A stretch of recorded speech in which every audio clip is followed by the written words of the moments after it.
for you. I played Heather Ridge a bunch. Dude, Heather Ridge That's is one up of the north, more, right? No, it's Oh, over here in Aurora. yeah, that's right here, right I here. hate that I'm saying on the radio. One of the more underrated courses. I'm going to hate this now for sure. Always get a tee time.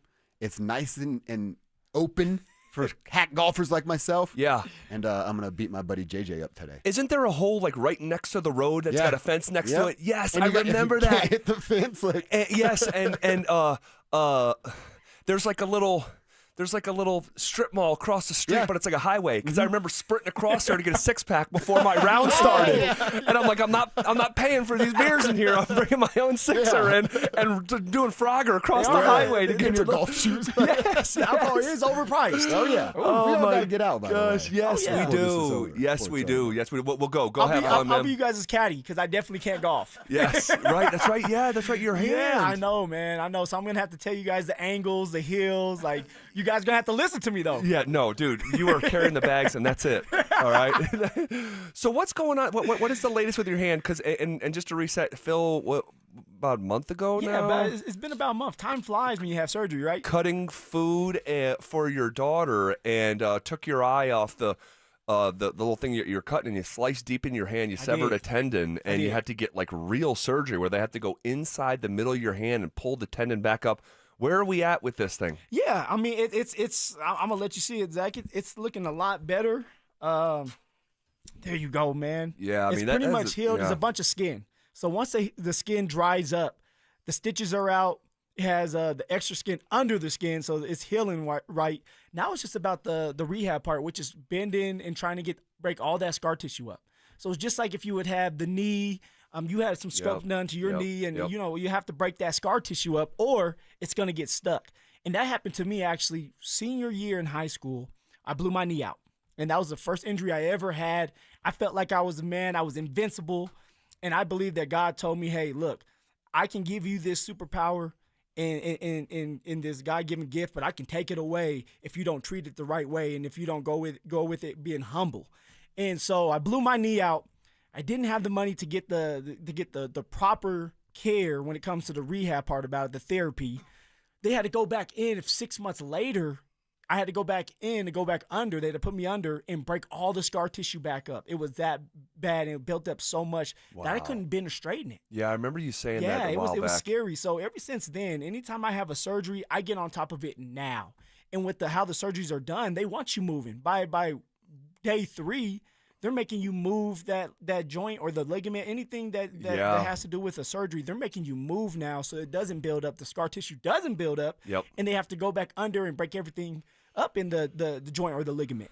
I remember it so well with my hand, my left hand. If we're ever in person and you look at my left hand, you'll see a scar that's probably, I don't know, maybe like 1.5 inches. It goes from like the bottom of my thumb like into my hand. And if you ever, not that you would, but there's a very, you can feel a pin there. I mean, so it's still in there. Yeah. And I remember after it was my senior year of college, I dove for a ball at the end of a half, like 4th or 5th game into the year, and my hand hit this dude's quad, or my thumb hit the quad. The rest of my arm kept going, and it ripped my thumb off of my hand. So all the muscle that was holding it together got ripped up. And, the doc said at the time that the only thing that was connecting my thumb to my hand was the skin on the outside. So they had to go in there and pin the muscle back into my bone. But I remember after the surgery and going through the rehab, oh my gosh, I remember her breaking up the scar tissue. And so I'm getting used to this pin in my hand, and she is pressing her thumb all around the pin and doing these circular motions and trying to just break it all up so that you can have some type of movement. Yes, and putting the lubricant on it and just and dude, it was awful. I mean, it was awful. But I'll say this to and I don't think I know I haven't told this story while we've been on the air together these last couple of years. Because I was never some great college player, but I did play. I was on a full scholarship. I had to scratch and claw for every minute I ever got, and I was firmly in the playing group my senior year. I was voted captain by my teammates. 4th game of the year, I dive for this ball. I ripped my hand up. Doctor says, unfortunately, your season's over. And this is my last year, and I had already used my red shirt. And man, how did you feel actually after hearing those words, man? But dude, it's so. I was like literally depressed. Yeah. You know, like like literally depressed. And I remember just being like, I'm just gonna keep trying. I'm gonna keep trying. So once I got the post-op cast off, and it came down to a little one that was just on my hand, that was molded to my hand, and I started to, on the side of practice, bro, I was running with the team. So any conditioning that the team did, I did. Yeah. And when we were practicing 5-on-5, I was on the side court, and bro, I would run up and down with the play. So I'm like on the side, just run, like if the fast break that way. So you were doing this before Russell Wilson. Okay. Yes. That's right. I love it. Yes. Miming my way through. And I wasn't spinning in a circle or going through play calls. But yeah, so I was trying to stay in shape just for the chance that I could be ahead of schedule. And so a couple months go by. Basketball's a long season and make it through Christmas and everything like this. And it's January, or no, probably February at this point. And it's near the end of the season. And I'm to the point where I only have this little thing on my wrist. Now, but football, you can just club it up or tape it up and you're good. Basketball, you can't have any object on your body. Like you can have glasses, you can have goggles or something, but like you can't have think of like Ray Lewis and the big plastic thing on his arm. You can't have a cast where you could just whack somebody. Yeah, you can't have anything like that on you in basketball. But I remember we would take this black tape and we would tape it over the plastic. And I started to play a little bit, just on my own. Started to, get back into the groove, be able the to rhythm of handle a ball and get used to this thing on my hand. And it's the last home game of the year, and it's my senior night. And dude, I suited up for the game, and we had the game in hand, and we were playing Southern New Hampshire. Okay. And Brian Bury, my head coach, this is after I was told your season's over. And it effectively was. He put me in the game in the second half with about 4 minutes left. Were you expecting it? Yes. Okay. Yes, I was like, I knew because I was already getting back and I was back. I'd stayed in shape on the side and I was handling a ball again and, but I wasn't going to be put in the game in a competitive moment. I hadn't been there the whole year outside of the first 4 games, and this is game 30. And, dude, he put me in the game with about 4 minutes left. And we outletted a ball, and I was ahead of the field, and I dunked that basketball. After that doctor told me 4 months earlier that I was done. I dunked it in the game. That's why your nickname's Bird, though, because you can fly now. And back in the day, I could. The play went back. They took it out of the basket. They scored, and our point guard freaking flipped it up the court again, and I dunked it on back-to-back possessions. And I have it on video to prove it. Because some of this stuff, when you say it, and I'm 38 now, and I'm not from here, and so I didn't grow up playing with anyone. Some people are gonna think, be like, no, he's right. It's like, no, he's like, dude, and luckily I'm young enough to play in an era where we had video, so. That's a great story, though. I mean, you didn't get to have that senior year. No. But the last game, home game, senior night. Senior night. Back-to-back dunks? Back-to-back dunks. I'll show you the video in the break because I've never, And it's okay. Hey, look, you had a cherry pick a couple times. Sure. You got the back-to-back dunks. Sure, maybe. Maybe on one of them.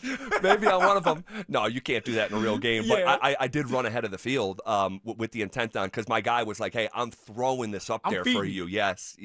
Oh, you got to love it. So I'll show you the video in the break. But, that is how my senior year of college went. And I told the story when we went down to play Philadelphia University, and I had the post-op cast on, and we went to the Clippers game. And I'm out there on the court with the one hand making a layup, a free throw, and a three with 30 seconds left in the Wachovia Center in Philadelphia. The most interesting man in the world is Zach Bond. That was a part of that sequence. That was a part of that sequence after the surgery, man. You can't make it up. All right, we have what I believe is a really fun show planned today. All right, and hopefully it unfolds in real time the way that I have it in my mind. The Broncos will try to do something this weekend that they have not pulled off in 39 years.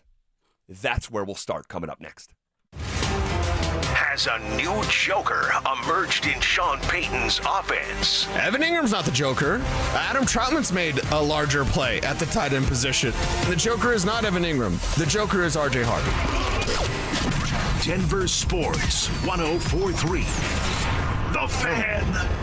This March, Wendy's is fueling the madness with amazing deals on their hamburgers made with fresh, never frozen beef. Like a juicy Dave's single for $1 and a fresh $2 Dave's double with in-app offer. It's such a good deal, we wrote a little ditty about it. Get it for $1. Dave single, order the app. Dave single, get it for $1. Choose wisely, choose Wendy's official hamburger March Madness. Limited time offer. Participating U.S. Wendy's. See offer details and redeem at Wendy's app. Account registration required. Fresh beef available in contiguous U.S. and Alaska. Tired of hearing scary radio ads about the IRS? Tax Relief Advocates is different. TRA is here to tell you that if you owe money to the IRS, whether it's $5,000 or $500,000, we have a solution. TRA can eliminate or reduce what you owe to the IRS with zero risk to you. We have over 1,000 5-star reviews on Google and an A+ with a BBB. End your tax nightmare today by visiting TRA.com or call 800-583-6681. That's 800-583-6681. So my mother is thinking of switching from Verizon to Pure Talk, but she's worried the deal sounds too good to be true.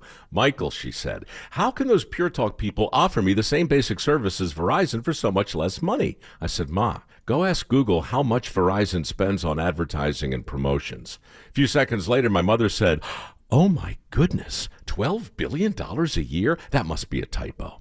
I'll tell you what I told my mom. It's not a typo. Verizon spends $12 billion a year on advertising and promotions, and their customers are paying for it. Well, Pure Talk doesn't spend that kind of money on commercials. Trust me, I would know. That's why they can offer you and my mother unlimited talk, text, and plenty of data on a crazy fast 5G network for just $25 a month. And if you're a business owner, you could really save a fortune. Dial pound 250, say the words Mike Rowe, and you'll get an additional 50% off your first month. That's pound 250 Mike Rowe. Pure Talk. Everything you need and nothing you don't. Heads up, pros. Now's your chance to unlock deeper savings. The Home Depot's new Pro Extra Preferred pricing can help you save thousands on the products your business uses the most. But the current benefit ends November 15th. Don't miss out. Registration for the new program is free and easy. Just bring your tax ID or business or contractor's license to the Pro Desk. Register now to lock in the best wholesale prices before it's too late. Hey guys, Mark Schlereth here from my friends at Xfinity, and the other day I'm over at a friend's place. He's pumped to watch football, but his setup, total mess. Lagging, buffering, switching between apps, trying to find a game. He claimed to be a big fan, but I feel like I was being fan-fished. See, if you call yourself a football fan, you gotta have Xfinity. It's the ultimate sports destination. I can find the best games and my favorite teams all in one place. And the way I watch, well, it's next level. It's the perfect fan flex. I've got all the action right in my living room, plus Xfinity's best picture and sound with enhanced 4K, so clear it feels like I'm in the stadium. Sometimes I've got 4 games going on at once. Why? Because why not? On top of that, I get real-time notifications, live stats right on my TV. It's the best seat in the house every single time. Next game day, make sure that big fan isn't a big fail. Learn more at Xfinity.com. Xfinity, imagine that. Restrictions apply. Multi-view requires Xfinity 4K cable TV box. Today at Berg Simpson, we'll get a call from someone who needs our help. We'll learn about their loved one's injuries. We'll listen to their concerns, and we'll promise to fight for them. Then we'll use our resources and experience to deliver the best possible results we can for that client. So today, when that client calls Berg Simpson, we hope they feel they've done the best thing for their family. If you've been injured, call Berg Simpson for free now at 303-790-2525. 303-790-2525. BergSimpson.com. Good lawyers changing lives. Football is back, and it's time for you to get in the game. Denver Sports 104.3 The Fan is here to help, and we're giving away a PlayStation 5 bundle. Download the Denver Sports app and tap the contest banner on the homepage for your chance to win a PS5 console, a 70-inch flat-screen TV, plus copies of Madden 26 and College Football 26. Don't wait. Download the Denver Sports app now. 104.3 The Fan, DenverSports.com, and the Denver Sports app. Denver Sports 104.3 The Fan presents The Drive with Zach By and Phillip Lindsay.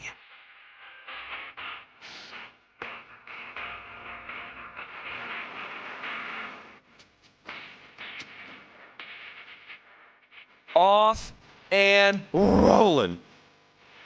here on a Thursday, October 2nd, as we barrel our way through this week and lift our eyes towards Philadelphia. Woo! Big game. You better be ready. Big game. Does Philly know what's coming? The Philly special? The Denver Broncos special? The combo? This is going to be one of the better games in the NFL this week. And I cannot wait to go through some of the tail of the tape, if you will, at the top of hour number 2 when it comes to, like, where does this matchup actually line up? Not from last January, not from who the Eagles were in December. Who are the Eagles through a quarter of the season compared to who the Broncos are through a quarter of the season? And I can't wait to go through that exercise because I think the matchup is a lot closer and may even favor the side that is counterintuitive to people around the country. You know what, Zach? I look at Philly, and I'm like, man, they're 4-0. Philadelphia won the Super Bowl last year. They're a tough team. We know that. Definitely. Then I look at the Denver Broncos.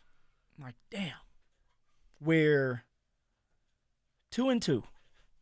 2-2, but we could be 4-0. Yeah, this could be 4-0 against 4-0. You know, and I know somebody out there, well, it's not. It's football. You said it yesterday, like things happen. We didn't handle business. We didn't. But looking at it like, man, just a few plays, a few less penalties, and the Denver Broncos beat the Colts. They beat the Chargers. They're 4-0. Yeah. And by the way, this could still be 4-0 against 2-2, with the Broncos being 4-0 and the Eagles 2-2. Yeah. And we will get into the nuance of how they got to 4-0. We'll get to it at the top of the hour. But I said going into the last break, the Broncos will try to do something this weekend that they haven't pulled off in 39 years. That they haven't pulled off in over 14,000 days. Anytime something's long, you know I got to sing. It's been a long time coming. I love it when you do that. The Broncos have not won in Philly since September 21st, 1986. Hold up. 1986. That is the last time the Denver Broncos beat the Eagles in Philadelphia. And I know I'm a baby. I was born in 94. I was born in 87. Ooh. This is before any of our lives started here. What happened in the game? Quick recap 4 decades later. See if I can remember this. Mike Harden had an interception and returned it for 32 yards for a touchdown. Dave Studdard caught a 2-yard pass from John Elway for a touchdown. Sammy Winder had a 4-yard touchdown, and then the next possession had a 17-yard touchdown run. The Broncos beat the brakes off the Birds 33-7. Ron Jaworski. You guys remember this name? Jaws. He was on ESPN forever. Ron Jaworski was the starting quarterback. But the game was such a blowout. By the end of the game, there was a young quarterback that checked in to the game named Randall Cunningham. Oh, okay. Oh, yeah. I know Randall. I don't know him well, but I know him. And then John Elway also was pulled, and a backup by the name of Gary Kubiak came in and finished up that mop duty. Coach Coobs. Broncos wide receiver on that day back on September 21st, 1986, the last time the Broncos beat the Eagles in Philly, wide receiver Steve Sewell, I hope I'm saying that name right, led Denver in receiving. Mark Jackson, who I was just with a couple weeks ago, one of the three amigos, he caught a pass, he had a run, he returned punts that day. And Rick Dennison, Rulon Jones, Dennis Smith, and Ken Woodard all had sacks that day. The Broncos went to 3-0. The Eagles sunk to 0-3. That is the last time. Those were the characters and principles involved. The last time the Broncos won in Philly. I'm still stuck on Coach Kubiak. And he was part of not the coaching staff. He was in the front office when I was there, 2018. And I'll never forget, Coach Kubiak is the only guy, Zach, that can probably call somebody boy. Because nowadays you say something like that, it could be offensive, right? Oh sure. Hey, boy. Okay. But not for Coach. You're not saying like that's my boy. You're saying like boy, like almost like a old school racial term. Yeah, exactly. But not that he wasn't using it as a racial term, but that's just how he talked. Sure. And he'd be like, "Hey boy, hey, come over here real fast. Come talk to me." So I go over there. "What's up, Coach?" He said, "Man, I like you. I like you. He said, you're hard, you're tough. Like, you're a hard runner, you're tough, you're mean, and you're little. I was like, thanks, coach. He said, look, we're going to find a way to get you involved, because he was in the front office. Yeah. And you remember that next year, VJ got fired. Mm-hmm. But there was rumors swirling around that Coach Kubiak was going to be offensive coordinator for Vic Fangio. Yes. And I was actually excited. I was like, okay, Coach Coobs, like he knows a lot about me. He likes me. He wants to get me going. He wants to get the outside zone going. So I was excited if Coach Kubiak was going to become the offensive coordinator. Phil, I was in the building for Vic Fangio's intro press conference, and that was actually a question. And John Elway was sitting right there off to the side and said, hey, there's speculation that Gary Kubiak could be your offensive coordinator. And he's like, we're still working through that right now. And the kicker is that from what I understand, and I'm pretty good in information, Vic was okay with having Kubiak run the offense, but he was not okay with Kubiak bringing 3-4 of his own assistants. Vic wanted to build out his own staff, and Kubiak had a loyalty. And one of the guys, to tie it back full circle, was Rick Dennison, who had a sack the last time the Broncos beat the Eagles back in September of 1986. There you go.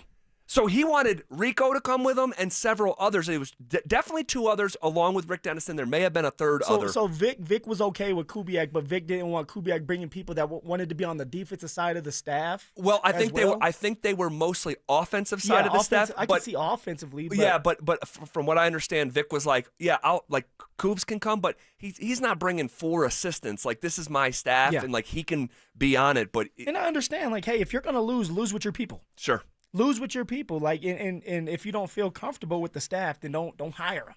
Right. So, but yeah, I just had to put that out there. Coach Coob, shout out. He's probably on the ranch right now. He had a lot of acres down in Texas, right? Down in Texas. Yeah, because he's from Houston and he played at Texas A&M. He used to talk about it all the time with his horses. Yeah. And, so he's probably still riding those horses. Well, if you're just joining us and missed it off the top, the Denver Broncos have not beat Philly in Philly since September 21st. 1986. What was going on in 1986? And I made a video about this on all my social channels. Ronald Reagan was the president the last time the Broncos won in Philly. The Space Shuttle Challenger disaster occurred the last time the Broncos won in Philly. Chernobyl, the greatest nuclear power plant accident in history, that was around the same time the Broncos last won in Philadelphia. There was a new show called The Oprah Winfrey Show. Oprah, you get, what was it? You get a car. A car. You get a car. You get a car. Yeah. Always money under the seat, too. That was debuting the last time the Broncos won in Philly. IBM introduced something called a laptop computer the last time the Broncos won in Philly. The last time the Broncos won in Philly, Top Gun was pulling in over $350 million at the box office. Ferris Bueller was also big the last time the Broncos beat the Eagles in Philly. Just ask Sean. He likes him some Ferris Bueller. He does. The Bears won Super Bowl 20 right around the last time the Broncos won in Philly, and the Mets won the World Series in Game 7 over the Red Sox. That was the last time the amazing Mets won the World Series.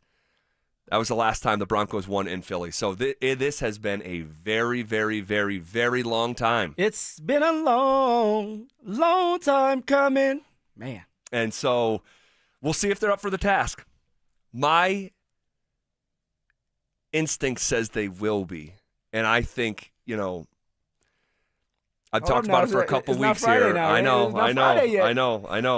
But I said it a week and a half ago to you.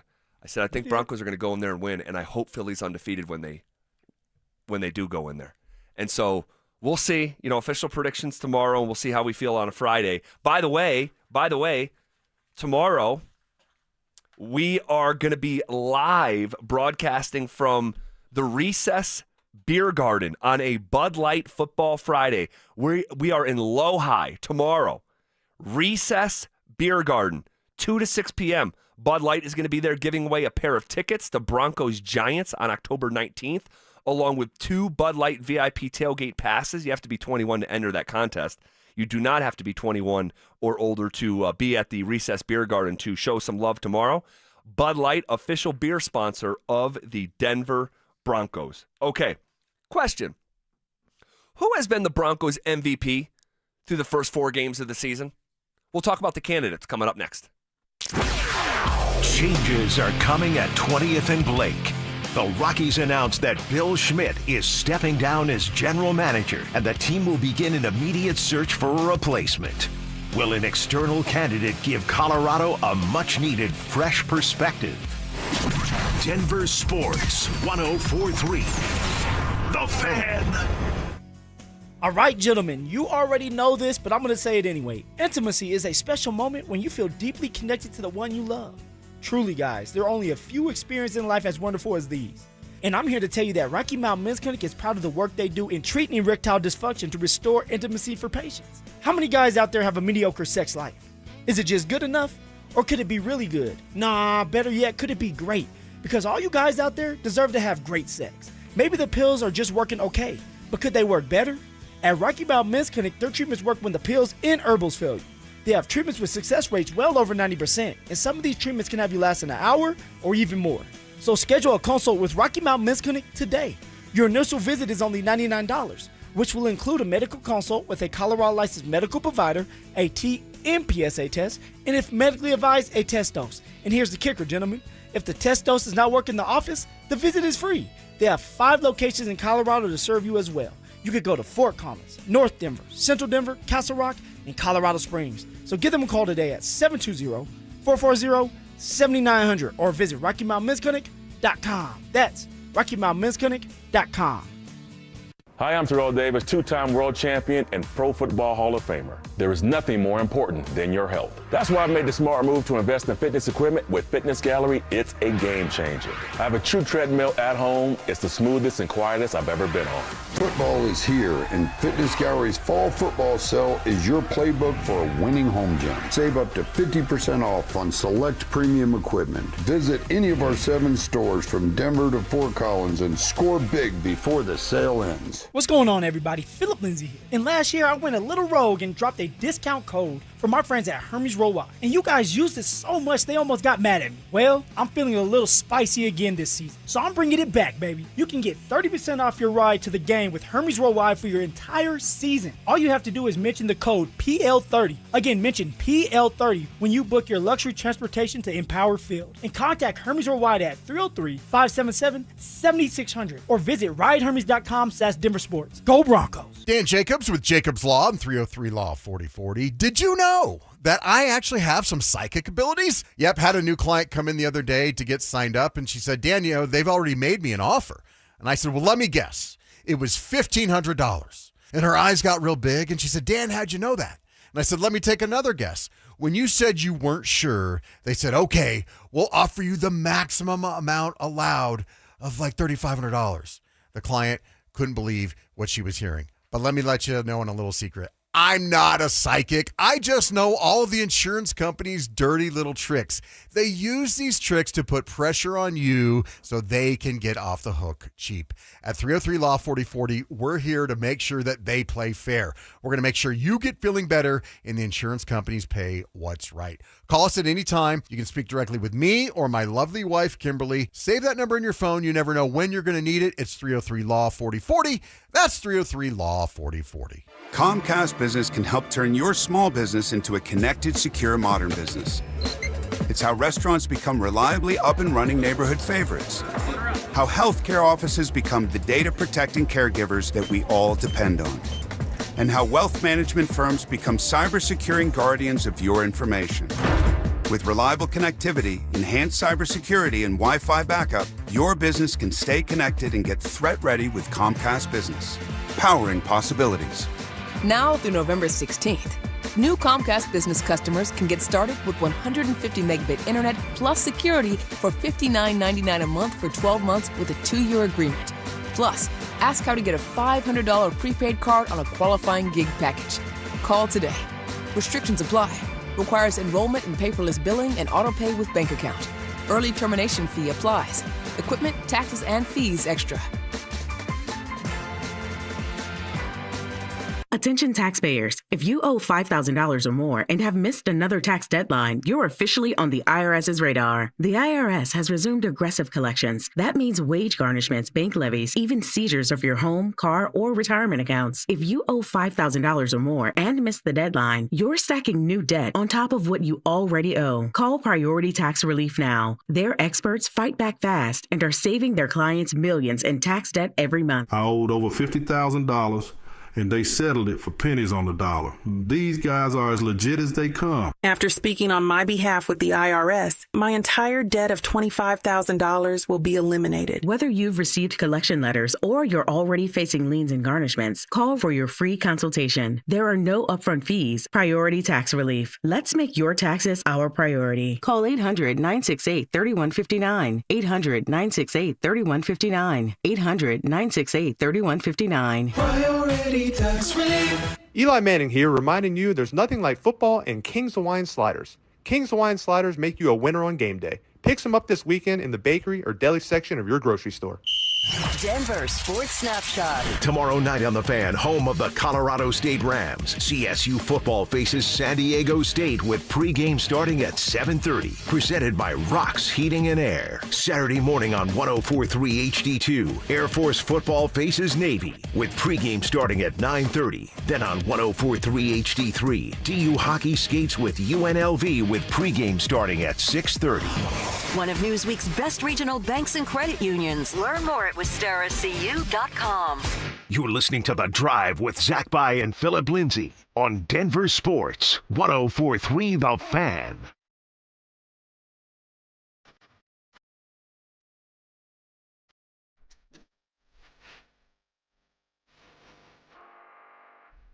All right, as we roll along,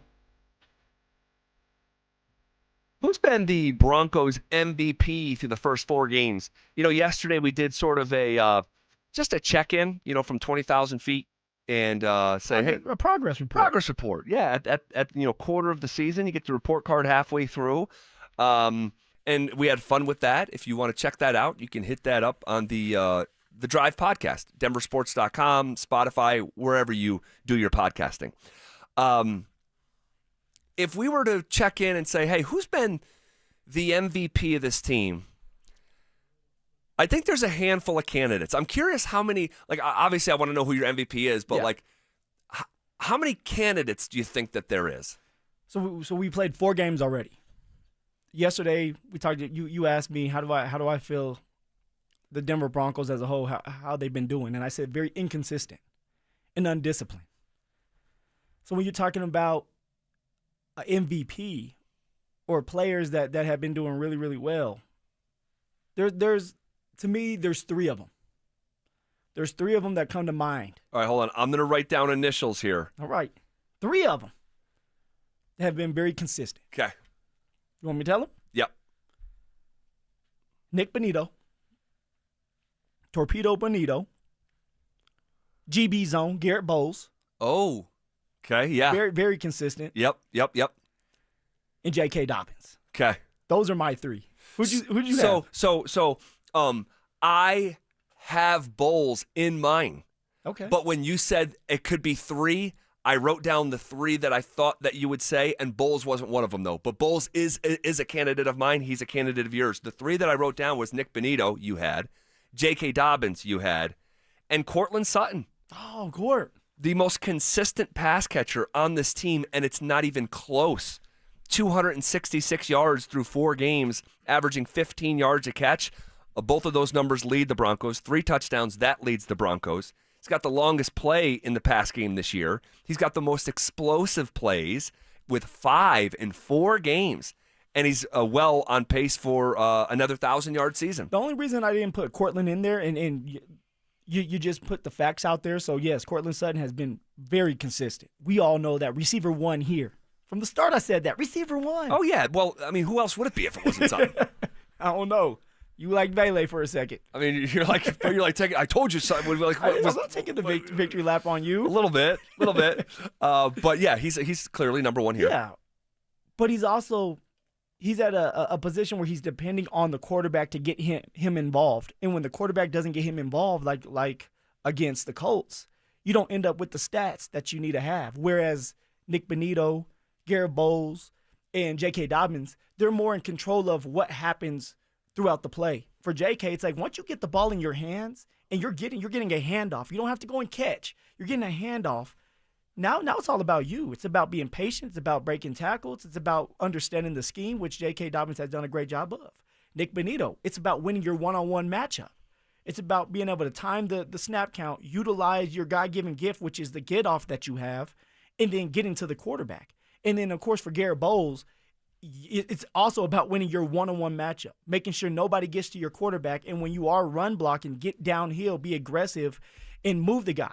They call it shot put. Shot put the guy so that the running back has a lane. That's why I had those three and not Cortland. That makes sense. Bowles has been great. Not good, great. More numbers on him specifically later in today's show because he needs his own little time in the sun here. That's how good he has been. So would you have him as MVP? Who would be your MVP? So I'm going to go with my MVP. Well, let me write down my MVP's initials first so I don't get accused of. All right. Who's your MVP? My MVP, most valuable player as of right now, is J.K. Dobbins. Mr. J.K. Dobbins, who, by the way, knows how to speak Spanish. Yeah, it's awesome. Very versatile. Awesome. The reason why I have J.K. Dobbins is he's on a prove-it deal. He hasn't been able to stay healthy in his career. But when he is healthy, he's averaging 5 yards a carry. Now with the Denver Broncos, he's averaging 5.7 yards per carry. 5.7. And only on 57 attempts. That means he's really not getting the ball like he should. He's not getting the ball like a James Cook out of Buffalo. Correct. A bell cow back, although J.K. Dobbins can be a bell cow back as long as he can stay healthy.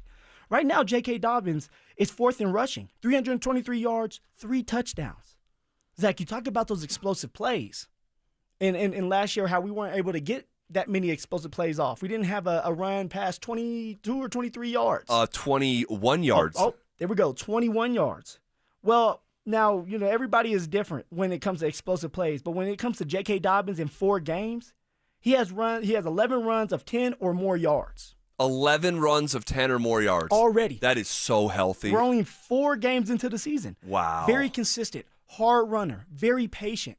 You know what you're going to get out of him. You know that he's going to keep his feet moving, and he's going to move the chains when he has an opportunity. So, therefore, I know the identity of this football team, and I know what needs to happen if the Denver Broncos want to have success moving forward in order to beat the Philadelphia Eagles. And that's running J.K. Dobbins. That's sticking to the run. Give J.K. 18, 20 carries this game. And I know it's scary. You want to keep him healthy. You want to keep him fresh. But you're going up against a Philly team that is dominant, that they're winning games, they're tough, and you have to be able to establish a run, control the game, control the clock. So don't try to change. Sean, if you're listening to me right now, don't try to change the identity of this team. The identity of this team starts with the run game, starts with the offensive line. And then it's going to help your pass game out. It's going to help your play action out. And now your boy Bo Nix will start having more success. Well, my MVP. I wrote down the initials. All right. J.K.D. You're not kidding, right? You're just kidding? J.K. Dobbins is the MVP through 4 games. And I can't believe that I'm saying that. I don't think it's Bo. It's not Sutton.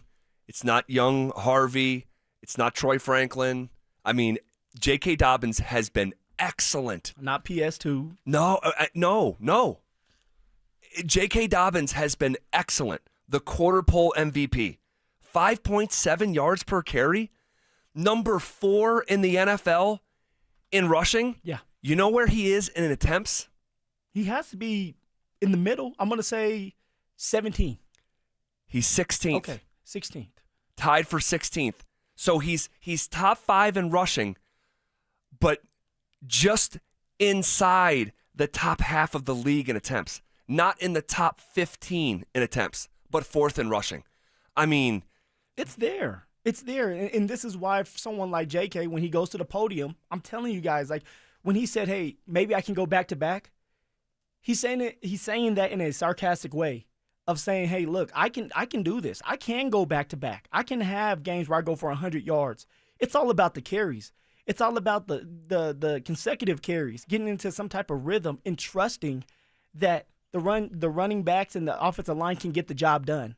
We don't have to throw 44 times in a game, Zach.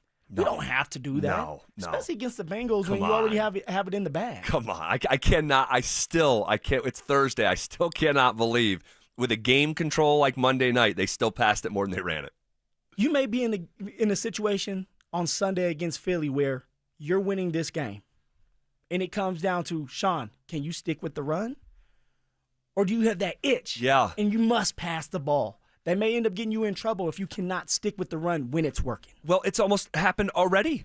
When you're passing completely unnecessarily and the opposition has the football left with over a minute with a chance to tie the game in a one-score game. It's already happened in the first 4 games where he can't help himself.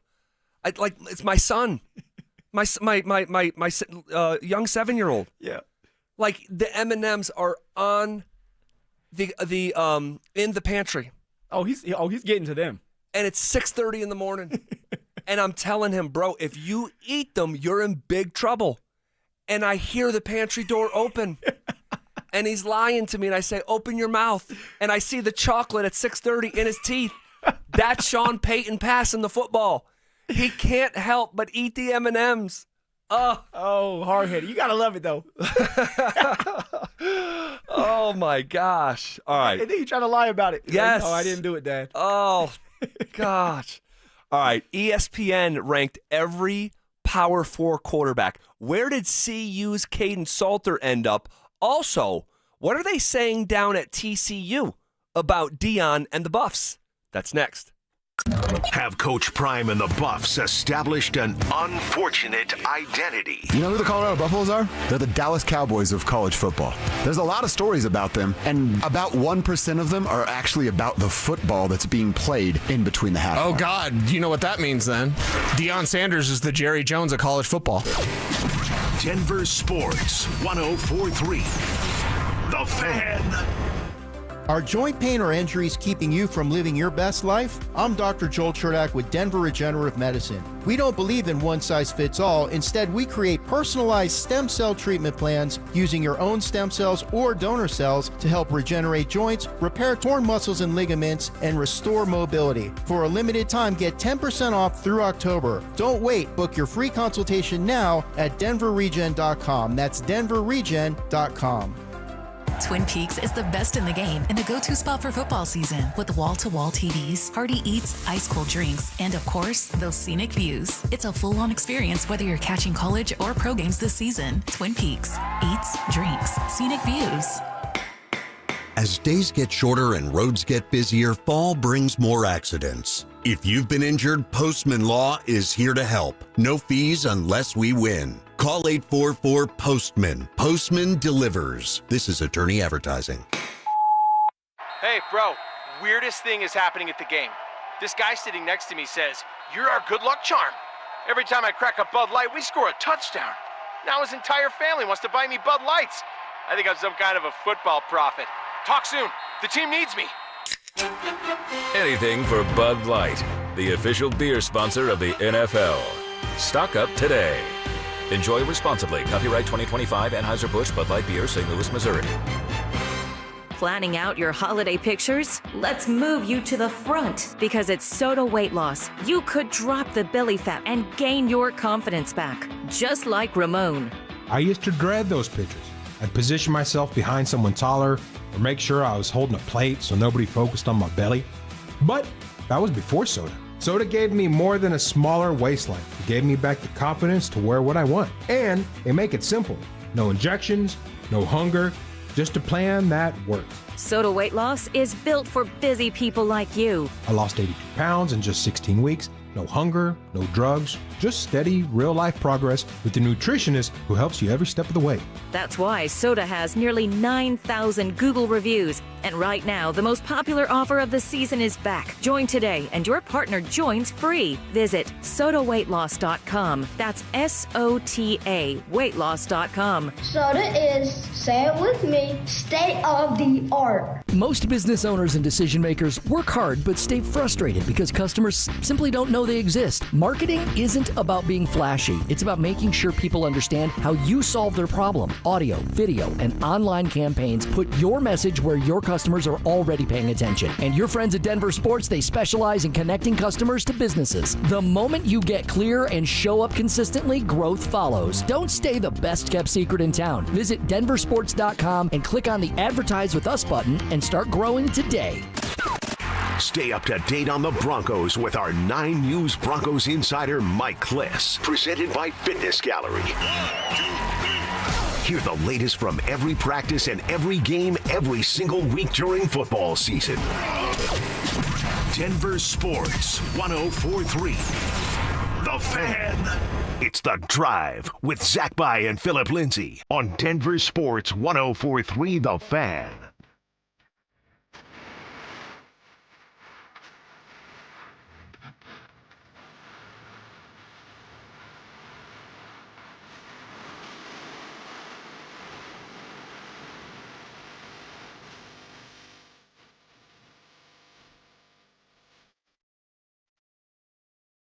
I'll tell you what, Dante. Them potty breaks. Them potty breaks for Zach By. All the coffee he drinks.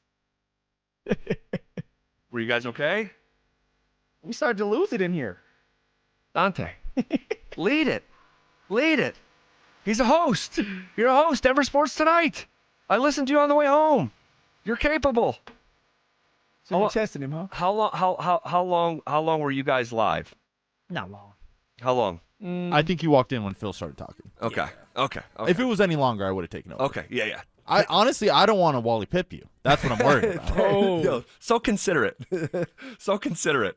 ESPN ranked every Power 4 quarterback. Where did Caden Salter end up? Also, what are they saying down at TCU when it comes to Deion Sanders and the Buffs? So ESPN came out with this list today, and Caden Salter, so there's 68 Power 4 quarterbacks.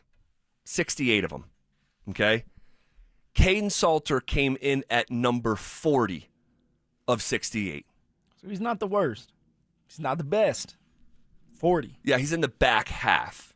In the back half of the 68. I mean, but when you watch the games, it's understandable. I mean, for Caden Salter, he's very inaccurate with the pass right now.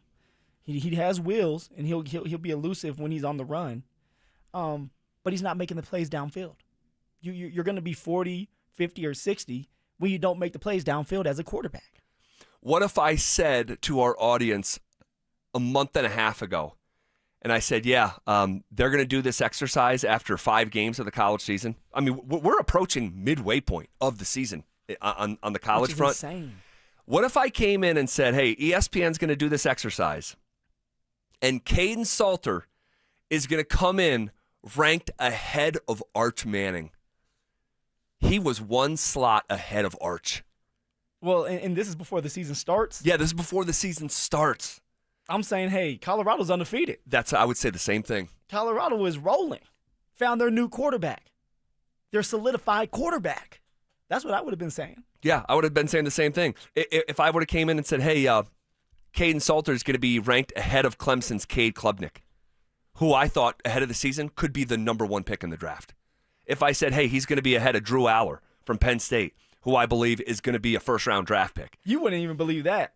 You know, you defend Drew Aller with your life. I didn't, and no, you guys have misrepresented this. He's going to be a first-round draft pick. All right, calm down. DJ Lagway from Florida. Caden Salter's actually ahead of all those guys. Arch, Klubnik, Aller, Lagway. But he's getting there not in the healthiest of ways. It's those guys falling on their face, not necessarily Caden Salter playing out of his mind. So is this if this doesn't go well at TCU on Saturday evening, is the quarterback conversation back open? So when you say it doesn't go well, are you saying Caden Salter doesn't look good, or Colorado loses? Both. Colorado loses. Salter doesn't play well. It's one touchdown run, 1 turnover for 190 yards. I mean, Zach, if Deion decides to move on from Caden Salter for a second time, then you might as well put Juju in and say that the season's over and that we're going to develop this young, talented player that we need for the future. You can't keep going back and forth. You did that already, and you kind of hurt Kaden Salter's confidence. If you don't believe that this team can win enough games to go bowling this year, then you would do that with Juju. I can understand that. But I said this earlier, and I'm going to say it again. There's a bunch of players that you acquired in that transfer portal for a reason. They felt like they have a chance to win. They feel like they have a chance to be seen on a big stage, which they are, so that they can have an opportunity to go to the NFL. But once you put in that young quarterback, which all of them have watched that young player Juju during camp and know that he's not ready, once you put him in there, you're telling everybody on that team you're okay with losing, which is fine if that's the case. If you're saying that we're looking ahead and it's just the end of the season, okay. But don't make a drastic decision because you're upset with the outcome of the game on Saturday if you do lose or if Kaden Salter isn't the guy, because you've had opportunities to see who else could do it earlier in camp, but you decided to go with Kaden Salter for a reason because you don't have anybody better right now. So yeah, Zach, I think that if Colorado loses this game and Kaden Salter looks bad, they're going to give him one more chance because they still want to win. Deion is a prideful man, and any coach out there wants to win. And maybe Kaden Salter is the only one that gives you the best opportunity to win. I mean, you get beat by BYU 24-21. Kaden Salter makes one more play or maybe doesn't get that turnover, you win that game. The young man as a cornerback gets that pick when you're up 14-0 in the red zone. Yeah. Maybe you take it to the house, you're 21-0, like the game, the momentum shifts back into your favor. And I mean, I don't believe BYU catches back up. So for Kaden Salter, you do have to go out there and play a clean game. But if Colorado wants to win games because Kaden Salter is the best option they have, they're going to have to stick with that man. Well, we'll see how it plays out here over the next couple of weeks. I think this is it's going to continue to be a conversation. So, like, what's your take on it? If Kaden Salter falls on his face, Colorado loses, do you just move on to Juju now? I don't know. Phil, there's not a right answer. Because if you're that coach, if you're Deion, you have to make a decision. I don't know, is it not a decision now? Like, you got to make a decision. I mean, you go to 2-4. I mean, maybe it's Salter for one more game, but like eventually you got to get to Juju sooner than later. Yeah. And you're not going back to Ryan Staub. I don't know if they ever really wanted to do that in the first place, but he kind of forced their hand with how he played in that game. So, I don't think they have the answers to the test. This quarterback room is what it is for right now, and eventually you're going to have to turn your eyes up to 2026. But when you're watching these games, is it the players or is it the coaches right now that's hurting this team? Well, I think it's both. I don't think any quarterback is capable of competing at the highest level of the Big 12. All right, Juju's just too young and inexperienced. Ryan Staub's not it, with all due respect. I'm glad he had his moment, though, at CU. That's a lifetime moment. And Kaden Salter just kind of is who Kaden Salter is. He's not a Big 12 quarterback. He's not a Big 12 quarterback. He's not. And so, I don't like it. You watch the BYU game, and they have it. And some of the players are messing up. But also, it's some of the game time situations, the game situations, the crunch time moments. The creativity goes out the window with Pat Shurmur. Not kicking a field goal and punting the ball when you had a chance to try a 42-yard field goal, I want to say. You don't do that. You call a timeout, and then you bring your punt team out there throughout the game in the middle, like towards the end. Things like that. Well, they're not a good coach team. I mean, I bang the drum about that. I mean, I think Robert Livingston's pretty good, but even sometimes his defense, it's not quite the same as last year. But the offensive coordinator and the head coach, I just don't know about either of those. Now, you ask Sonny Dykes, head coach down at TCU, about CU. A good football team. I mean, they're 2-3, but they've lost to 3 quality opponents. You know what I mean? They've you could make the argument they had a great opportunity to beat Georgia Tech, had a tremendous opportunity to beat BYU. Both those teams are ranked in the top 25. We're playing well against Houston. That game kind of got away from them a little bit on the road, but a very good football team. Lots of team speed, a lot of playmakers on both sides of the football, another mobile quarterback. Running backs, two good running backs, size and speed at wide receiver, big up front, a couple of really good pass rushers, and then back end, guys that can really run. I think that's the thing that stands out, and, a dynamic kick and punt returner. And so, a good football team that, like I said, it's kind of on the verge of breaking through and just haven't been able to make plays down the stretch, maybe to win a couple of games that were really close. If you look at it like that, you can build the argument. And you lost to Tech and BYU by a combined 10 points. Yeah. And I'll tell you this, taking a dive into TCU, they are not a good defense. They are not a good defense. Well, you know what stood out about that, the comments from Coach at the podium was he kept on saying really good football team, the athletes there, the speed, but not once did he say a well-coached football team. And it's true. That you hear things like that, right? BYU, you heard Coach Prime, well-coached football team, discipline. When you're going against Kirby Smart with Georgia, you're going to say well-coached football team. But you didn't hear that when it came to the TCU coach talking about Colorado. And that's a telltale sign right there, man. Interesting. All right, we'll get back. We'll take a dive into TCU tomorrow. But I saw Abilene Christian put up 450 yards of offense on TCU. Abilene Christian. So we'll get into more of the matchup tomorrow. On the surface, the Broncos have an uphill battle versus the 4-0 Super Bowl champions, but the tail of the tape paints a different picture. That's next.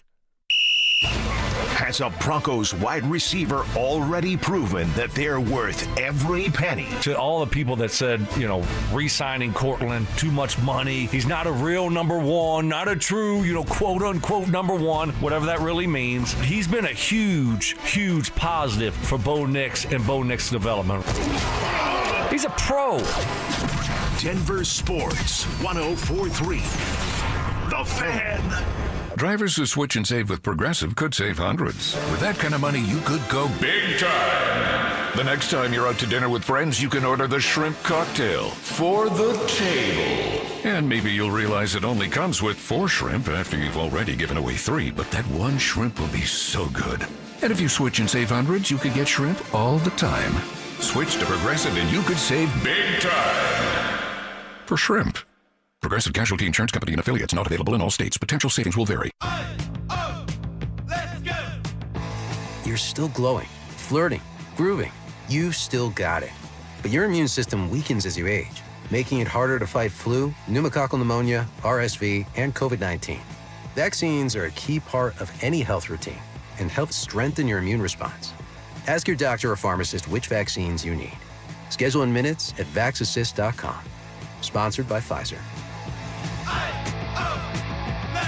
The cost of everything is still out of control, and many of us are relying on credit cards to cover essentials. If that debt is piling up, you're not alone. Americans collectively owe over $1 trillion in credit card debt. You might have considered reaching out to my friends at American Financing, but hesitated because you don't want to give up your low mortgage rate. Well, there's good news. They've created a smart equity loan, a solution designed to help you take control of your finances without touching your current mortgage. Unlike a HELOC, which can have varied interest rates, the Smart Equity Loan offers a fixed rate. That means one predictable monthly payment, giving you peace of mind. This loan allows you to leverage the equity in your home to pay off high interest debt, free up your cash flow, and keep your existing low mortgage rate intact. It only takes 10 minutes to get started with no upfront or hidden fees. Call American Financing today and start saving now at 303-695-7000. That's 303-695-7000, or visit them online at americanfinancing.net. NMLS 182334, NMLSconsumeraccess.org.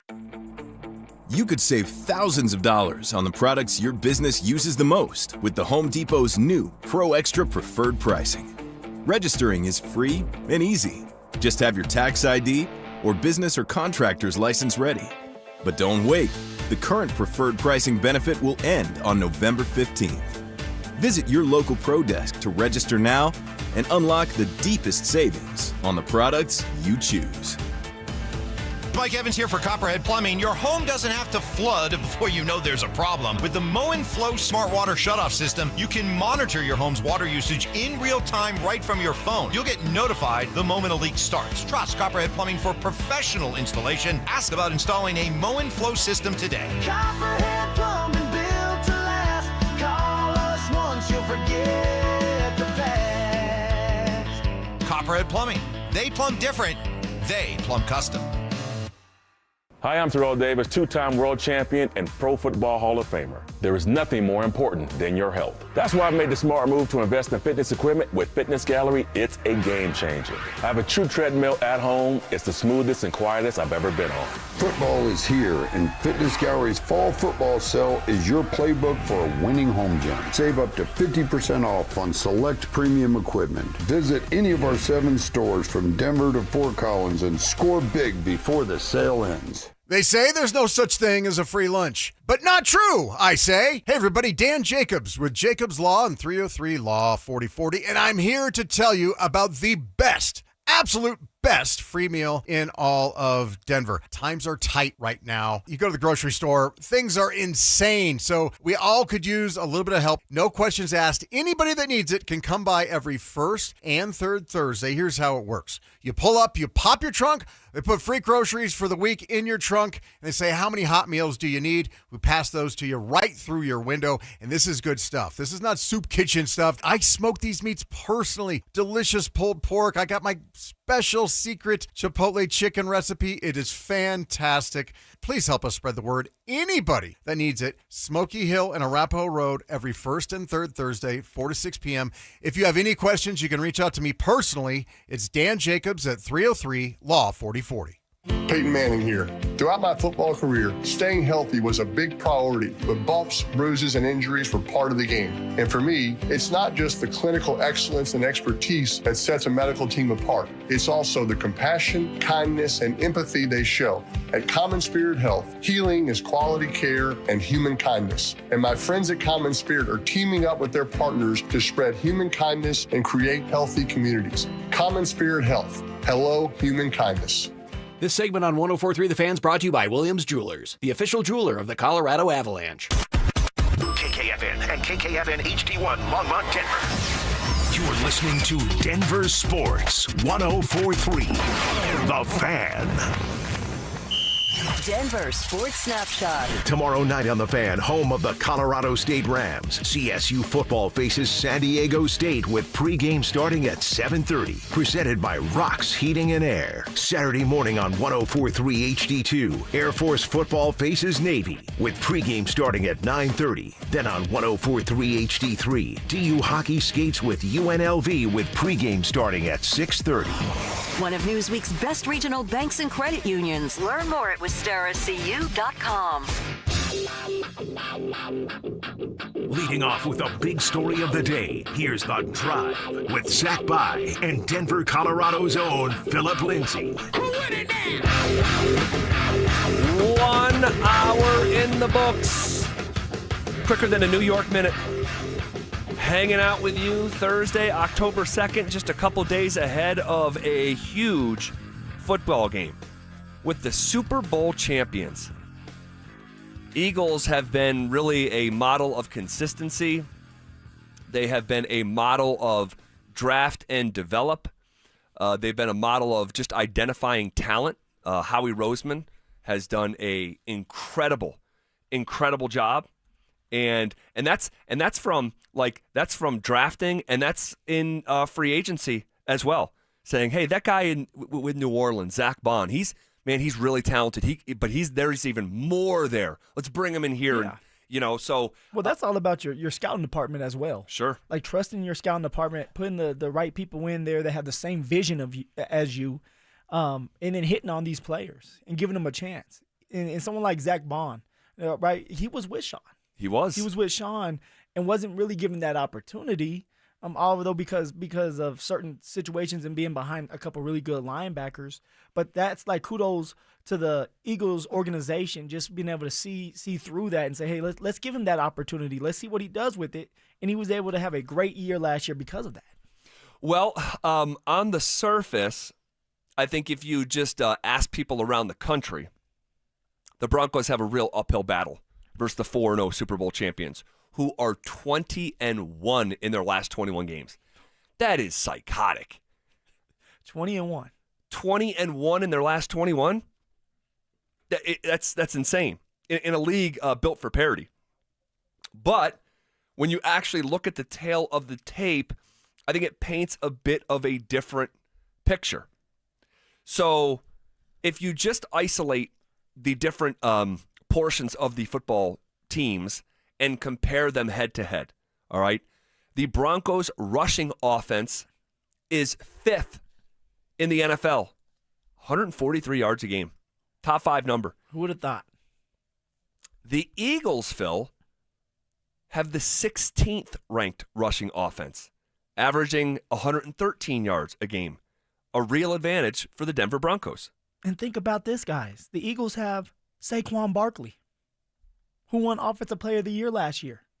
2,000-yard rusher. 2,000-yard rusher. He doesn't look the same. Now, of course, there's context to it. You talked about it yesterday. There's a lineman or two that are missing. Yep. That went to free agency. Yeah. Went somewhere else, got paid a little bit more money. Yeah, Mekhi Becton, right guard now with the Chargers. Obviously, for Philly last year, they were a slow starting team. They were still able to win like they are now, and they're a slow starting team right now, and then they pick it up as time goes on. And it's Saquon. At any given snap, any given play, Saquon can run and bust for a 50-yard, 60-yard, 70-yard touchdown. Yep. So hopefully we can bottle him up. But again, a month and a half ago, if I said, hey, the Broncos are going to have the 5th best rushing offense going into week 5, and the Eagles will be the 16th, like, wait, what? How about the passing offense? The Broncos are the 16th best passing offense in pro football right now. So literally smack dab in the middle of a league of 32, averaging 211 yards per game through the air. The Eagles passing offense ranks 31st in a league of 32. Just 138 yards per game. Another advantage on paper. What's going on, Philly? For the Denver Broncos. Hey, Bo Nix, can you turn it on? Now, of course, like Bo Nix having 300 yards passing last game is going to help that out. Sure. It's helped the average out. But, Philly's struggling. They're struggling to get their playmakers involved. They're struggling to run the ball. They're struggling to get A.J. Brown, Devontae Smith going. They're struggling to get Dallas Goedert going. They're struggling right now, which is interesting because they just won the Super Bowl and they have everybody back. When you talk about weapons. Not a single completion in the second half in the passing game against Tampa last week. That's almost impossible. Now, we've talked about the rushing offense, the passing offense, advantage Denver. The scoring offense. The Broncos getting 24 points a game. That ranks 16th in the NFL. The Eagles, despite those struggles, despite being 16th in the run game and 31st in the passing game, somehow they are 7th in points, getting 27 points per game. Now, that's an advantage to the Eagles by a field goal, 24-27. And the reason is there has been nobody better in the red zone than Philly in the first 4 games of the season. 11 trips, 11 touchdowns. Oh, man. You cannot make up that kind of efficiency. 11 for 11, the epitome of efficiency. It's the red zone, so they're being very creative. I actually almost sent you a clip. I need to send you the clip of how creative they were when they got to the red zone with just their running back, their receivers, their tight ends. They're doing a lot of unique things that are going to confuse the defense. So hopefully Vance Joseph's defense is ready to roll, especially in the red zone. And then, of course, you get to the 1-2 yard line. The tush push is coming. Unstoppable. And there's a lot of reasons why it's unstoppable because they've built plays on top of the tush push. They have. So it's not just about pushing and getting the 1 yard. If you put everybody just right in front of the offensive line, they're going to find a way to get to the outside and be creative. So it's damn near unstoppable. Yeah, and we need to circle back because we really haven't talked about that tush push yet in dedicated fashion this week, and we will here.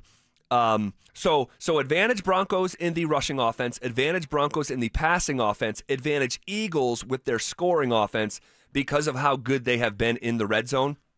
Now you look at the defensive side of the ball for each of these teams. Rush defense. Broncos are giving up 99 yards a game on the ground. That ranks 11th in pro football. The Eagles are giving up 126 yards per game. That ranks 21st. So another advantage on paper to the Denver Broncos in stopping the run. You look at stopping the passing game. The Broncos are allowing 186 yards per game through the air. That ranks 9th across the NFL. The Eagles are allowing 207. That ranks 17th. Another advantage for the Broncos. And one more. The scoring defense. Limiting points. The Broncos are giving up 16.8 points per game. That ranks 2nd in professional football. The Eagles are allowing 22 points a game. That is 15th. So 2nd compared to 15th, another advantage for Denver. So you look at just some of the fundamentals in football. Running the ball, Denver's done it better. Passing the ball, Denver's done it better. Scoring at a higher rate, the Eagles have done that better by a field goal. Stopping the run, the Broncos have done it better. Stopping the pass, the Broncos have done it better. Scoring defense, limiting opponents on the scoreboard, keeping them out of the end zone, the Broncos have done it better. So, I mean, there are a lot of advantages, and I understand, just to repeat myself, the game is played on grass. Yeah. I know that. Anything can happen.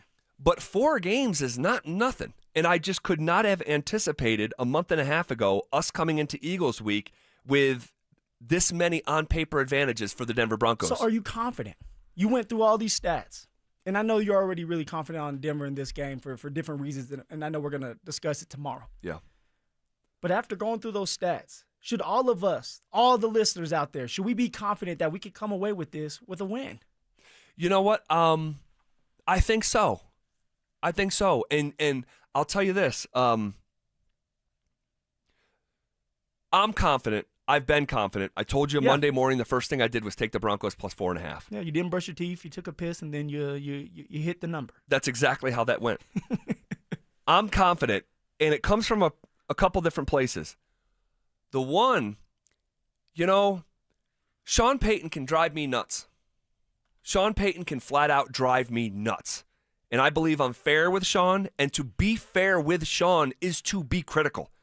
If you're doing this job and you haven't been critical in any way of Sean Payton, you're not doing it right. You're not being authentic. You're not being real. But that being said, man, I trust him in this spot. I do. Ooh, see, that's the confidence I like to hear.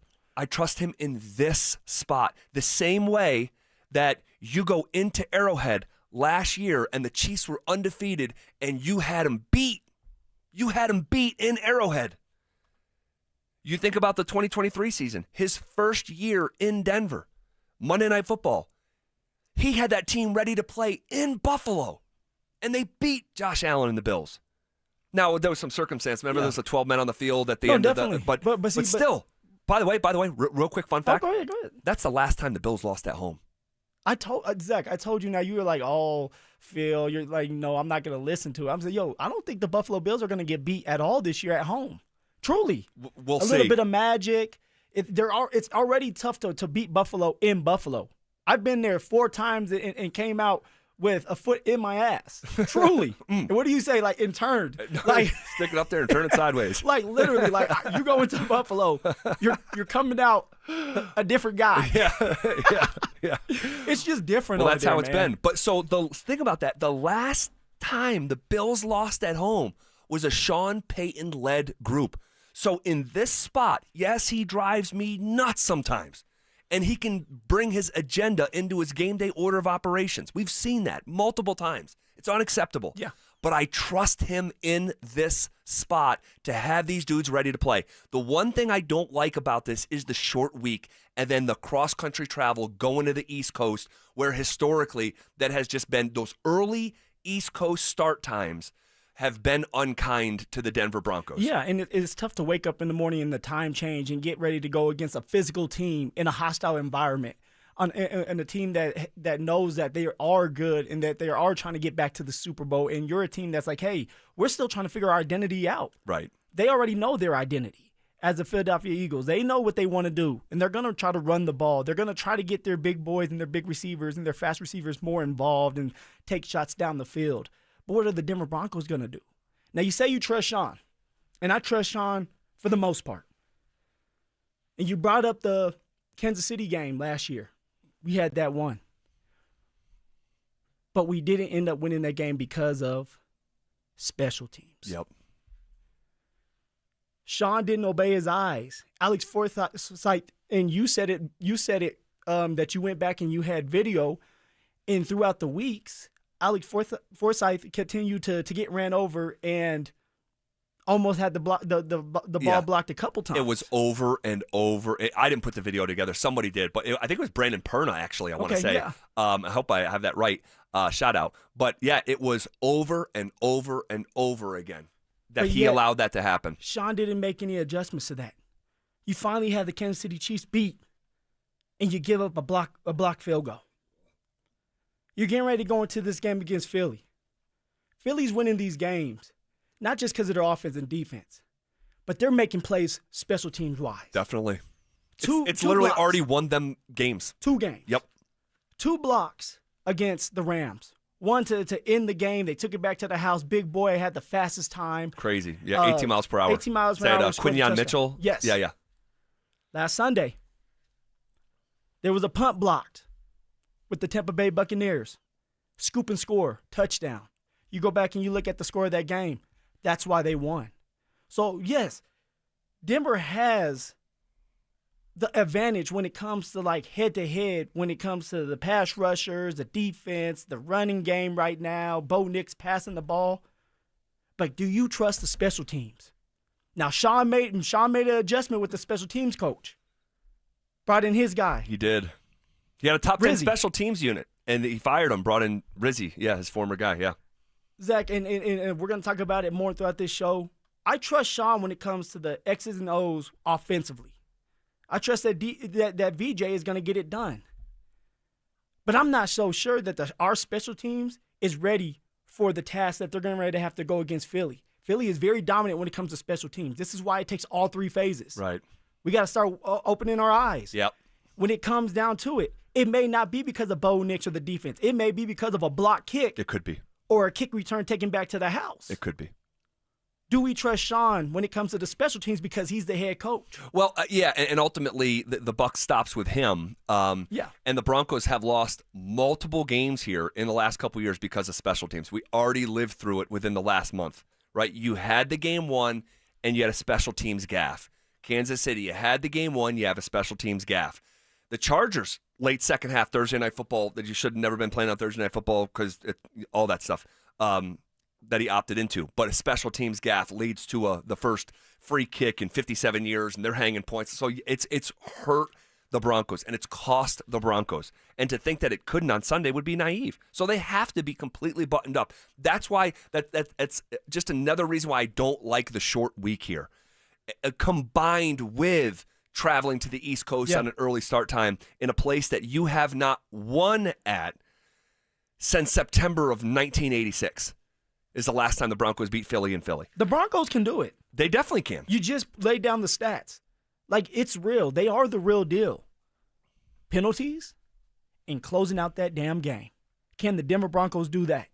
That's what we need to figure out. That's what we need to see on Sunday. Because Philly, if you give them a chance, they're going to close that game out. Yep. Why? Yep. Because they know how to close out games. That's right. They have 4 wins, and they're all by 1 possession. There you go. And by the way, like, we also have to acknowledge that, like, strength of opponent matters.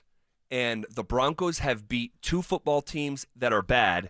They've lost to 2 football teams that are good. This was their profile exactly a year ago. But Philly, despite me saying, hey, because here's the other thing, and this is wild. They've been outgained in every game. You talking about Philly? Yes. Philly has been outgained yardage-wise in every game, yet they're 4-0. And this speaks to what I believe is the at the heart of this matchup. And look, crazy stuff can happen in the game of football, so you might get something kooky happen, like a block kick or something like that. But for me, this matchup on Sunday is about the Eagles in the red zone against the Broncos defense in the red zone. because the reason you're 4-0 when you've been outgained in every game is because you are absolutely nails in the red area. 11 for 11, 100%, best in the NFL. But this is good on good, Phil, because the Denver Broncos have the best red zone defense in the NFL. They've allowed 3 touchdowns in 12 tries into the red area. That means they're getting a stop in the red zone 75% of the time. So you're saying that this, like, hey, this is good on good. Defense needs to bow up. They need to come to play. And usually with VJ's defense, it's a bend but don't break defense. Correct. Like, you're going to give up yards. You're going to give up time. All right, they're driving down the field. But at the end of that drive, they end up with no points or 3 points usually, not a touchdown. But now when you do that, now you put pressure on Bo Nix. Do you trust this offense to look like they did against Cincy? Can the offense sustain drives, not have as many 3-and-outs? It's going to happen a couple times. It's a tough defense. Sure. But the 3-and-outs, sustaining the drives, getting in some type of rhythm, taking advantage of the zone when it is there, hitting the right spots, hitting the right holes. Like, that all matters to help your defense out, because if the defense bends and they're out there for a long time and then they're able to force Philly to settle for a field goal, you get back out there as an offense, you go 3-and-out. That's when the disaster starts to happen, because now Philly's like, we're going to do another drive. At some point, you are going to bust. Right. So is it more like what I'm trying to ask you is it going to be more on the defense bowing up, or is it going to be on offense taking advantage of the opportunities when the defense creates a field goal instead of a touchdown? Yeah, I'd say, look, obviously it's going to take everyone in all phases. But if you were going to isolate what's the most important, I would say it's the Broncos defense against this Philly offense. All right. When you're 11 for 11 in the red zone and you've scored a touchdown in every instance, I mean, that is nuts. And it goes against the Broncos' biggest strength. Number 1 red zone offense against the number 1 red zone defense. I mean, this is the unstoppable force against the immovable object through 4 games anyway. But also I want to put some credence into the opponents, because like I can talk about how Philly's been outgained and every win has been by 1 possession, but they beat a Dallas team that I know for me is better than I expected. Oh yeah, that is not some laughing stock. That is and I saw someone say this, and I forget where, but it's a very Joe Burrow, Cincinnati Bengals situation from last year, where they might be the worst defense in the league, but Dak Prescott is playing like an MVP candidate right now. I mean, he has been great. So they were better than I anticipated. Eagles win 24-20. Then they go to Kansas City. Come on. I mean, I know KC hasn't looked the same, but you're playing in Arrowhead. They've been to every Super Bowl here, or it feels like it, in the last 5 years, and they win 20-17 on the road against a really good football team. Then they beat the Rams. The Rams are a tough team. The Rams could have been in the Super Bowl because they were the one team that really pushed Philly. And Rams are 3-1 right now. 3-1. And then on the road in week 4, Philly goes to Tampa, which was a 3-0 football team, a good football team, and they won by a possession. So I can talk about, hey, each win has been by 1 possession, but man, those are some good teams. They play the Rams, the Bucks, the Chiefs, a better than I thought Dallas team. And the Broncos' 2 wins come against maybe the worst team in the NFL with the Bengals and the Titans, who have yet to win a game. And this is where it comes down to, are the Denver Broncos believable? There we go. Here we are. Here we are. We've been arguing about it. We've been talking about it. Some people are like, hey, Denver is believable. Some people are like, no, they're not. Well, here we are. Philly thinks they can win another Super Bowl. Sean Payton thinks that the Denver Broncos can get to the Super Bowl. Well, let's see it then. Let's see how this offense looks against a aggressive defense. Let's see how the defense looks. We got someone like Nick Bonito that we're saying he could win Defensive Player of the Year. This is the moment. We talk about games that you have to have, moments that you have to win a Heisman in college or to win Defensive Player of the Year, Offensive Player of the Year, MVP. You need moments. Well, why not have a moment against Philly, who's undefeated? This is when you have those moments. Someone's going to beat them. Somebody has to beat them. Someone's going to beat them. They're not going undefeated. It might as well be the Denver Broncos on Sunday, October 5th. So here we go. What scares you the most about Philly? What I brought up earlier, Zach, special teams. Really? Yeah. Nobody really wants to hear about special teams, and I know it's boring for radio. But when you're in that facility and you're watching film and you see that Philly has already blocked three field goals and a punt. Like, that's for real. One time is a coincidence, but after doing it 3 times. In 4 games? Like, come on. Like, and it's not even that they're just blocking the ball and blocking the punt or the field goal. Like, they're taking it back for touchdowns. Right. Which then you look at, like, these close games, that's the reason why they're winning. And when you look at our special teams, it's like it's not very good right now. We're probably in the middle of the pack. I'll have to go and look it up, but we're probably in the middle of the pack at best. And if we mess up on special teams, that can be the reason why we lose this game. Totally. Early Sunday game, the change of time when you need things to go your way in a hostile environment, special teams come up big for you, and Philly knows how to do that right now. That's what's concerning about this game. All right. Not going to give you any pushback on that. That could be a real factor on Sunday, morning for us. So, okay. The Nick Bonito Defensive Player of the Year train is picking up steam, and there's someone new on board. That's next. Has a new joker emerged in Sean Payton's offense? Evan Ingram's not the joker. Adam Troutman's made a larger play at the tight end position. The joker is not Evan Ingram. The joker is R.J. Harvey. Denver Sports 104.3. The Fan. Hey, what's up, guys? It's Zach here on behalf of my friends at the Rocky Mountain Men's Clinic, talking to you men out there about erectile dysfunction. Now, I know you hear that phrase. It can make you feel uncomfortable. Hopefully, you're not squirming in your seat or trying to change the channel because it makes you that uncomfortable. Guys, here's the facts. What's more uncomfortable than hearing the phrase ED is actually living with it. And my least favorite dynamic of this conversation is just how treatable ED is. It's a medical condition.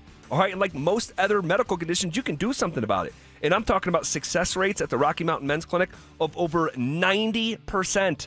All right, they've served the Front Range of Colorado for nearly a decade. They're not new. They've successfully treated tens of thousands of men. So I hate to break it to you, you're not that special. ED is actually pretty common. So schedule a consult with them today. The initial visit is only $99. That includes a medical consult with a Colorado licensed medical provider, a T and PSA test, and if medically advised, a test dose. If the test dose doesn't work in the office, your visit's free. They have an expert staff and 5 locations in Colorado to serve you. So stop living with ED. Call them at 720-440-7900 or visit them online at RockyMountainMen'sClinic.com. With the new IHOP value menu, $6 is all it takes to go to your happy place, where stacks of pancakes with bacon and eggs are just $6 every day. French toast, sausage, and eggs are, you guessed it, $6. And fluffy omelets come with a side of pancakes and only cost $6. Go to your happy plates every day at IHOP. $7 in some locations. Available every day for a limited time at participating restaurants in the U.S. Hours may vary. No substitutions. Not valid with other discounts or promotions. Prices may vary. After I came home from Iraq, I could still hear the booms. Makes it hard to be a good mom. As America's veterans face challenges, DAV is there. I'm Naomi Mathis, Air Force veteran. DAV helps veterans get the benefits they've earned. Thanks to DAV, I was able to begin to heal. With the right support, more veterans can reach victories great and small. My victory is being able to be here for my children. Support more victories for veterans. Go to DAV.org. Brandon Stokel here from my team, ROX Rocks Heating and Air. Do you need a new furnace, air conditioner, or heat pump? ROX Rocks Heating and Air makes it incredibly easy with their new, free, no obligation online heating and cooling quote. It takes less than 5 minutes and gives you options instantly. No calls, no waiting, and transparent pricing. Only at ROX Rocks Heating and Air. Now play that jingle. HVAC service, installation, repair. ROX Rocks Heating and Air. Fall means football, and at Postman Law, we know winning matters. Our attorneys have won more than $3 billion for our clients, delivering the results they need when life gets tough. Car crash, workplace injury, serious accident. We know the insurance company's playbook, and we're here to help rewrite it for you with speed, ease, and results. Call 844-POSTMAN or visit postmanlaw.com. Others promise. Postman delivers. This is attorney advertising. Football is here, and Fitness Gallery's fall football sale is your playbook for a winning home gym. Save up to 50% off on select premium equipment. Visit any of our 7 stores from Denver to Fort Collins and score big before the sale ends. It's back. Football is back, Broncos country, which means summer is almost over. And that means it's time for game days. Whether you're heading to Empower Field or traveling to Boulder to cheer on Coach Prime and the Buffs, you got to get there in style and on time. So let my friends at Hermes Worldwide handle the traffic and parking, and you handle the rest, which means have as much fun as possible and make as many memories as you can. So let Hermes Worldwide get you to and from the game safe. All you need to do is call Hermes Worldwide at 303-577-7600 or visit ridehermes.com/DenverSports to book your next ride today. Twin Peaks is the best in the game and the go-to spot for football season with wall-to-wall TVs, hearty eats, ice-cold drinks, and of course, those scenic views. It's a full-on experience whether you're catching college or pro games this season. Twin Peaks. Eats, drinks, scenic views. Hey guys, your boy Steve here today about my long-term buddy Troy Hansford. And if you're thinking about selling your house for any reason, now might be the time to sell, still get top dollar. Believe it or not, my guy Troy is still offering his $5,000 guarantee. What is it, you ask? Well, if you can't sell your house at your price on your timeline that you agree upon beforehand, bam, going to cut you a check for $5,000. Who else makes the offer? Nobody I've ever heard of. And he makes that offer because he continues to spend a ton of money marketing his listings, has about 100 families approved and ready to buy right now. And if for any reason you need to sell right away, Troy can buy your house, all cash, and he can close in as little as 7 days. You have a house to sell, Troy probably has that perfect buyer for you right now, waiting for you to pick up the phone and to call him. Call Troy, get your home sold for the most money. That's 720-944-33, 720-944-33. Troy Hansford of RE/MAX Professionals, a Colorado licensed broker. Some restrictions do apply. You want to sell your house? Then call my buddy Troy, 720-944-33. Hey, bro, weirdest thing is happening at the game. Every time I crack a Bud Light, we score a touchdown. I think I'm some kind of football prophet.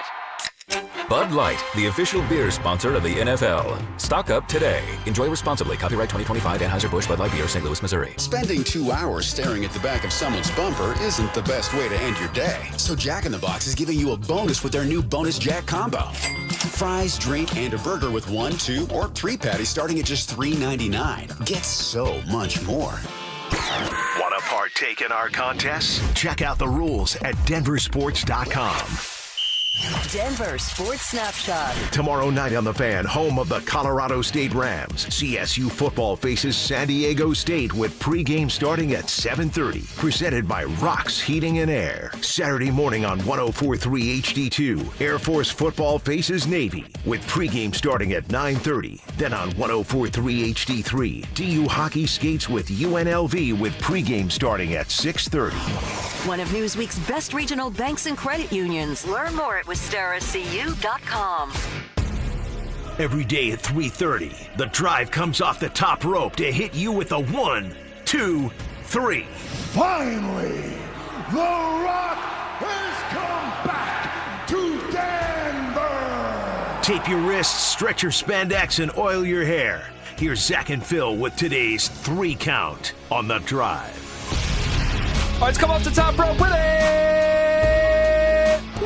All righty. The Nick Benito Defensive Player of the Year train is picking up some steam.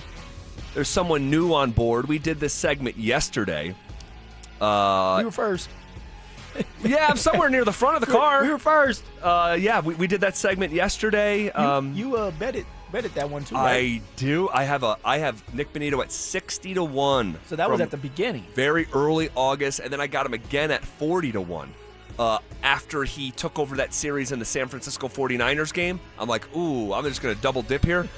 We did that segment yesterday in hour number 1. Go check that out. I pitched the idea to Phil why Benito is going to win Defensive Player of the Year.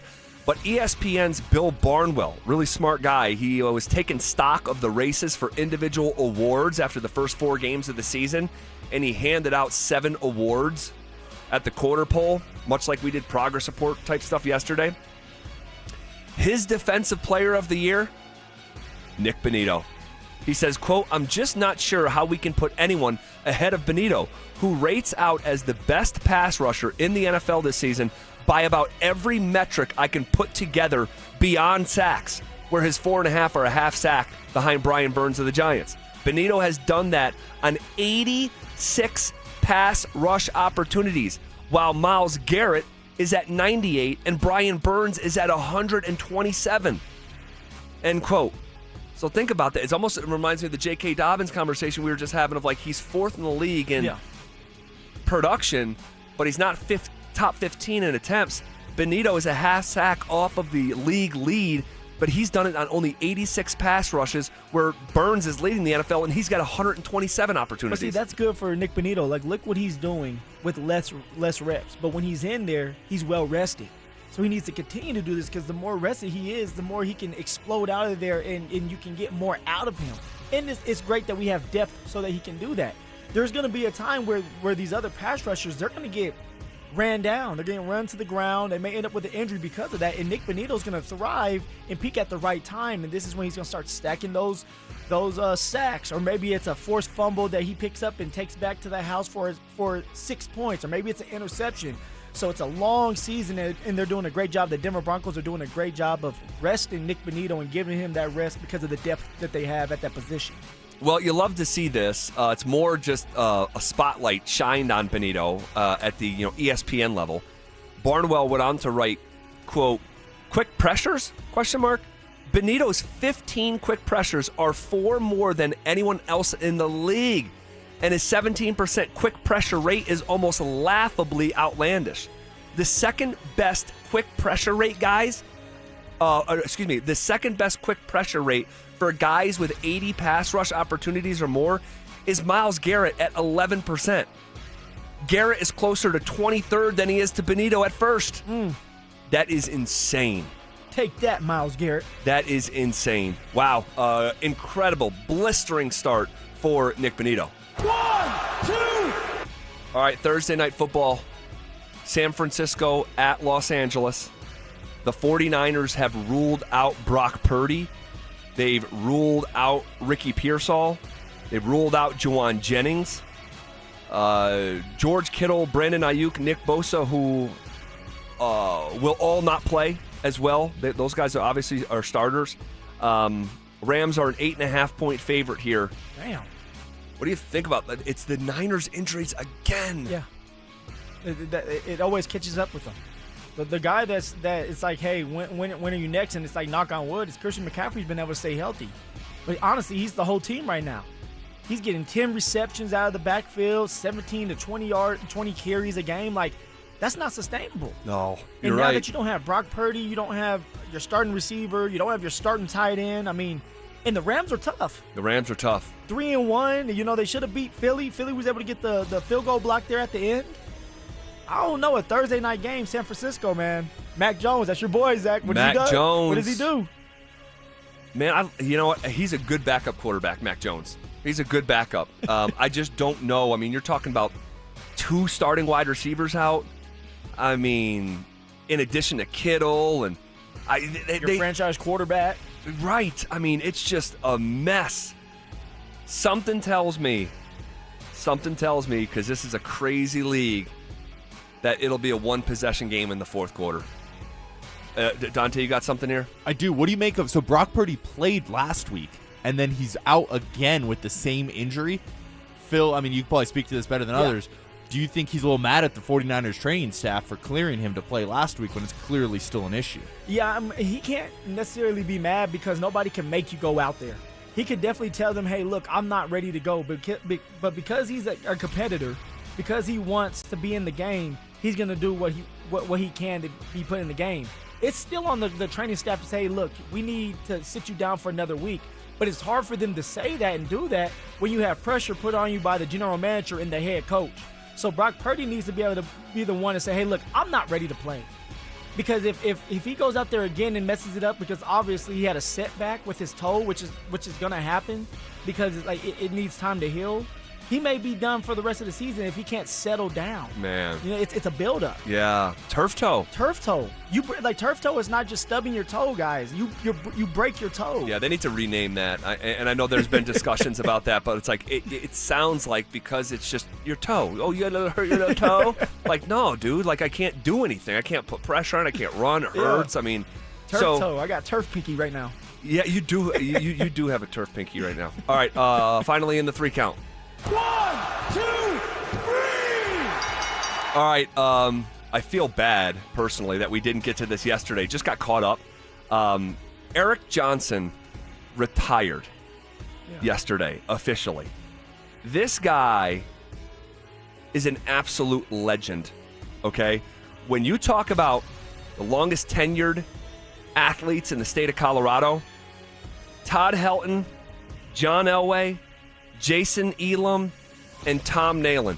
Those are the only 4 names in the history of Colorado sports that were around longer than Eric Johnson's 14 seasons. Just absolutely incredible run, over 1,000 games with the Avs across those 14 years. Only Adam Foote had more years playing for Colorado or Quebec, for that matter. One of 2 U.S.-born defensemen to be taken first overall in the draft. He's 4th among franchise defenders in goals. He's got the team record here in Colorado for blocked shots. I mean, this guy, just an absolute legend. He did everything, man. Everything. 14 seasons with the Avs, winning a Stanley Cup. You can't ask for anything more than that. To be able to have a successful career, get drafted number 1 overall. I mean, that's a perfect thing that has happened to not a lot of players, and he gets to be one of them. Wow. He is among a very, very small group of players ever, all right, who were drafted first overall, played 1,000 games or more, and have won a Stanley Cup.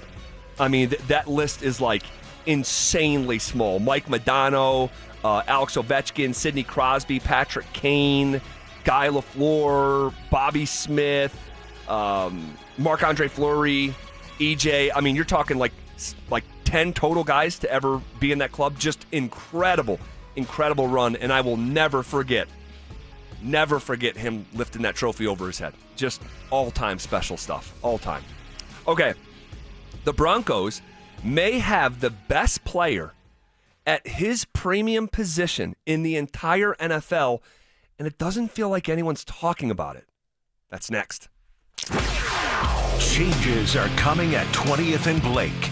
The Rockies announced that Bill Schmidt is stepping down as general manager, and the team will begin an immediate search for a replacement. Will an external candidate give Colorado a much-needed fresh perspective? Denver Sports 104.3. The Fan.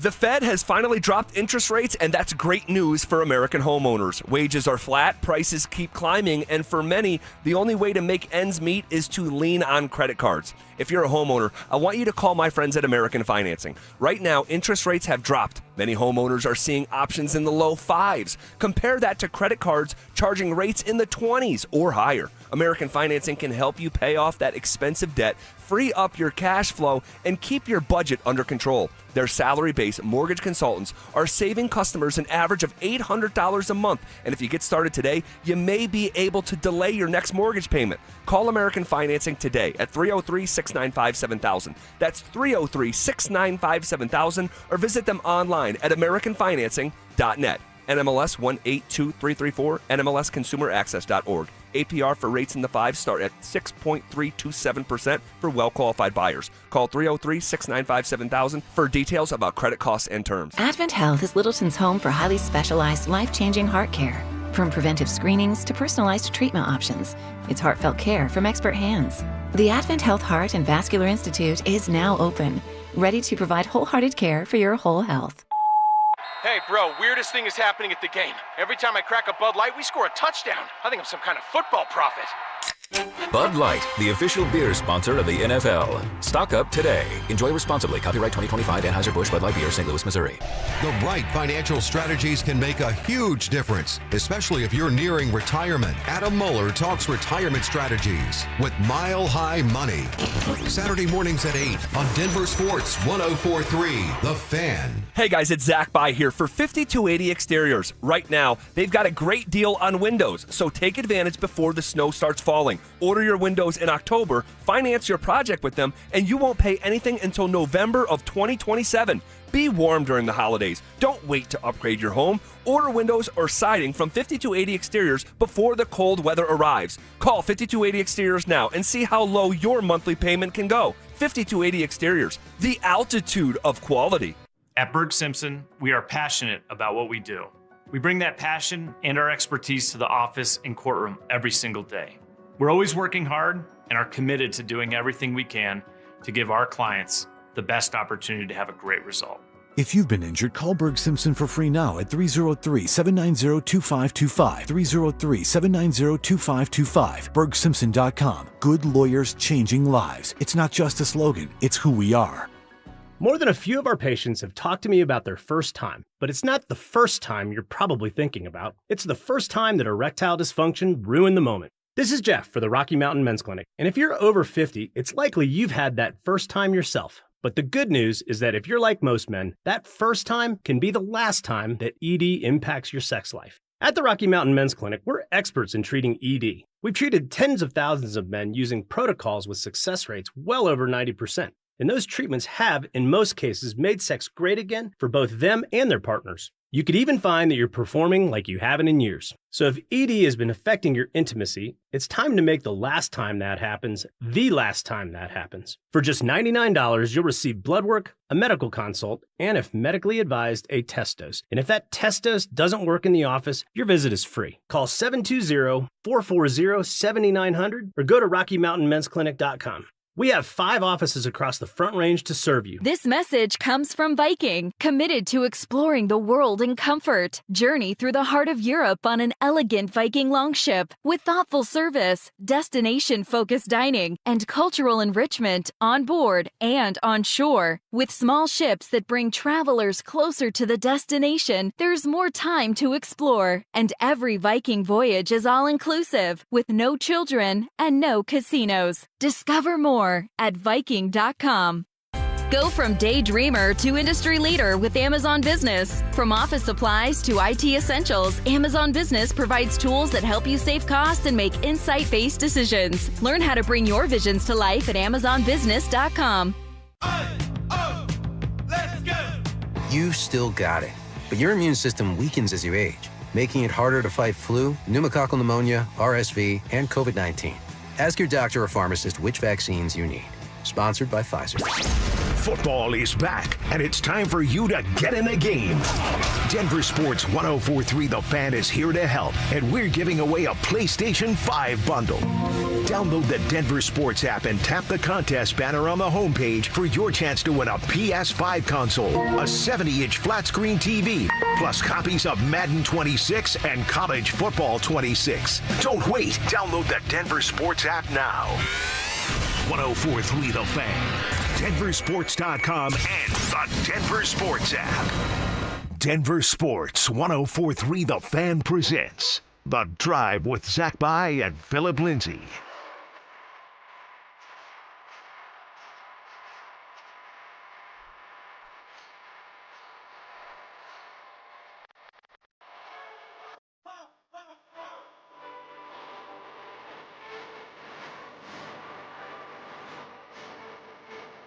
The Denver Broncos may have the best player at his premium position in the entire NFL.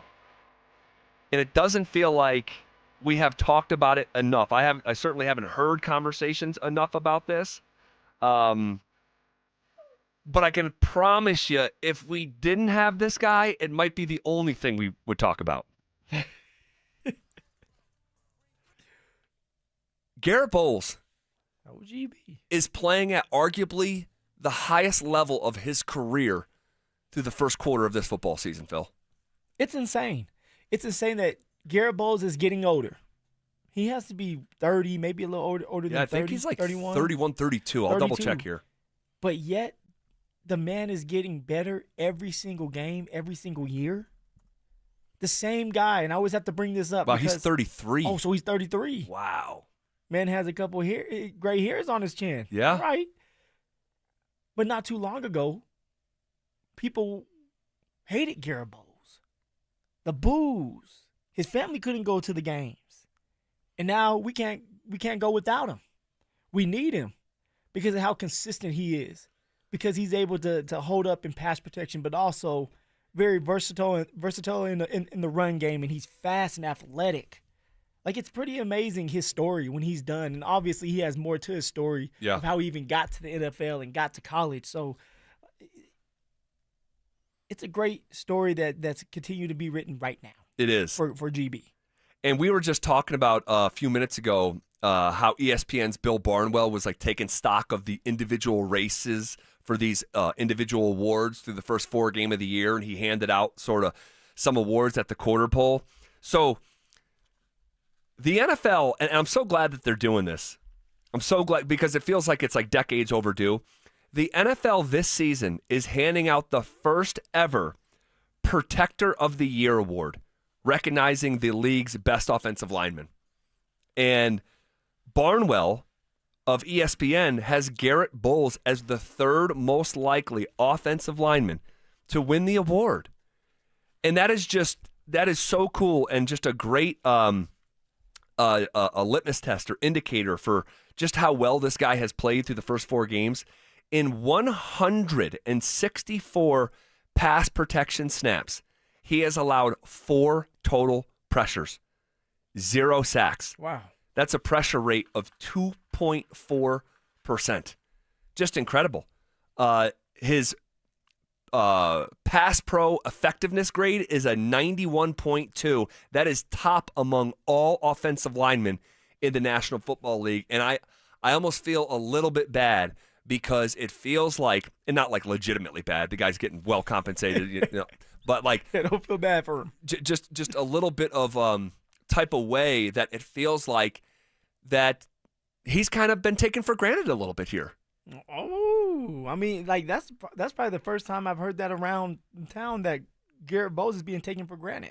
I think so. We don't really talk about him a ton, and I mean, usually that's a good thing for offensive linemen. If you're not talking about them a ton, that means that they're doing their job. And if they're doing their job, usually you're having success on the ground, running the ball. Which, hey, we're ranked 5 right now in the NFL when it comes to running the football. When it comes to holding up for Bo Nix, Garrett Bowles is ranked pretty high. He's up there. He's top 3. So he's doing everything right. All he needs to continue to do is be himself. All he needs to continue to do is stay focused and stay healthy.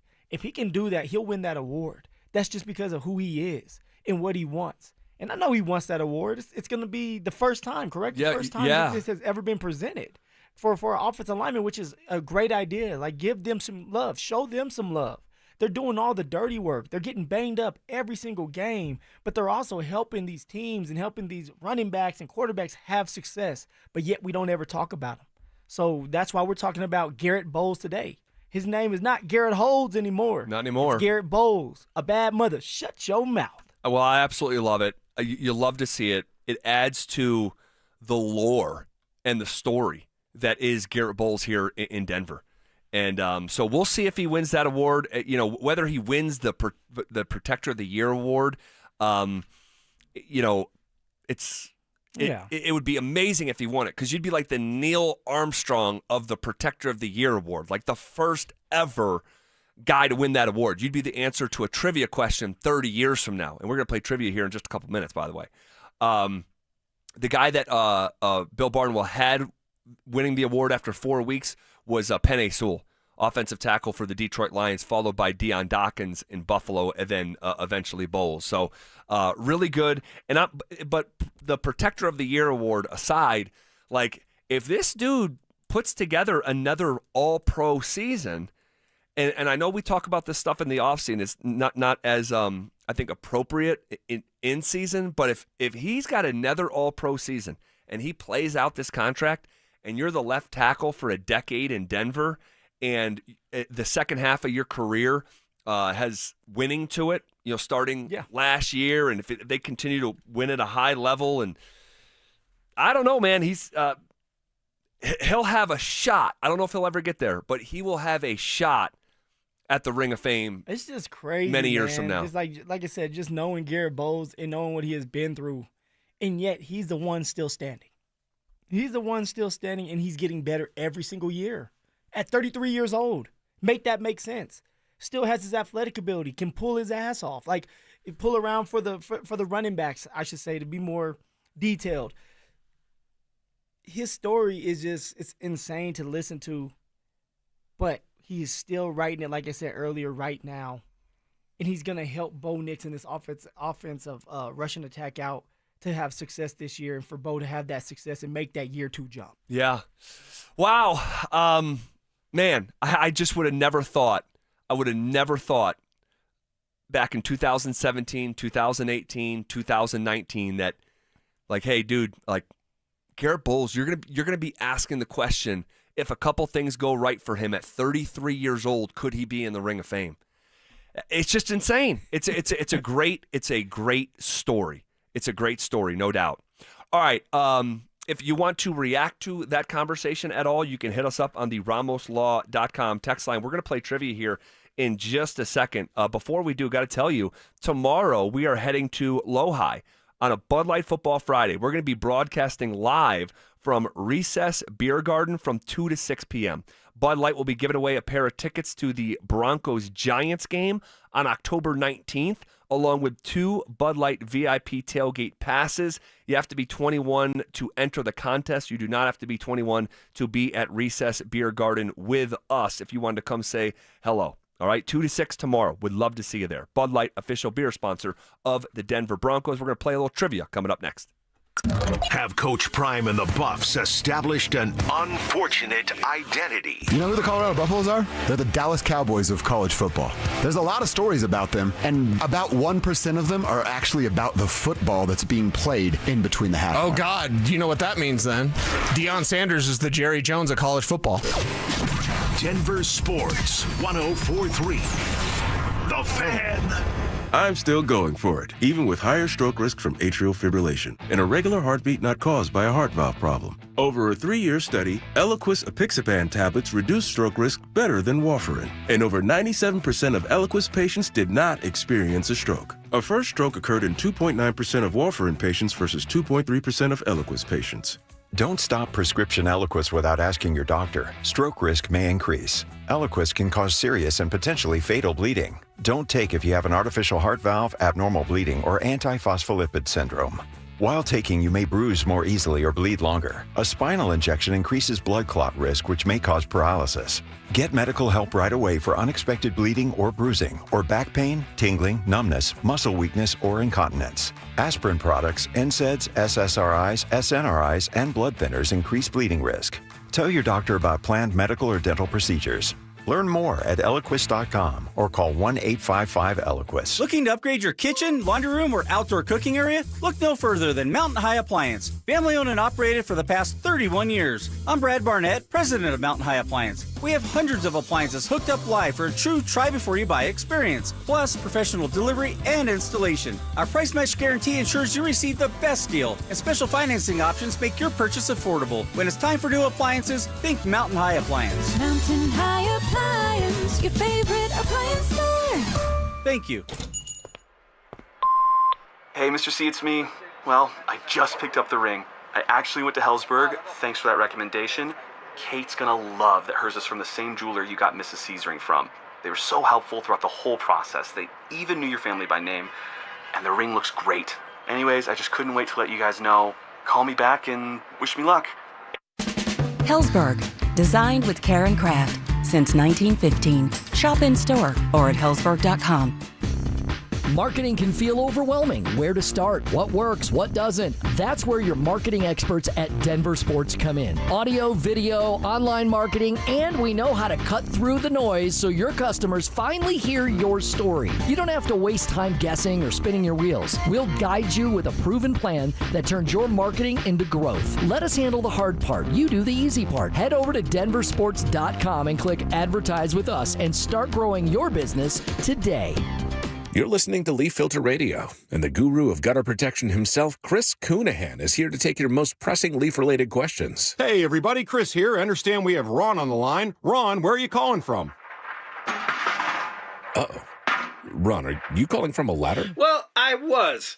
I wanted to ask Chris what I need to do to get my gutters ready to have leaf filter installed. Oh, Ron, you don't have to do anything. A Leaf Filter Trusted Pro will come out and clean out your gutters, realign and seal your gutters, and install Leaf Filter, America's #1 gutter protection system. So I didn't need to get on this ladder? Ron, Leaf Filter Trusted Pros are in your neighborhood and ready to help. Just visit leaffilter.com/deal to schedule your free gutter inspection and get up to 30% off. Thank goodness.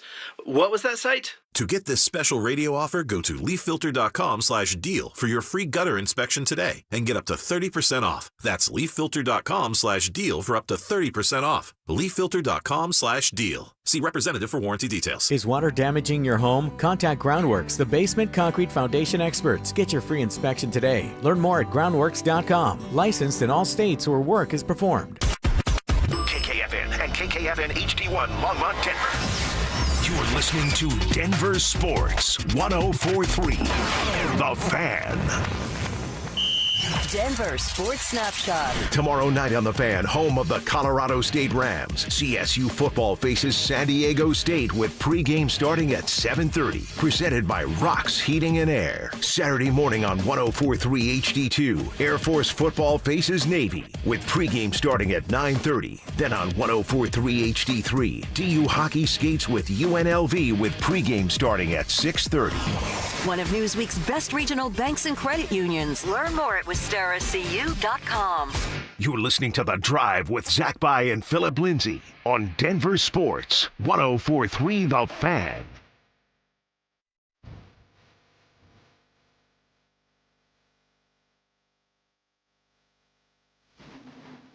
All right, we're going to give you some updates from practice here in just a minute and maybe hear from Sean Payton as the Broncos just wrapped up practice.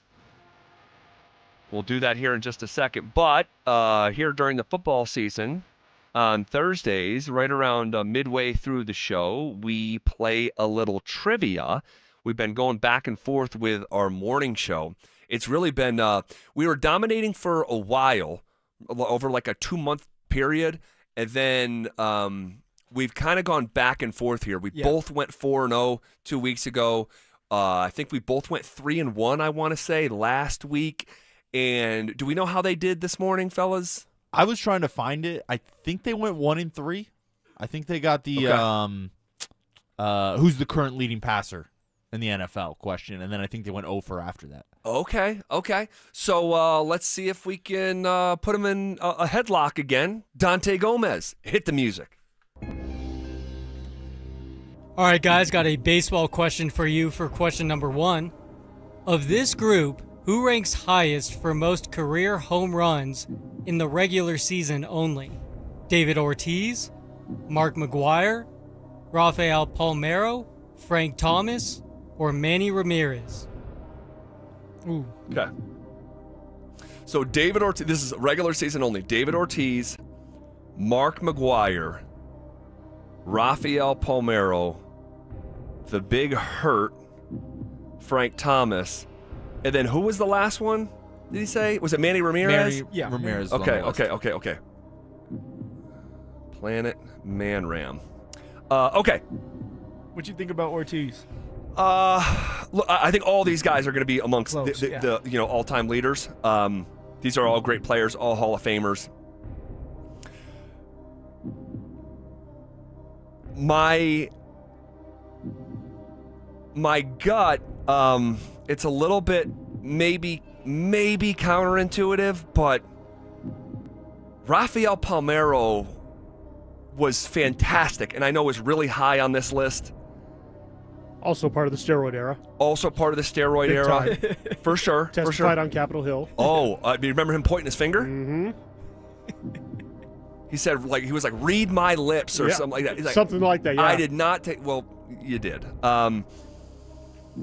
Lie detector determined that was a lie. That was a lie. I don't think it's Frank Thomas. See, I do think it's Frank Thomas. Oh, you do think it's Frank Thomas? I weirdly think he's way up there on this list. Yeah? Yeah. I mean, I know he's up there, but I think he's above Manny, and I don't think it's Manny or David Ortiz. I agree with that. You think those are the curveballs? Yeah, I think those are just bigger names, and they're 500 plus, but they're not in that 550, 600 level. What about McGuire? What do we think about Mark McGuire? I know he burned super bright. He did. Had the home run record for a while. Of course. I didn't realize McGuire was on the list. It might be McGuire then. Which one is it, Dante? I think that the McGuire one, God, is this who they want us to pick? I mean, because Mark McGuire was, when he was at the peak of his powers, I mean, that home run chase, was it like 1998? 98. I mean, that was the coolest thing that I had ever seen. Yep. And really was a defibrillator for baseball, bringing it back to life. After the strike in After 94, the strike, yep. yes. Yeah. My head, I went initially with Rafael Palmeiro as well. You did. That's where my head went initially. And then Dante looked at me and gave me that look like, I feel like it's Frank Thomas. Yeah. So, I don't know. I mean, this is tough because they're all among the all-time list. So For it's sure. just like, oh, gosh. Frank Thomas. Phil, where's your head at? Oh, you don't want to ask me. But I'm gonna go with Dante. There's a reason why Dante feels like it's Frank Thomas. That's why I was worried about asking you, because I knew you would. But then we said, but then he said he forgot Mark McGuire was on the list, and then he might think it's McGuire. I would lean Frank Thomas. But then you said, hey, are they trying to throw us a curveball? And you just brought up like the history with him, with McGuire. I have a weird feeling it's either Frank Thomas or Rafael Palmeiro. I just remember, because I've looked at the lists, and I just remember Frank Thomas being way higher than I expected. I don't know if that means he's first on this list, but I just remember him being way higher. Yeah. Do we flip a coin here? And of course, and here's the thing: like I've looked at the same list, of course, and like he is high on there. He is. You talking about the Big Hurt? Yeah, the Big Hurt, Frank Okay. Thomas. Like he's up there. None of us have a true conviction. No. We have a coin. We got a Broncos schedule. Heads on the schedule. It's Rafael Palmeiro. Tails, it'll be Frank Thomas. All right, it's gonna be neither of them. Watch. I know. Rafael Palmeiro. All right, let's go. Let's go, Rafael Palmeiro. Send it in. Send it in, Jerome! The answer is Mark McGuire.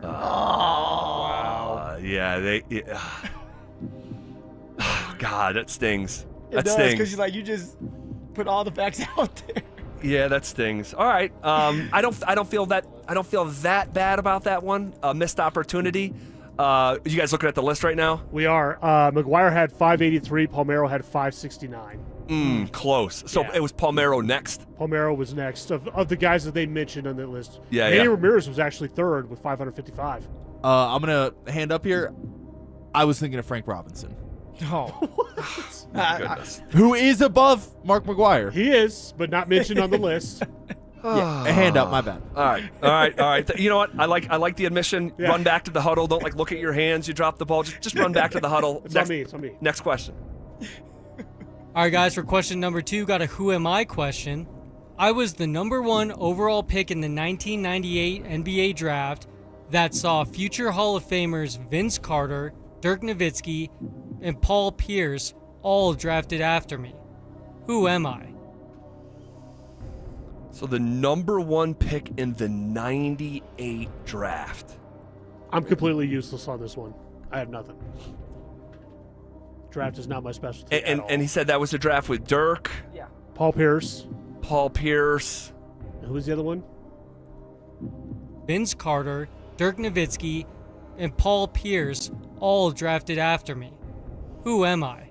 Oh man, this should be in my wheelhouse here. So 98 draft. Dirk, Pierce, VC. Kobe's the year before. In the 97 draft, 98. It's too late for Kevin Garnett, right? Was Kevin Garnett even a number 1 pick?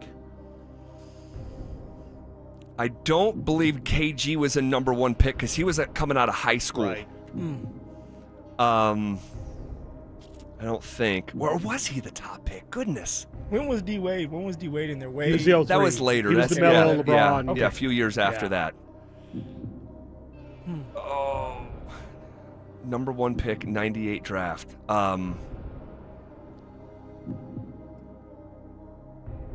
It might have been like, I remember there was a year where Joe Smith out of like Ohio State was the number 1 pick and just kind of was a bust.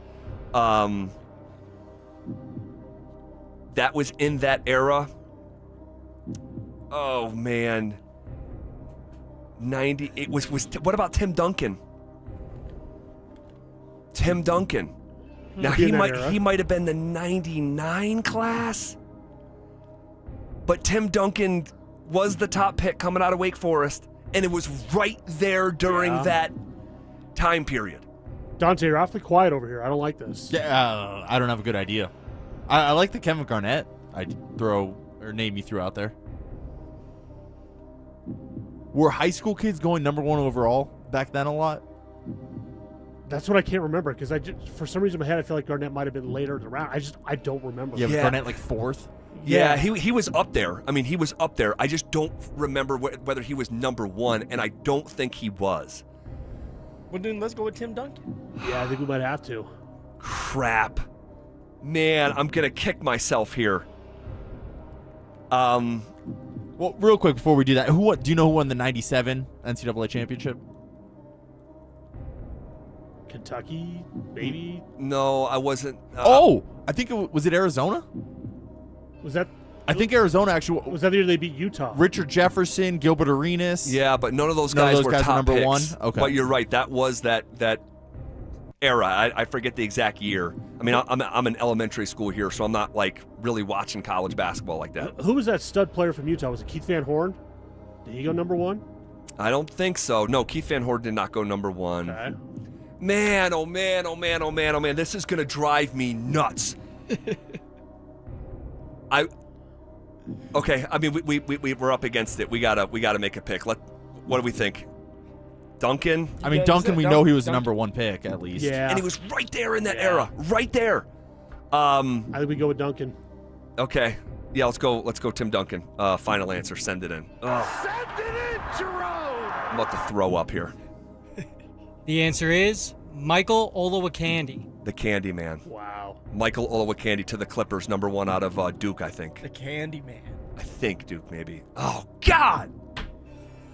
I'm gonna be sick. I'm gonna go throw up. We'll finish up trivia and pass along details from Broncos practice coming up next.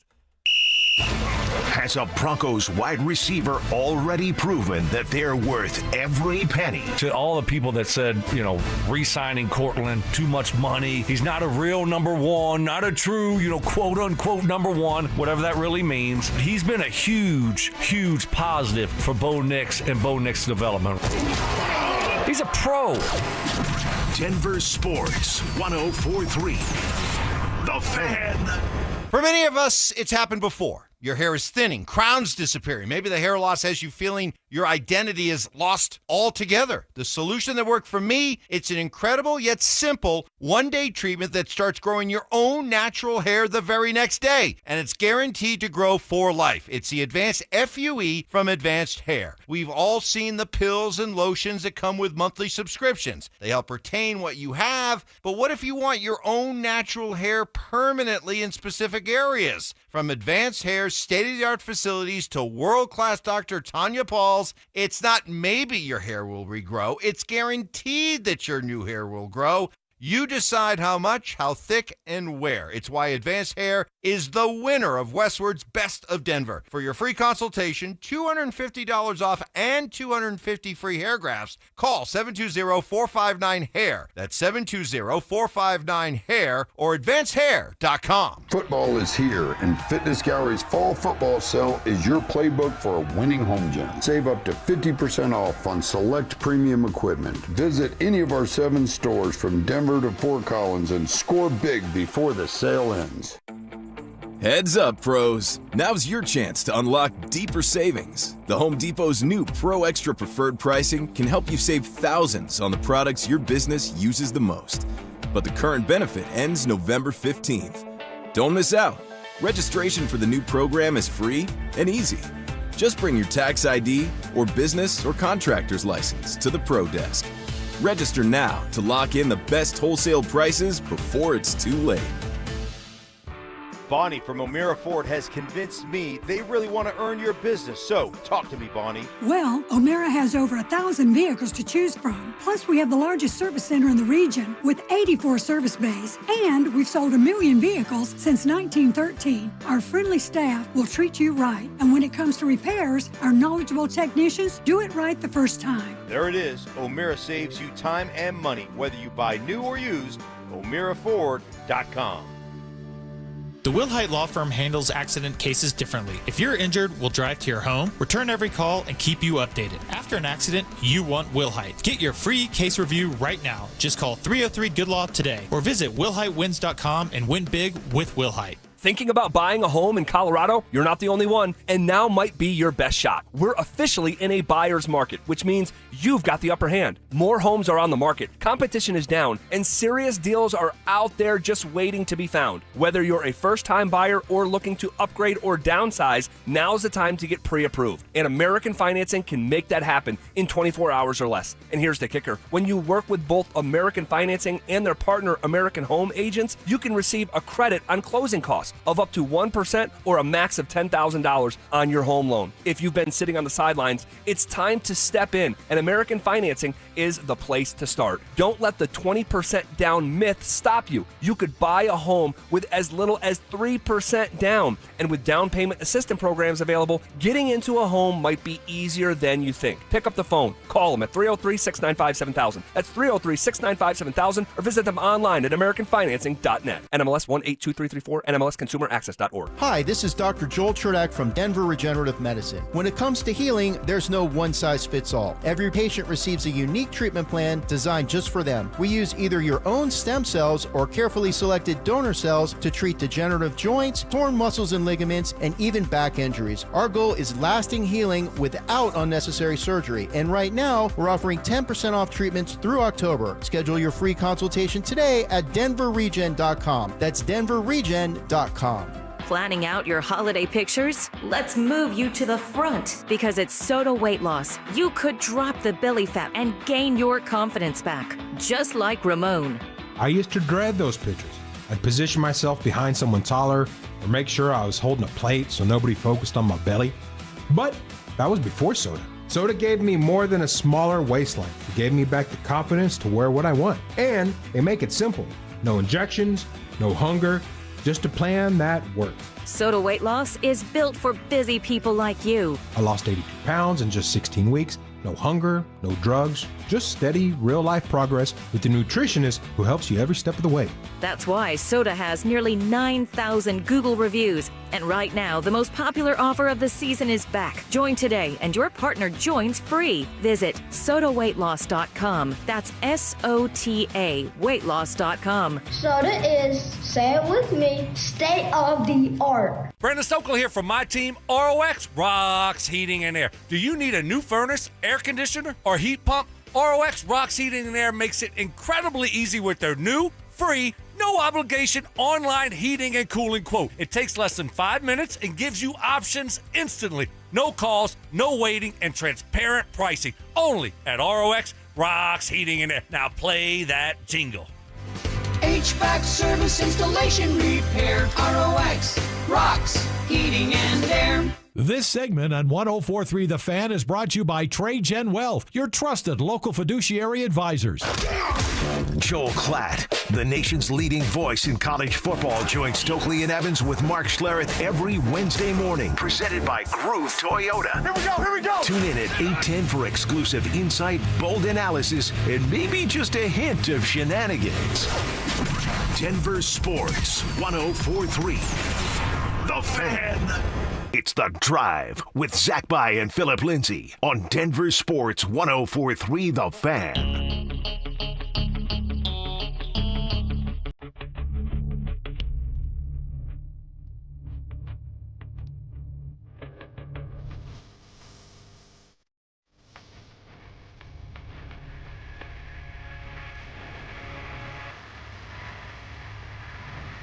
We'll get to details from practice here in just a second. We'll hear from Sean Payton.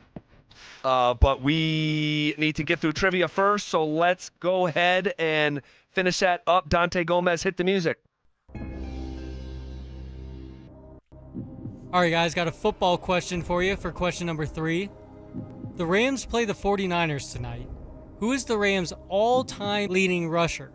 Todd Gurley, Steven Jackson, Marshall Faulk, or Eric Dickerson? Man, this is a really good question. This is one. Because each of these guys was just elite when they were at the top of their game. So Todd Gurley, Steven Jackson, Eric Dickerson, or who was the fourth one, fellas? Todd Gurley. Todd Gurley, Steven Jackson, Eric Dickerson, Marshall Faulk. Marshall Faulk, okay. And you're saying just leading like the rushing yards because Marshall Faulk did it all. He did. You know, he's the Christian McCaffrey of that era. Like, yeah, you want like a joker? Yeah. Marshall Faulk was the joker. Whoa. Todd Gurley wasn't there long enough.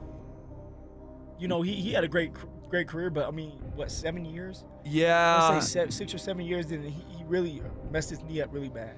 And he was banged up a significant amount of time during that 7 years. But He when he was on the field, he was great. He was great. And Eric Dickerson, he's one of our 9 2,000-yard rushers, I want to say, right? Yeah. Eric Dickerson? Yeah.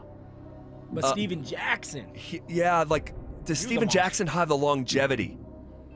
Did Marshall Faulk play for another team other than the Rams? Yeah, he was a Colt. At the end? Yeah. Yeah. Or was it the beginning? Oh, I forget. That actually might have been the beginning. I think it might have been the beginning. Yeah.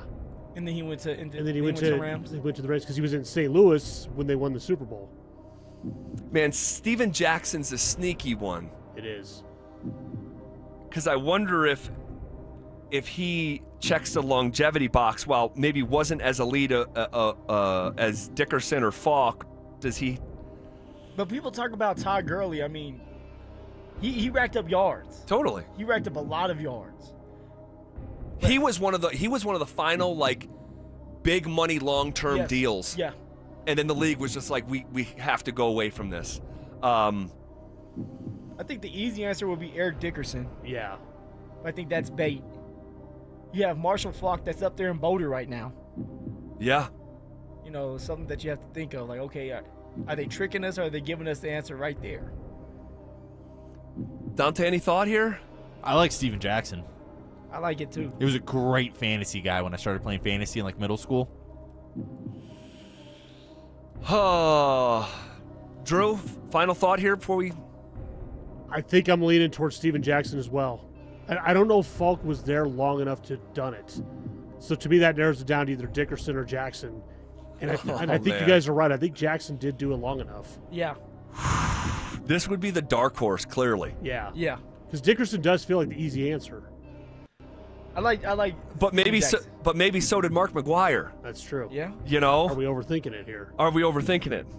But if we have several guts saying, man, Steven Jackson might be the sneaky right answer here. Yeah. Let's just go for it. All right. Let's just go for I it. like it. Steven Jackson, final answer. Send it in. Send it in, Jerome! The answer?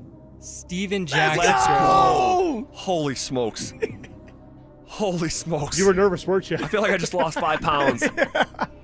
Oh my gosh. You look skinnier. Oh my gosh. Steven Jackson. Wow. All right. Good work, fellas. Way to come together. Let's finish this up, DG. All right, guys, time for your curveball question. What was the first YouTube video that ever got 1 billion views? Is it the music video for Baby by Justin Bieber? The music video for Gangnam Style by Psy? The sing-along video for Let It Go? Or Baby Shark? Oh, wow. Whoa. What was the first one, right? The first.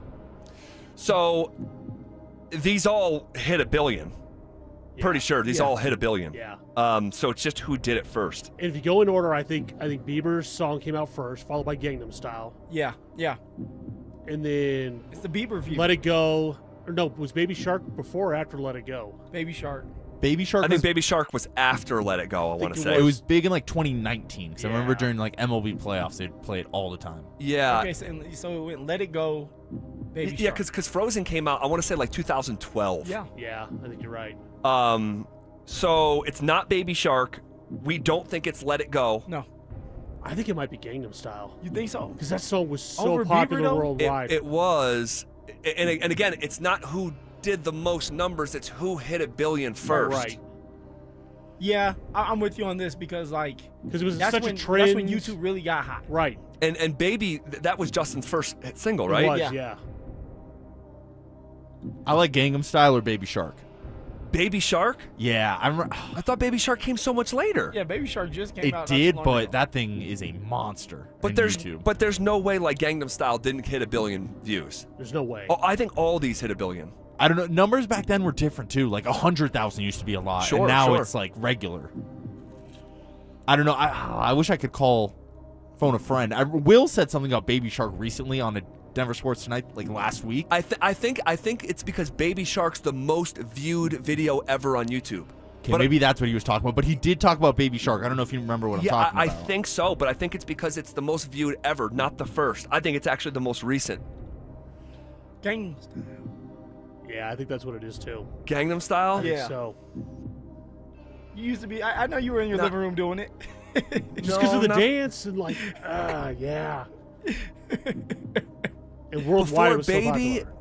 Was Baby Shark popular worldwide? No, I'm not talking about Baby Shark. I'm talking about Justin Bieber's Baby. Baby, baby. Oh. Everybody loved that. Yeah. I think it's I actually. Oh God, it's one of those two. It's Gangnam Style or Baby. I don't think Justin Bieber's Baby did $1 billion. I'm with you. That seems I'm like with a you. lot. Yeah. Yeah. That was Let's go Gangnam so Style big because, though. Like 100 million's Yeah. a crazy number. Because $1 billion. everybody can do the dance. All around the world is doing that dance. So you guys want to go Gangnam Style? That or Baby Shark? Those Hold are on, the two. let's get back to this. Phil, you can do the Gangnam Style dance, huh? Whoa. You said everybody. Whoa. Okay.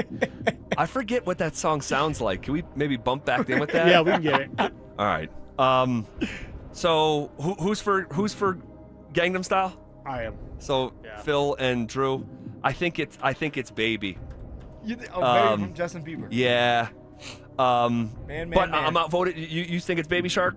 I think it's Baby Shark. All right. So let's go Democratic here. We have two people who agree.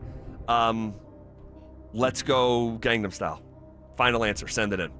Send it in, Jerome! The answer is Gangnam Style. Let's go. Great job. Give me knuckles on that. 2-2. We got to bump into it now. We beat the morning show. Details from Broncos practice coming up next. Has a new joker emerged in Sean Payton's offense? Evan Ingram's not the joker. Adam Troutman's made a larger play at the tight end position. The joker is not Evan Ingram. The joker is RJ Harvey. Denver Sports 104.3. The Fan. Do Crohn's disease or ulcerative colitis symptoms keep coming back? Tremfya, guselkumab, may help, with rapid remission achieved at 12 weeks and lasting clinical remission at 1 year. Some even saw visible improvement of their intestinal lining at 12 weeks and 1 year. Tremfya is a prescription medicine used to treat adults with moderately to severely active Crohn's disease and adults with moderately to severely active ulcerative colitis. Serious allergic reactions and increased risk of infections and liver problems may occur. Before treatment, your doctor should check you for infections and tuberculosis. Tell your doctor if you have an infection, flu-like symptoms, or if you need a vaccine. Healing is possible with Tremfya. Approximately 3 out of 10 patients were in endoscopic remission at 1 year, based on areas visualized on colonoscopy, which may not represent the deeper bowel layer or entire GI tract. Individual results may vary. Ask your doctor about Tremfya today. Call 1-800-526-7736 to learn more or visit tremfyaradio.com. How can you free your team from time-consuming office tasks? Amazon Business. Smart business buying tools enable buyers to find and purchase items fast so they can focus on strategy and growth. Free up your teams and focus on your future. Learn more at amazonbusiness.com. You've still got it, but your immune system weakens as you age, making it harder to fight flu, pneumococcal pneumonia, RSV, and COVID-19. Ask your doctor or pharmacist which vaccines you need. Sponsored by Pfizer. When your name's on the paint job, your primer better hold up. Painters trust Kills primers for serious adhesion, stain blocking, and a finish that lasts. Now, the full Kills lineup is available exclusively at the Home Depot. Need it fast? Get same-day or next-day delivery, or order online and pick it up in-store. Kills primers. Pro results. Faster. The Home Depot. If you're a pro, you know. Don't forget from my friends at Roller Auction. Got one of my favorite auctions that is open for bidding right now. A government fleet vehicle and equipment auction. It's got SUVs, sedans, pickup trucks, utility trucks, dump trucks, police vehicles, trailers, various municipality equipment, and so much more. Like I said, it's open for bidding right now. It will be ending on October 8th at 9 o'clock in the morning. One of my favorite auctions. Go see it all and get yourself a great deal at rollerauction.com. That's rollerauction.com. Advent Health is Littleton's home for highly specialized, life-changing heart care. From preventive screenings to personalized treatment options, it's heartfelt care from expert hands. The Advent Health Heart and Vascular Institute is now open, ready to provide wholehearted care for your whole health. Twin Peaks is the best in the game and the go-to spot for football season, with wall-to-wall TVs, hearty eats, ice-cold drinks, and of course, those scenic views. It's a full-on experience whether you're catching college or pro games this season. Twin Peaks. Eats, drinks, scenic views. Hey, what's up, guys? It's Zach here for 5280 Exteriors. Big deals on windows and siding. Order in October, finance with them, and pay nothing until November 2027. Be warm for the holidays. Call 5280 Exteriors. Low monthly payments. 5280 Exteriors. The altitude of quality. Texting privacy policy and terms and conditions posted at textingterms.us. Texting enrolls you for recurring automated text marketing messages. Message and data rates may apply. Replace stop, opt out. Terms and conditions apply to the earnings promotion. Do you have caregiving experience as a parent, teacher, nanny, coach, or in another similar role? Hop Skip Drive is looking for experienced caregivers who want to help students in their community by driving them to and from school. Earn up to $50 per ride with Hop Skip Drive's welcome promotion, all while helping your community. If you have your own vehicle that is no more than 10 years old, a clean driving record, and at least 5 years of caregiving experience, you could become a Hop Skip Drive care driver. Just text STUDENT to 323232 to get started right now. Hop Skip Drive gives you the flexibility to set your own schedule and earn competitive pay. It's simple. Drive in your free time and make a real difference for students right in your neighborhood. Don't wait. Text STUDENT to 323232 right now. Text STUDENT to 323232 and start earning up to $50 per ride during Hop Skip Drive's welcome promotion period. That's STUDENT to 323232. Text STUDENT to 323232 now. Do you have an IRS tax problem that's keeping you up at night? Stop worrying and start learning how to fix it. Join Todd from Advanced Tax Solutions for a free workshop on the 7 ways to fix a tax problem on Wednesday, October 8th at 5:30 and get answers. When will the taxes expire? It's possible this could just go away. Could you settle with the IRS for less than you owe? Get free advice, a plan, and a licensed pro guiding you. To sign up for this free workshop, call 303-753-6040.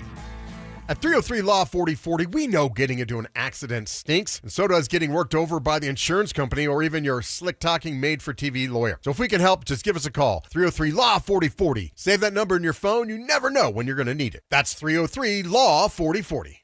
Hey guys, Mark Schlereth here from my friends at Xfinity, and the other day I'm over at a friend's place. He's pumped to watch football, but his setup, total mess. Lagging, buffering, switching between apps, trying to find a game. He claimed to be a big fan, but I feel like I was being fan-fished. See, if you call yourself a football fan, you gotta have Xfinity. It's the ultimate sports destination. I can find the best games and my favorite teams all in one place. And the way I watch, well, it's next level. It's the perfect fan flex. I've got all the action right in my living room, plus Xfinity's best picture and sound with enhanced 4K, so clear it feels like I'm in the stadium. Sometimes I've got 4 games going on at once. Why? Because why not? On top of that, I get real-time notifications, live stats right on my TV. It's the best seat in the house every single time. Next game day, make sure that big fan isn't a big fail. Learn more at Xfinity.com. Xfinity, imagine that. Restrictions apply. Multi-view requires Xfinity 4K cable TV box. Denver Sports Snapshot. Tomorrow night on The Fan, home of the Colorado State Rams, CSU football faces San Diego State with pregame starting at 7:30. Presented by Rocks Heating and Air. Saturday morning on 104.3 HD2, Air Force football faces Navy with pregame starting at 9:30. Then on 104.3 HD3, DU hockey skates with UNLV with pregame starting at 6:30.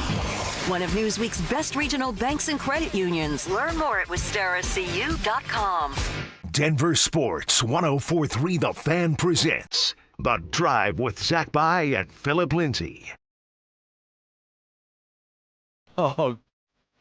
Uh-oh. It's been a minute. Whoa. Whoa. Whoa.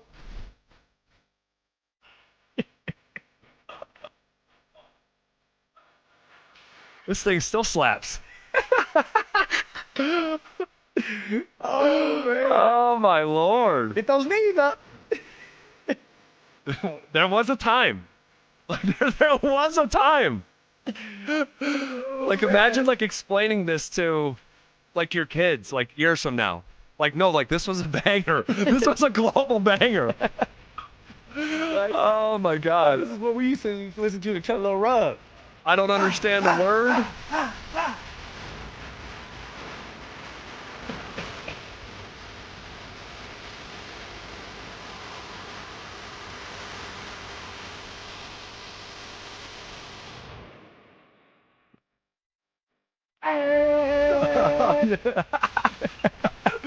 Oh, so good, man. Oh, man. So good. We're bringing it back. We're bringing it back. That Jaeger bombs. It's all coming back.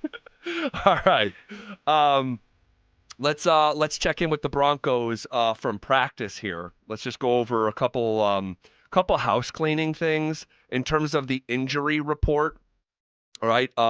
It doesn't look like. Well, let's tell you who went full here. Benito has a wrist. Did you see the cast on his hand? Yeah, he's been wearing it, I want to say since the first game of the season. So my guessing, and I'm speculating, guys, just knowing like how it is with the wrist and everything, my guessing is something happened. He doesn't want to get surgery or get it cleaned up right now.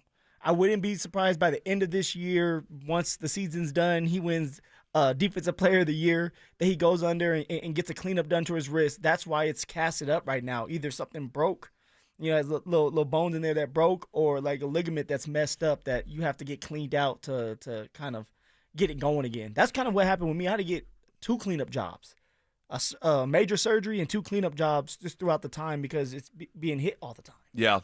But that wasn't reported, right? That or did I miss that? No, it wasn't reported. I just saw him with a cast. He hit the 6'7" celebration. Did you see that? Hey, he loves the kids. The kids, that's what they're doing now. The little 6'7". 6'7".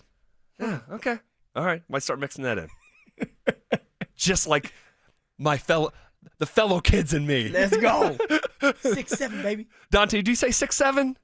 What does it mean? Like, what does it mean? I think it means it's just kind of like mid, like it's like it's just like okay, like it's like 6'7". I mean, I've heard of it, but I don't know what it means or anything like that. Yeah, I like it's 6'7". I wonder what's 10. Yeah, like if you're like in elementary school or middle school, like 6'7", it's like yeah. No, I heard it goes crazy in the elementary schools. It's a slapper. Jonah Ellis limited at practice with ribs. Marvin Mims was limited at practice with a hip/ankle. Quinn Miners did not practice. Apparently, he's got an illness. So, not ideal for the all-pro right guard. Let's hear a little bit from Sean Payton here. When asked about Vic Fangio comparing Bo Nix to Baker Mayfield. Baker's playing at a high level. Excuse me, Bo Nix being asked about Fangio comparing him to Baker.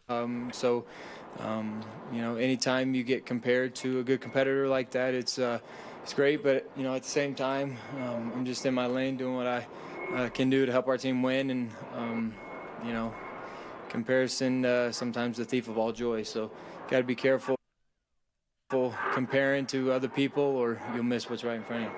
Man, I love that quote. Comparison can be the thief of all joy. He couldn't wait to put that one out there. If you're Bo, he was ready for that comparison. To be honest with you, because I didn't know what Vic was gonna say, Vic Fangio, that is. Mm-hmm. I was watching film today, and I compared him to Baker because I was watching film with the Bucks and Baker going against Philly, and then watching some film on of course Bo playing Cincy, and I was like, man, there's a lot of similarities, like their body types, that the way that they're athletic, the way that their throws are.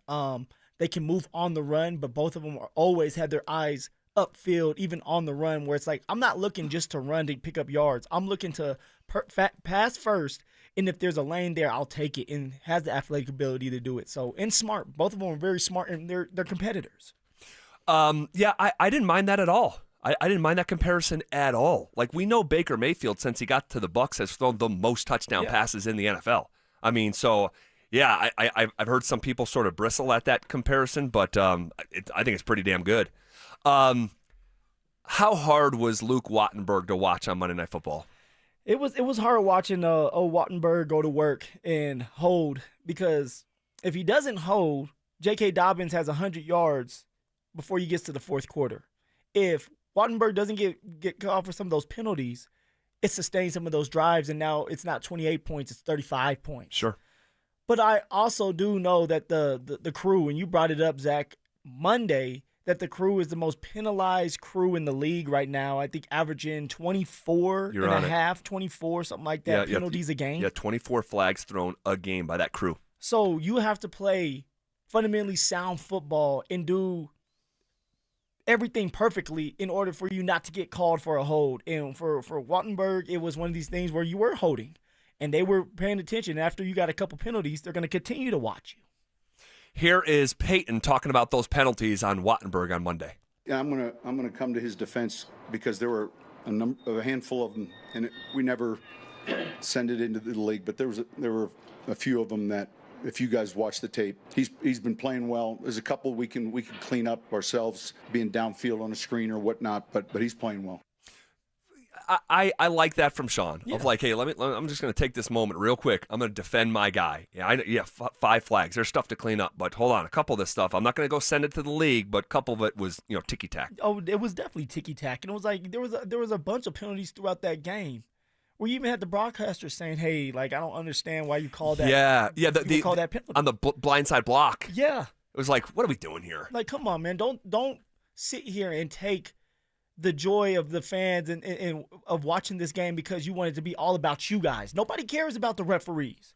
Like, stay out of this. What did we say earlier about the matchup between Jamar Chase and PS2? Just stay out of it and let them play. That's why we're watching this game. That's why these fans are paying so much money to sit in those seats to watch football, not penalties. All right, here's a little bit more from Sean Payton when asked if he is figuring out what Bo Nix likes, especially early on in games. He likes tempo to the line. Certainly last week, I think we had 2 or 3 third down conversions with tempo. He's at the line with 26 seconds now instead of breaking the huddle with 8. So, you adapt, because that's something that a lot of these college quarterbacks are, and reducing the verbiage and getting to where we can call plays with just one name, one syllable. Those are some of the things that have changed. And you're talking about you can't always go tempo, because sometimes it's... Yeah, I may not want tempo. My defense might be tired. So if I'm going tempo, I want to be able to control that. Yeah, like tempo is something like time and place, right? Yeah. You can't always go tempo. And I think the league collectively learned this with the Chip Kelly experiment. When he tried to run his Oregon offense in the NFL, it's like, yeah, that's great when it's working. But when it's not, and your defense is just getting, dragging their tongue off the ground and getting a sip of water, and they're back out on the field. Tempo's the changeup. The changeup, it's like, hey, like, we're giving you an element like of surprise, is something different here. And when we go out there, you're expecting, okay, like regular, control the clock, and then bam, like, get back to the line of scrimmage, like, get back on the ball, get a first down. Let's go at it again.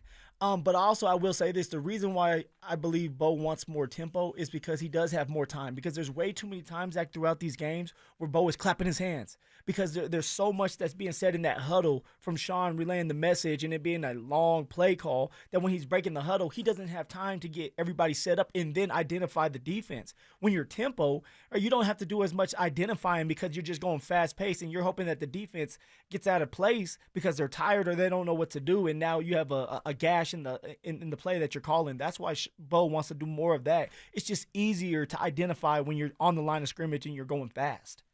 All right, we'll hear more from Sean Payton here in just a couple minutes at the top of the hour. He was asked about Evan Ingram and what has been the issue in getting him involved here early in the season. We'll play that response for you. We'll do the tail of the tape between the Broncos and the Super Bowl champions that may surprise you where things stand, at least on paper, after one quarter of the season. Also, ESPN ranked every Power 4 quarterback. Where did Caden Salter end up? We're going to get to all that because we are now on the doorstep of 40 consecutive minutes of commercial-free sports talk coming up next. Changes are coming at 20th and Blake. The Rockies announced that Bill Schmidt is stepping down as general manager, and the team will begin an immediate search for a replacement. Will an external candidate give Colorado a much-needed fresh perspective? Denver Sports 104.3. The Fan. Broncos country, you already know what time it is. Football is back.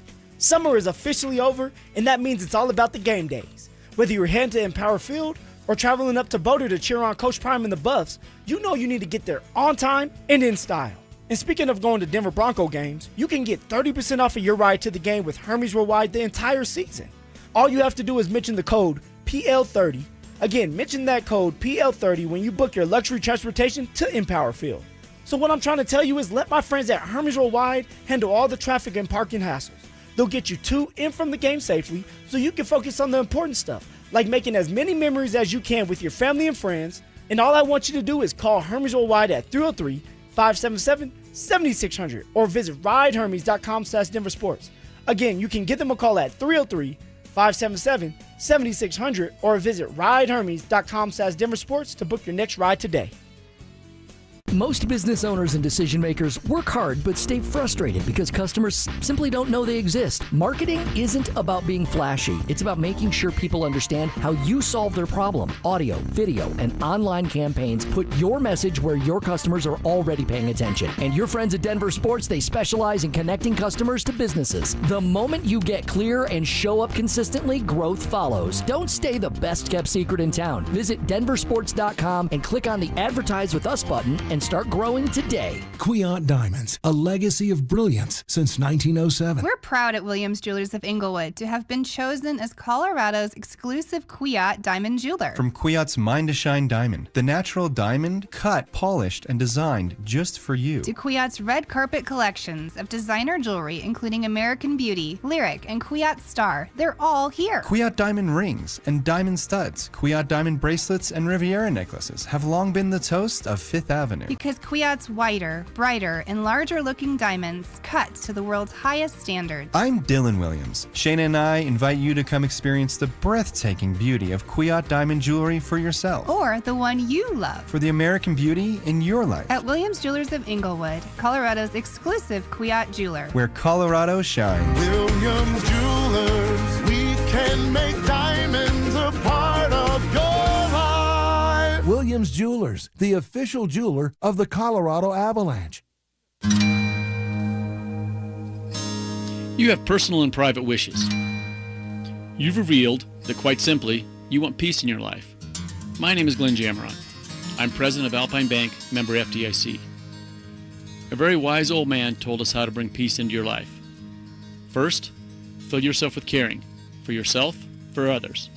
Second, do no harm, to yourself, to others. And third, tame your mind, which means stop speculating about what might happen someday. The peace you seek comes from living in the present. It starts in your own home, your own life. You're committed to peace.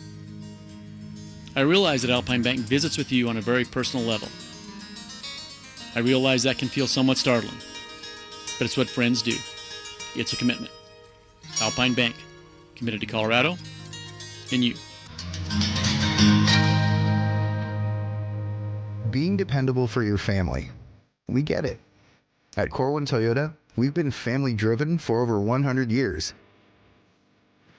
So when you need a ride that fits your whole crew, or even your carpool, rain or shine, we hope to show you how our family can take care of yours.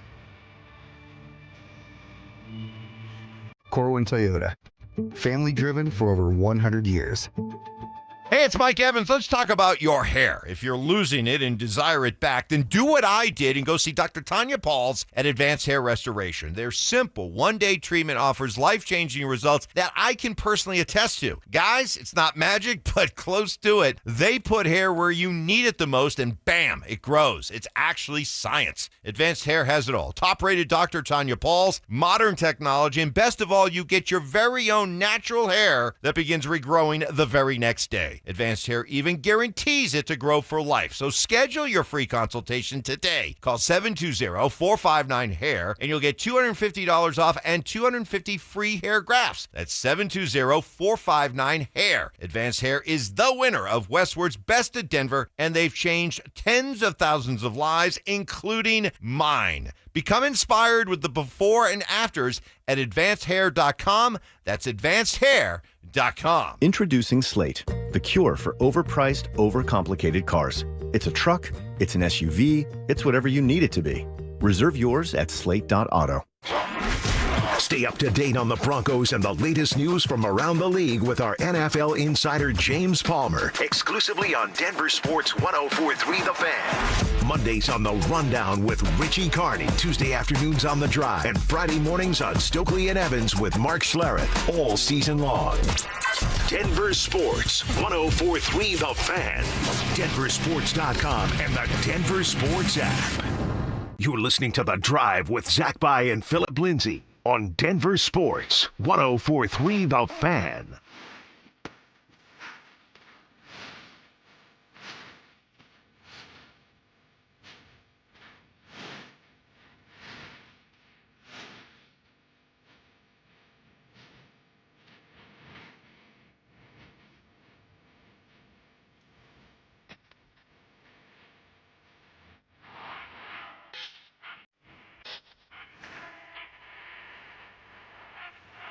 All right, as we roll along here on a Thursday, could reach out here and touch the weekend. This week has flown by.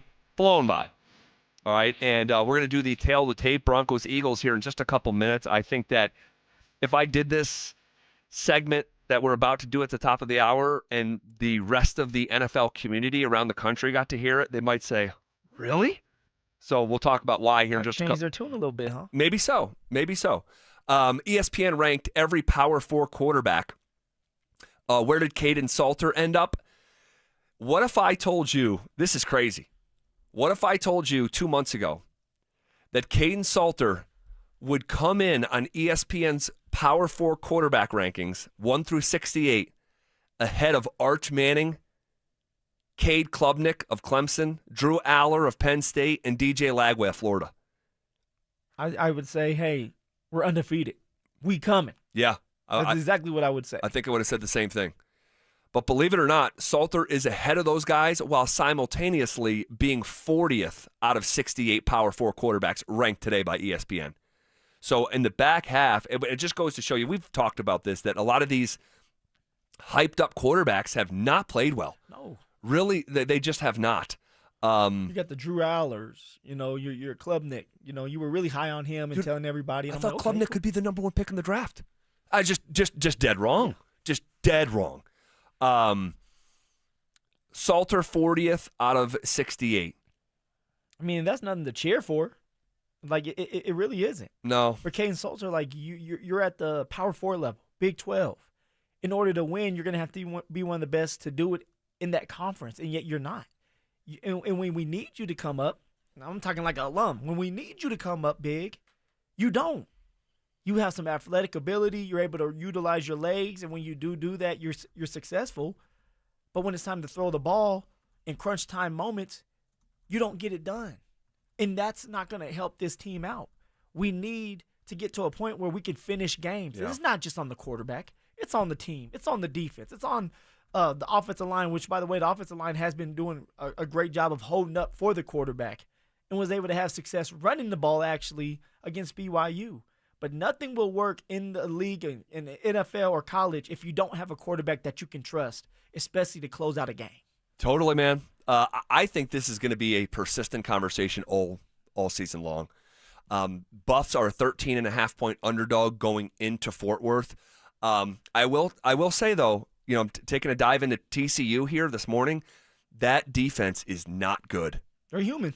They very much are. If CU can't move the ball on that defense, man, I know for me, I'm going to come in here with even bigger questions than I have right now, because Abilene Christian put up 453 yards of offense on TCU's defense.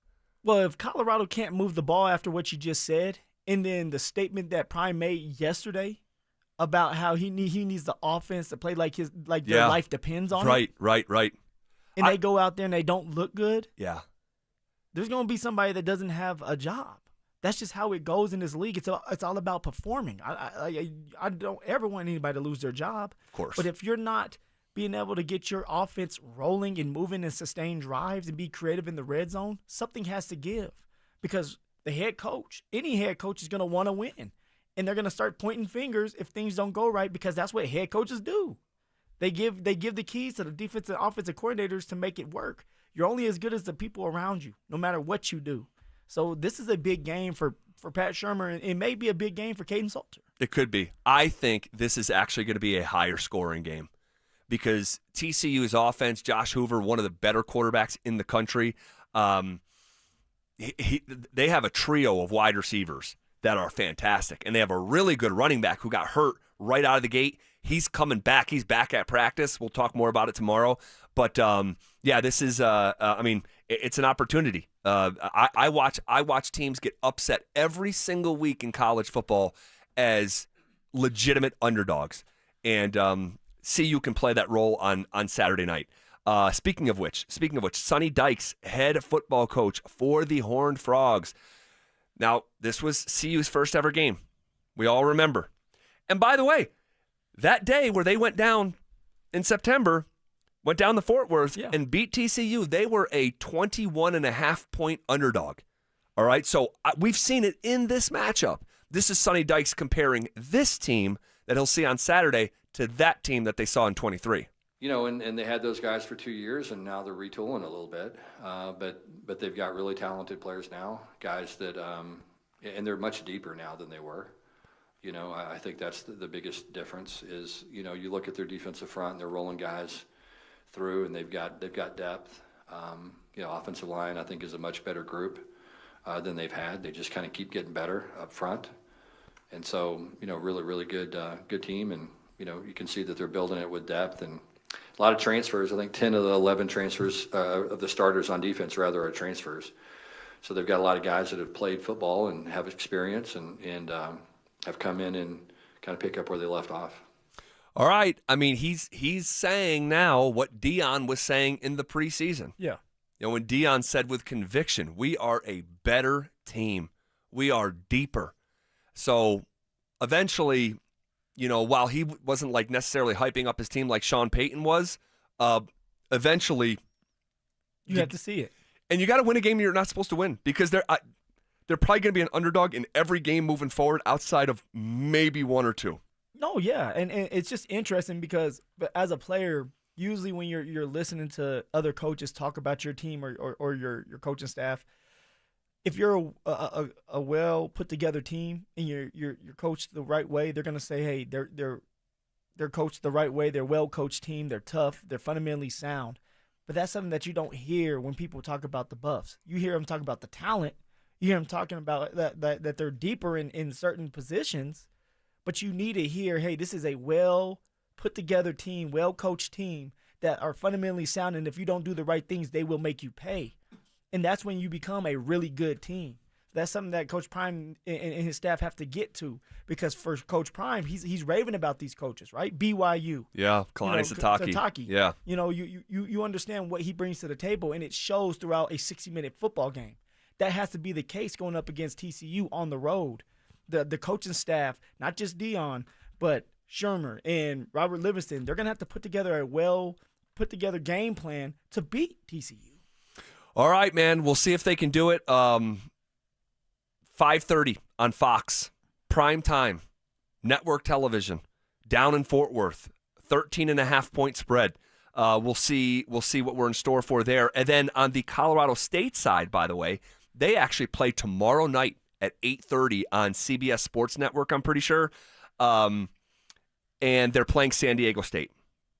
They're playing San Diego State, who comes in with a 3-1 record. The one team that they lost to, talking about San Diego State, is Washington State, who just beat CSU last weekend. A lot of conversation around Jay Norvell. And, I mean... You know who the coach is over there at San Diego State? Hold on. Sean Lewis. Sean Lewis, the former offensive coordinator for the Buffs. Yep, 3-1 right now. Good for him. Yeah, they beat FCS Stony Brook, which I used to be down there every year, if not twice a year, on Long Island at Stony Brook. They beat Cal. They beat the brakes off Cal, 34-0. And then they went on the road and beat Northern Illinois 6-3. And so here they are hosting CSU tomorrow night. I don't know, and I talked about this earlier in the week with Norvell, and I know everyone's saying, hey, he's on the hot seat, they could fire him.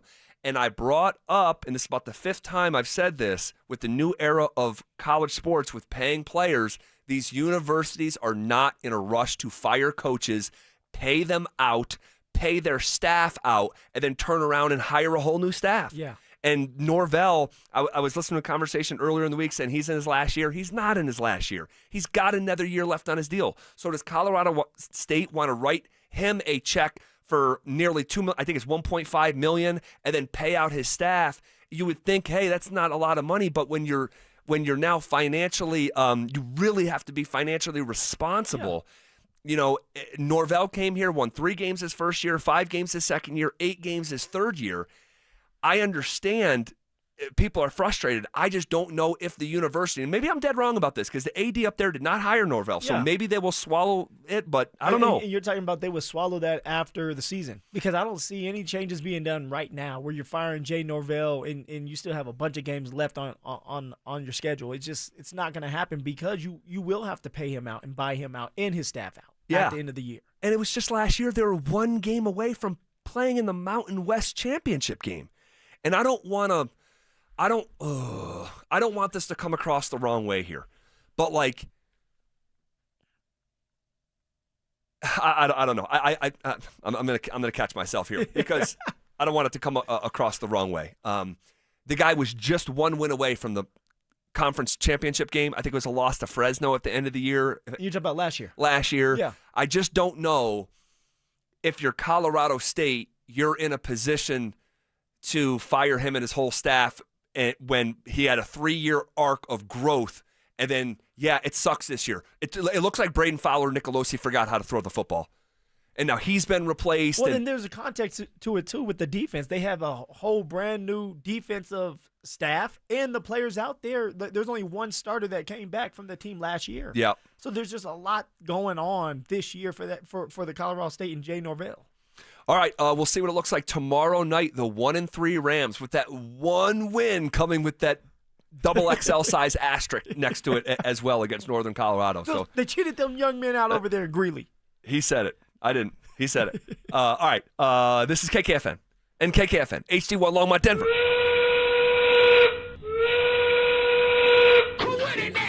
We are coming with it and we are coming for it. It's Zach By and Phillip Lindsay, and we are The Drive. And we are hanging out with you on a Thursday, rolling downhill hour number 4. Really appreciate you guys rocking with us. On the surface, Phil, the Broncos have a real uphill battle versus the 4-0 Super Bowl champions. But the tail of the tape actually paints a little bit different of a picture than maybe the knee-jerk reaction around the country when it comes to an undefeated reigning Super Bowl champ against the 2-2 Denver Broncos. Here's what I mean. If you just isolate portions of these two clubs and compare them, all right, and now this is on paper. I can't emphasize this enough. These games are played on grass, but we haven't had a chance to watch the game yet. So all we have is the information that they've put on tape and in these box scores. The rushing offense for the Broncos is 5th in the NFL, averaging 143 yards per game. The Eagles are 16th in the NFL and 113 yards per game. Advantage Denver Broncos. Passing offense, Broncos are 16th in the NFL. The Eagles are 31st. They're only averaging 138 yards passing a game. They went the entire second half last week, didn't have a completion. See, and that's crazy, Zach, because you're sitting there with A.J. Brown, Devontae Smith, Dallas Goedert, all right, the offensive line that's still good. Yeah. A dynamic running back that can catch out of the backfield, and you're struggling. You're struggling to get the ball downfield. Like, something has to be up. Struggling to run it, struggling to pass it. We could get on the run game for Saquon, like for the Eagles. It was Saquon Barkley. Last year went over 2,000 yards. Like, he had the number one offensive line in front of him. This year they're struggling. They're trying to find ways to get him going. They're trying to find ways to open up the field so Saquon has the lanes to run, because Saquon still has it in him. If he gets to the open field, you're not catching him. Right. Zach, I mean, the man's quads are I was in the Pro Bowl with him, and we would hang out and stuff, and he loved to play foosball. And the foosball, but just sitting by him, 230 pounds, 5'11", 230 pounds, can run a 4.3. Like, to move his body the way he does, it's insane. It's just like, you must have been created in a lab. Truly. Yeah. And last year, it looked like he was shot out of a cannon coming out of the backfield because he had so much yards before contact. It was over 3 yards before contact. Now it's around a yard. And it's just, things have changed. So when it comes to rushing offense, advantage Denver on paper. Passing offense, advantage Denver. Where the Eagles have an advantage offensively, it's their scoring offense. Broncos are 16th, getting 24 a game. The Eagles are 7th, 27 points a game. And the reason that the Philadelphia Eagles are 4-0 when they have been outgained in every game so far. The Cowboys, the Chiefs, the Rams, and the Bucs have outgained them each game, but Philly is winning these games. How? Phil, they are the epitome of efficiency in the red area. Perfect 11 for 11, 100% touchdown rate. You can't get better. It's the best mark in the National Football League. So pretty much, hey, you might as well just start walking to the sideline if you're a defense, because once the Eagles get in the red zone, they're scoring because they're creative in the red zone. They have so many weapons that you have to keep an eye on. The offensive line is still good, and they're big, and they get downhill. Jalen Hurts is a threat, not just passing the ball, but he can utilize his legs. You got Saquon Barkley, that's an elite running back. And then you got the tush push when you finally get to like the 1 to 3 yard line. Like, you're pushing the quarterback into the end zone for a touchdown. So it's damn near unstoppable when they get to the red zone because they have so many weapons that they can choose from. Yeah. So for VJ and the defense, they're gonna have to do something about that because it's typically a bend but don't break defense. But when you're in the red zone, what can you do to kind of stop them? What kind of pressure can you put on Jalen Hurts in the Philadelphia Eagles offense? Well, in football, we have the phrase good on good, right? I think that's the only sport we say good on good. Yeah.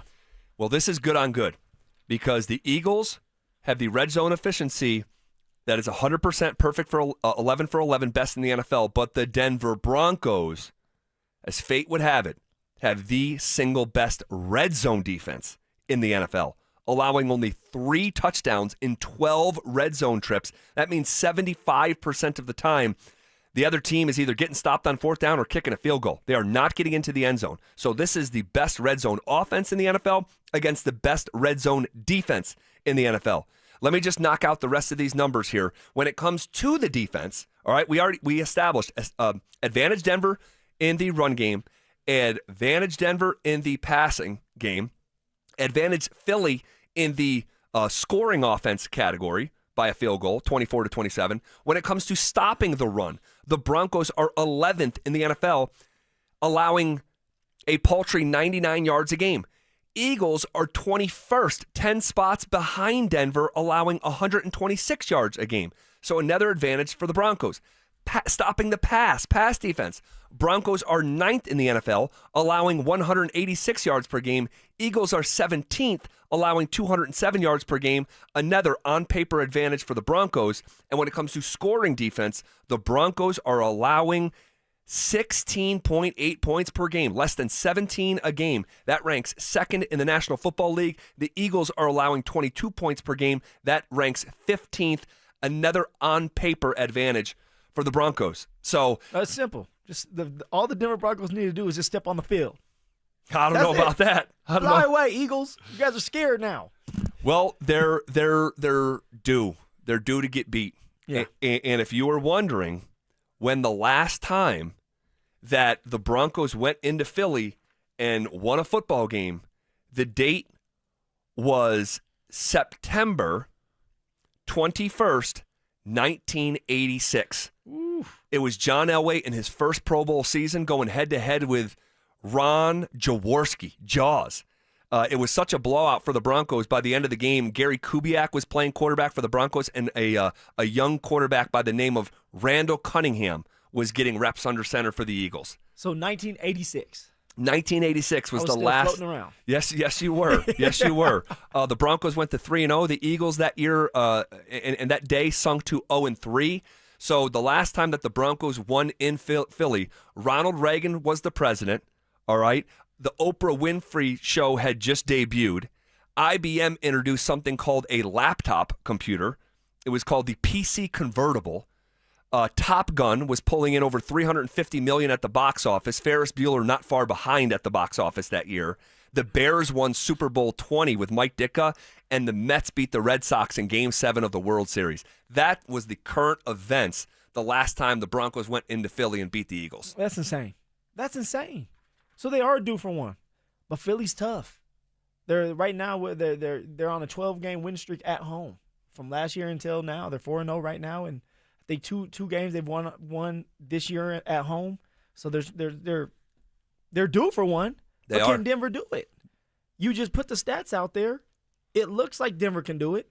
They have the players to do it, but can they? Can they go into Philly in a hostile environment, wake up early in the morning so the body's not going to be used to it? You're coming off of a short week. You had a Monday night game, not a Monday day game. It was Monday night. You had practice. You're tired. You're probably feeling a little sorry for yourself. And then you're going up against Philly, who's going to be physical. Philly that knows that they have a great chance to go back to the Super Bowl. But then you have Denver that believes they can get there too. At least Sean believes his team can get there. This is a great game. Show up. What scares you the most about Philly? What scares me the most about Philly is like it's not their offense. It's not their defense. It's the special teams. All right, Philly was able to beat the Rams because they blocked 2 field goals and took one back to the house at the end of the game. Yep. Philly was able to beat the Bucks last week off of a blocked punt that they were able to scoop and score. We've been struggling when it comes to our special team unit. Last year, in a couple big-time games, specifically against the Kansas City Chiefs, when we had the game won, we were not able to get the field goal off. It was blocked, and Kansas City ended up beating us. I fear that that's something that may happen in this game. It's a real fear. Let Philly kind of game plan or get the momentum or get some type of angle on you, or block a kick, or maybe take a kick return or punt return back to the house.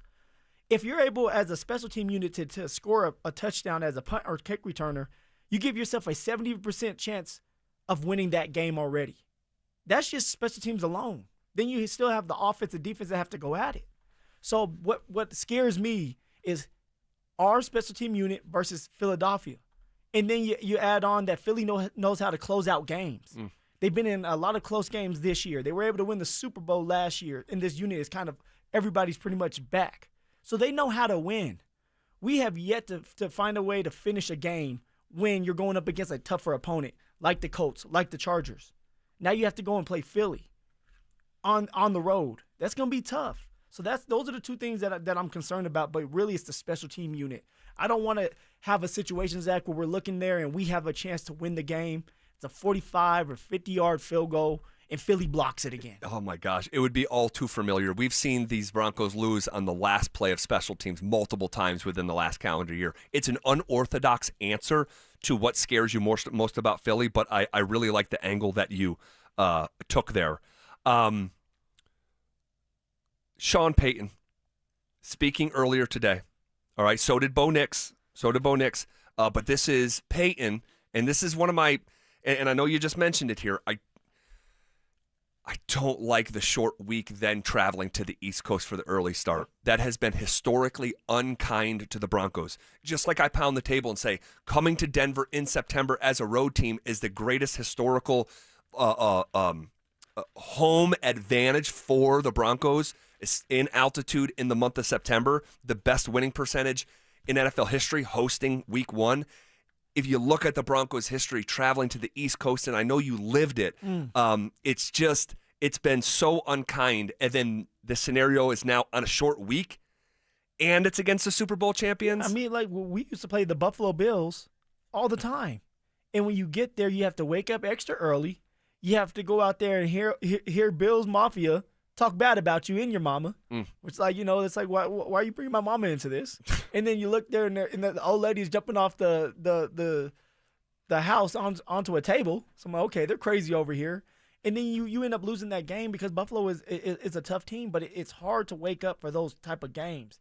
And you're going into a game like that where you're playing against a playoff team, a team that could win the Super Bowl again on the road where it's a hostile environment.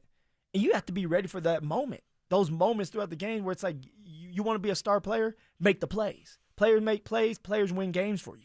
All right, here's Sean Payton talking about playing these tough Eagles on a short week. I think the message is really the recovery and the focus on, getting ourselves physically and mentally ready to play a game. And so, outside of the team understands the quality opponent, they understand they're 4-0, all those things they're well aware of. So, crowd noise is going to be important. It is typically when we're playing on the road normally. I'll say this about Sean Payton. There are times he absolutely drives me nuts. All right, make no mistake. Whether it's him saying way too much, or it's him on game days driving me nuts with having his own agenda bleed into game day operations. But I have to say this: I trust Sean Payton to have these players ready to go in this specific spot because I have seen a challenge. It's a couple years in a row that it's like, hey, you're going to Arrowhead against the reigning Super Bowl champions, and the Broncos have them dead to rights. Now, again, they lose on the last-second special teams play, to your point earlier. But it was the year before, in 2023, where it's the big bad Buffalo Bills, and Denver went in there and won that game. And by the way, that's the last time the Bills lost at home was against the Broncos, not last year, the year before. So I've seen Sean Payton have these guys play above their heads where from the outside looking in, it's like, this is a mismatch, and Sean Payton has had these guys ready to meet the moment. So you trust Sean to get the men ready. But do you trust Sean himself when it comes to the play caller? It's a good question. Going into a tough game. Like this game right here, guys, like you have some people saying how they don't believe in the Broncos just yet. You have some people saying they believe in the Broncos and they can do it this year. But the truth is that Denver has won 2 games against bad teams. Yeah. In the 2 games that they have lost are against really good teams. All right, who expected the Colts to be as good as they are right now? Nobody, but that's the NFL for you. But they're a good team right now. So are the Chargers. And the Chargers are. So do you trust Sean himself in a big-time moment? I'm looking at like the Bengals game where you were really upset with him. You want to know what? It's the Chargers game, you're really upset. It's a great question. But I've seen Sean let his agenda seep into game day operations when he feels like he has the most liberty to do stuff like that.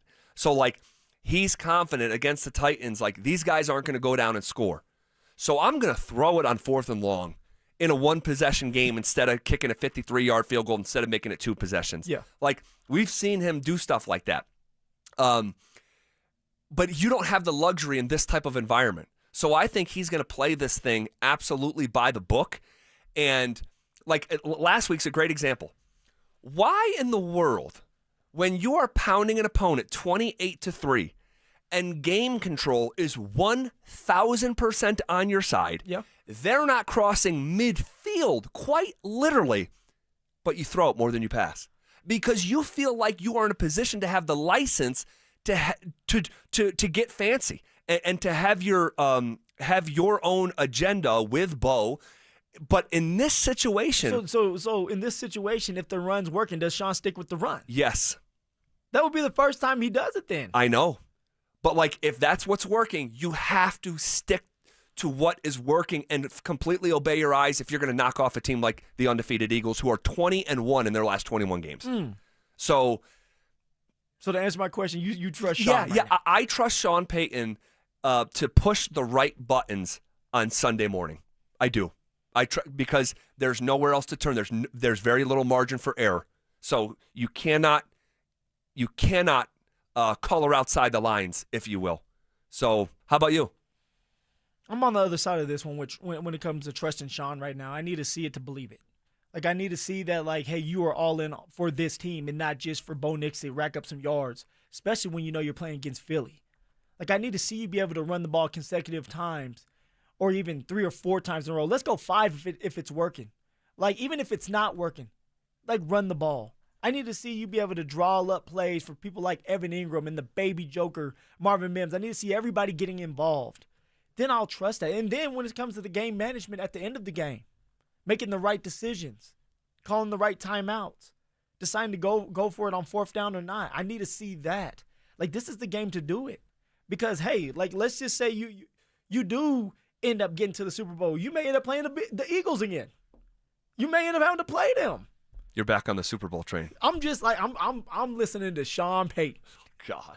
But if you're going to do it, if you want to be believable, then you have to beat Philly. For me, you have to beat Philly. Or at least be hyper competitive. Yes. Like, you can't, if they go into Philly and get blown out, and we're looking at a 2025 profile that's like, you're 2-3. The 2 teams that you beat are 2 of the worst teams in the NFL, and Tennessee still looking for their first win. Cincinnati is not going to win a game anytime soon. Well, no, they got. This is why they have to beat Philly, because after Philly, who do you play? You play the Jets. The Play Giants. the Giants. Yep. All right, so you should beat the Jets. You should beat the Giants. Should, yeah. I think you have Dallas coming up too. Correct, at home. You should beat Dallas. At Houston, that team looks a lot different than we thought in August. At Houston, so that should be a win. So you tell me another team that we're playing here in the next month or so that's like believable that, hey, they have a chance to go to the Super Bowl. The Philly's the only team. So you mean to tell me that you lose 2 tough games against the Colts and the Chargers, you beat up on 2 bad teams, you lose to Philly. If this happens, you lose to Philly, and then you beat up on other bad teams, but yet we're supposed to believe you? This is why you got to beat Philly. If you beat Philly, oh, man. Zach By's jumping on the Super Bowl train. Maybe so. Maybe so. They're going to have a great shot to do it. And they will. They're going to have a great shot to do it. This is not the mismatch that we might have thought it was in the month of August. Because I remember we were going through the schedule like, at Philly, going to lose that game. Now it's like you're here. It's like, wait a second. I can win it. Let's put the gloves on and fight and just see, just to make sure. Talking about getting guys involved, Evan Ingram, Sean Payton was asked if they should try to get Evan Ingram involved early. This is what Sean said. Listen, I think a lot of it is the script, and no, there's times where, yeah, you definitely look to involve them, but we don't come off a game like last week and then look at who got touches. We're not playing the fantasy game. We're trying to win, and so sometimes I can recall over the years big wins against tough teams, and maybe a player like Graham or Mike Thomas didn't, and it's not intentional. Like, these guys are going to cloud Cortland. They're going to put their best corner on him at times, and so some of that is how that game unfolds. It doesn't sound like he's really excited to have the Evan Ingram production conversation. Yeah, it sounds like he wants to bypass that. My question is, it's like you paid a lot of money for this man to be in the game, but yet he's not in the game. No, his snap count is. And we started talking about this 2 weeks ago when his snap count was closer to Nate Atkins than it was Troutman's. Yeah, and the thing is, like, we don't know what's going on, but he doesn't even know what's going on. Ingram. Yeah. Yeah. And I know that for a fact. He's sitting there wondering why he's not getting in more. Now he's being a team player. Now he's understanding it's not about him, it's the team. But he's also confused of why he's not getting the reps. Why you have someone like Adam Troutman that's playing a lot more than him, and he's getting paid a lot less than Evan Ingram. That when Evan Ingram's in the game, he's there, he's doing some chip blocks. Then he may go out for a route here or there, but he's not the first read. This is what I'm hearing. So it's like, I don't know what's going on and what Sean doesn't like about Evan Ingram. Who knows? I mean, but this was a guy that Sean, he was pumping this dude's tires. This is the Joker. He found the Loch Ness Monster. As a George Payton's like, man, trying to find this Sean's Joker, like looking for Loch Ness. Well, you found him. Well, you think you found him, I guess. Allegedly. I don't know what's going on. He's averaging 20 yards a game. To me, it's like you have to find a way to get him involved because, one, you paid money for him, but also when he is healthy and he is moving, he does get the separation on defenders. He can run every route in the route tree, and he's going to open up Cortland Sutton. you need somebody else that you can rely on until someone like Pat Bryant comes along, until you can be confident that Troy Franklin's going to be consistent in the same him every single game, until you can get Marvin Mims back on track, which it seems like, hey, they're trying to now. But Evan Ingram's that tight end that you need to make it far in the playoffs, that the Baltimore Ravens have had, that the Buffalo Bills have, that the 49ers had when they got to the Super Bowl, that the Kansas City Chiefs had when they got to the Super Bowl. You need a tight end that you can rely on. And it's not Adam Trotman, because Adam Trotman has been with the team for, 2 years now? Going on 3? This is his third? This might even be his fourth year. Okay, fourth year. No, excuse me. No, he's been here every year, Sean. This is Sean. This is his third year. Yeah. So third year, and yet you rarely use him, and he doesn't have the route running ability to separate himself. No. He's a great addition, and he can block his butt off. But you need another guy, another weapon to take that pressure off of Bo Nix. And to your point earlier, this was a 2-year, $23 million contract. 20 yards a game. This is a guy that when was in your building, you let go, and the coaching staff was upset that they let him go. He came back and signed that contract, and yet he's just sitting there on the sideline. Give me his job. $23 million to sit there and cheer. Give me his job. Yeah, I mean, his snap count is in the 30% variety. So, yeah. Not good. Not good. Not good. We'll see. My gut tells me that Ingram, just judging off the first 4 games, it's not going to be Sunday by Sunday. It's going to be, he had a huge game in week 5. He had another big one in week 9. I just don't know if it's going to be, again, based off this quarter of the season sample size, I don't know if it's going to be, Sunday in, Sunday out, which is disappointing. But we'll see. We're still gathering information here. Okay. We'll take a quick time out. You can hit us up on the RamosLaw.com text line, 303-713-1043, if you want to get involved with the conversation. All right. The Broncos may have the single best player at a premium position in the entire NFL, and it's not really getting talked about a lot. That's next. Have Coach Prime and the Buffs established an unfortunate identity? You know who the Colorado Buffaloes are? They're the Dallas Cowboys of college football. There's a lot of stories about them, and about 1% of them are actually about the football that's being played in between the half. Oh, God. You know what that means then. Deion Sanders is the Jerry Jones of college football. Denver Sports 104.3. The Fan. Comcast Business can help turn your small business into a connected, secure, modern business. It's how restaurants become reliably up and running neighborhood favorites. How healthcare offices become the data-protecting caregivers that we all depend on. And how wealth management firms become cyber-securing guardians of your information.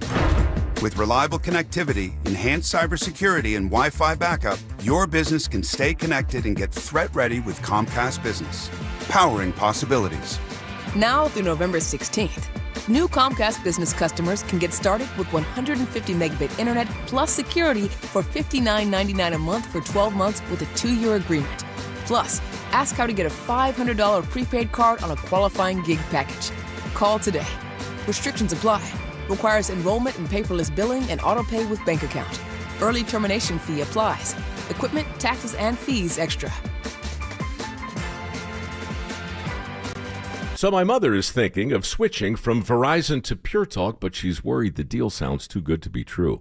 Michael, she said, how can those Pure Talk people offer me the same basic service as Verizon for so much less money? I said, Ma, go ask Google how much Verizon spends on advertising and promotions. A few seconds later, my mother said, oh my goodness, $12 billion a year? That must be a typo. I'll tell you what I told my mom. It's not a typo. Verizon spends $12 billion a year on advertising and promotions, and their customers are paying for it. Well, Pure Talk doesn't spend that kind of money on commercials. Trust me, I would know. That's why they can offer you and my mother unlimited talk, text, and plenty of data on a crazy fast 5G network for just $25 a month. And if you're a business owner, you could really save a fortune. Dial pound 250, say the words Mike Rowe, and you'll get an additional 50% off your first month. That's pound 250 Mike Rowe. Pure Talk. Everything you need and nothing you don't. The cost of everything is still out of control, and many of us are relying on credit cards to cover essentials. If that debt is piling up, you're not alone. Americans collectively owe over $1 trillion in credit card debt. You might have considered reaching out to my friends at American Financing, but hesitated because you don't want to give up your low mortgage rate. Well, there's good news. They've created a smart equity loan, a solution designed to help you take control of your finances without touching your current mortgage. Unlike a HELOC, which can have varied interest rates, the Smart Equity Loan offers a fixed rate. That means one predictable monthly payment, giving you peace of mind. This loan allows you to leverage the equity in your home to pay off high interest debt, free up your cash flow, and keep your existing low mortgage rate intact. It only takes 10 minutes to get started with no upfront or hidden fees. Call American Financing today and start saving now at 303-695-7000. That's 303-695-7000, or visit them online at americanfinancing.net. NMLS 182334, NMLSconsumeraccess.org. If you've been injured in Colorado, you want Wilhite. After an accident, you want Colorado's accident experts on your side, the Wilhite Law Firm. Get your free case review right now. Just call 303-GOOD-LAW today or visit WilhiteWins.com and win big with Wilhite. Another summer is ended, and you may have noticed that your energy is lower, your workouts aren't as productive, perhaps you aren't sleeping as well and feel foggy all the time, maybe even your sex drive is off. This is Jeff for the Rocky Mountain Men's Clinic, and if you're experiencing some or all of these symptoms, it's likely you have low testosterone. And if that's what's going on with you, don't wait. You need to call us at Rocky Mountain Men's Clinic and get treated for your low T. Because living with low testosterone is no way to live. With our low T treatments, if you're like most guys, your life will change considerably. Improved sleep, better energy, greater gains in the gym, better mental clarity, and your sex drive will likely improve as well. Plus, most men see these results in just a few weeks. So call us. Your initial visit is just $99 and includes PSA and T-test and a medical consult. And if you start on testosterone the day of your appointment, your visit is free. Call 720-440-7900 or go to RockyMountainMen'sClinic.com. We have 5 offices across the Front Range to serve you. Mike Evans here for Copperhead Plumbing. Your home doesn't have to flood before you know there's a problem. With the Mow and Flow Smart Water Shutoff System, you can monitor your home's water usage in real time right from your phone. You'll get notified the moment a leak starts. Trust Copperhead Plumbing for professional installation. Ask about installing a Mow and Flow system today. Copperhead Plumbing, built to last. Call us once, you'll forget the past. Copperhead Plumbing. They plumb different. They plumb custom. Hey, Mr. C, it's me. Well, I just picked up the ring. I actually went to Hellsberg. Thanks for that recommendation. Kate's gonna love that hers is from the same jeweler you got Mrs. C's ring from. They were so helpful throughout the whole process. They even knew your family by name. And the ring looks great. Anyways, I just couldn't wait to let you guys know. Call me back and wish me luck. Hellsberg, designed with care and craft since 1915. Shop in store or at hellsberg.com. Hey, sports fans, did you know that O'Mara owns GMC on 104th? It's true, and now it's time to check them out. That's right, and O'Mara GMC announces the lowest lease payments of the year. GMC Hummer, just $549. Sierra 1500, just $479. Wow, lease a GMC Hummer for only $549 a month, or a Sierra 1500 for just $479. That's O'Mara GMC on 104th. OmaraGMC.com. Stock TU 601245, 26 GMC Hummer EV, stock SZ 146350, 25 GMC Sierra 1500. See website for complete details. Advent Health is Littleton's home for highly specialized, life-changing heart care. From preventive screenings to personalized treatment options, it's heartfelt care from expert hands. The Advent Health Heart and Vascular Institute is now open, ready to provide wholehearted care for your whole health. This segment on 104.3 The Fan's brought to you by Fitness Gallery, selling the world's finest fitness equipment. Denver Sports Snapshot. Tomorrow night on The Fan, home of the Colorado State Rams, CSU football faces San Diego State with pregame starting at 7:30. Presented by Rocks Heating and Air. Saturday morning on 104.3 HD2, Air Force football faces Navy with pregame starting at 9:30. Then on 104.3 HD3, DU hockey skates with UNLV with pregame starting at 6:30. One of Newsweek's best regional banks and credit unions. Learn more at WistaraCU.com. It's The Drive with Zach By and Phillip Lindsay on Denver Sports 104.3 The Fan.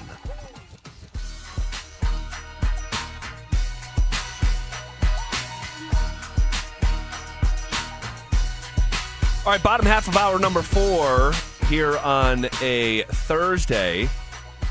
By the way, tomorrow it's a Bud Light Football Friday, and we're heading to Lohi to broadcast live from Recess Beer Garden from 2 to 6 p.m. Recess Beer Garden. Bud Light is going to give away a pair of tickets to Broncos Giants on October 19th, along with 2 Bud Light VIP tailgate passes. You have to be 21 to enter that contest. You do not have to be 21 to come to Recess Beer Garden and say hello to us. Bud Light, official beer sponsor of the Denver Broncos. Shifting gears here a little bit away from the matchup with Philly. Going into the last commercial break, I said the Broncos may have the best player at his premium position in the entire National Football League, and it doesn't feel like it's getting talked about. And that actually may be kind of healthy in a bizarre way, in a roundabout bizarre way.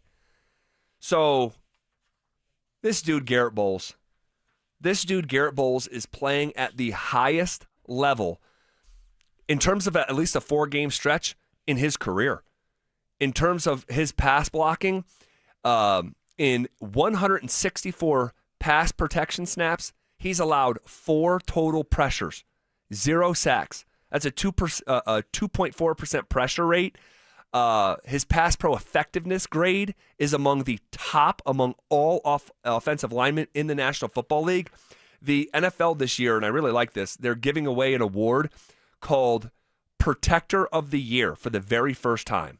All right, and Bill Barnwell of ESPN was putting together his top 3 at the quarter poll, his top 3 individual award winners. And while Bowles didn't come in at number 1 for the Protector of the Year award, he did come in inside the top 3 and said he's the 3rd most likely to win the award, getting his flowers a little bit there from ESPN. OGB, the GB zone. It's crazy, and I feel like we brought his name up a lot throughout the offseason.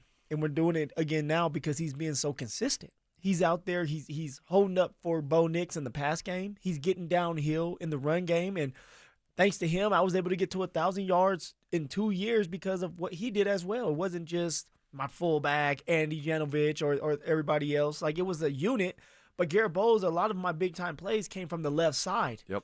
And a lot of JK's big-time plays right now are coming from the left side because Garrett Bowles understands how to move people, they call it shot put, how to push these defenders out the way, give you a cutback, and he's athletic and he's fast. And it's showing, it's on display. But for Garrett Bowles, I mean, people used to hate Garrett Bowles. It's true. They used to boo, and his family couldn't go to the games because they didn't feel safe.